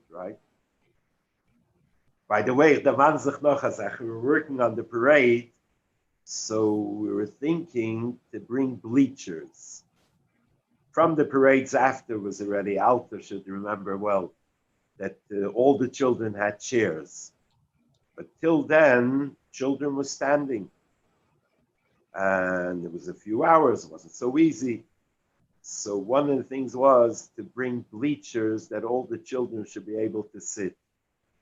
So once a day or once in 2 days, we went in and we gave them a report, and we spoke with the city parks, and we spoke to them that we're having a parade and we need bleachers, maybe they could supply us. So we have gesagt a word which came very, very much to use all through the years. He says, when you call up the city, you go straight to the top. Don't speak with the little people in the little offices, straight to the top. He gave me a woman, a Jewish woman, that she was like the head of everything. And but this is something he says, when you need something, go straight to the top. Was noch? That's Milachat Chil Ariba. Chatchil Ariba, yeah. And he gave me a number. It was a Mrs. I think she was the number. But she knew who he was, and she tried to help. I think it was herself. But Gradi mentioned that was the only Fabrengen from Tafshin Lamed over 20 years, especially for the children. Schuse Yagna Leina Valkol Yisrael. All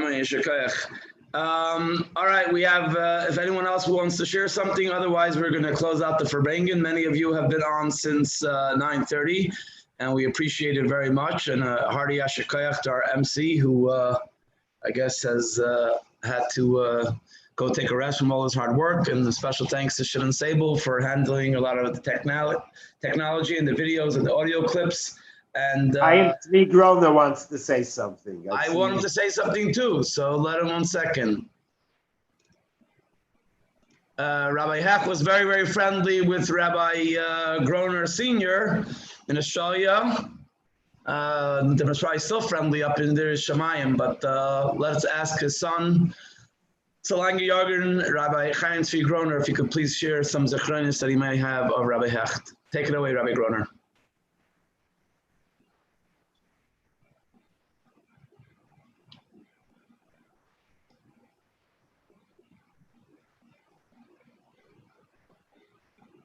Rabbi Garlitsky, you sure you have him? Because no, it came up on the screen that he put up his.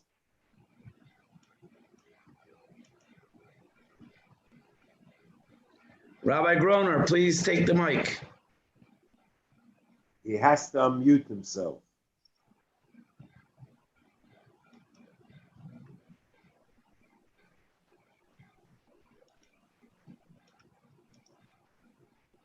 Do you have to unmute him or he himself? No, he's a co-host. I made him a co-host. He's able to unmute himself. Okay.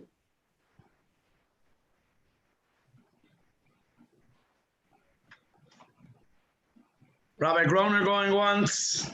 Rabbi Groner going twice.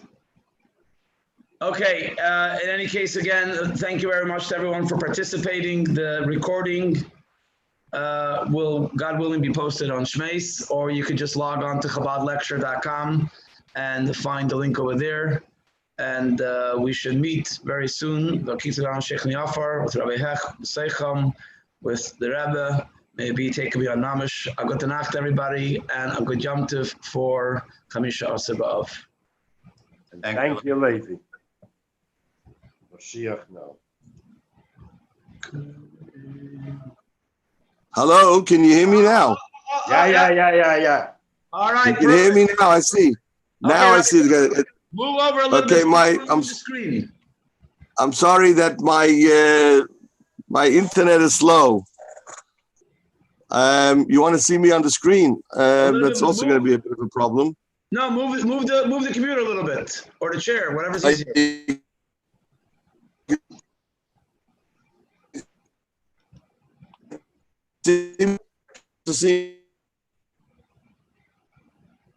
You're coming in choppy. The sound is coming in choppy. Maybe you should just go back to audio so at least we can hear you.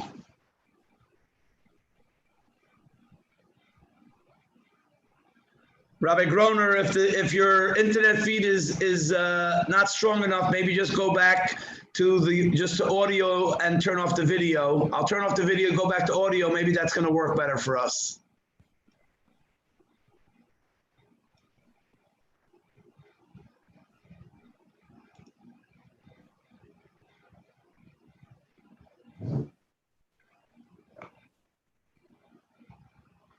Rabbi Groner, perhaps it will work better if you just go on the audio.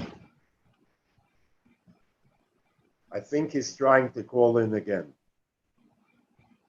Oh, he's coming in. For a better connection.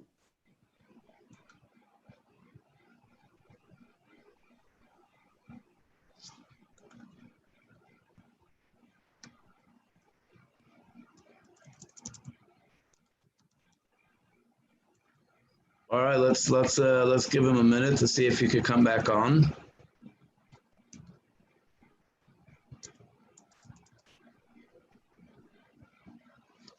I had sent him a text message before, but he didn't respond. By the way, in 1978, Rabbi Reichik made a bar mitzvah, and he called him down to be the guest speaker. Did he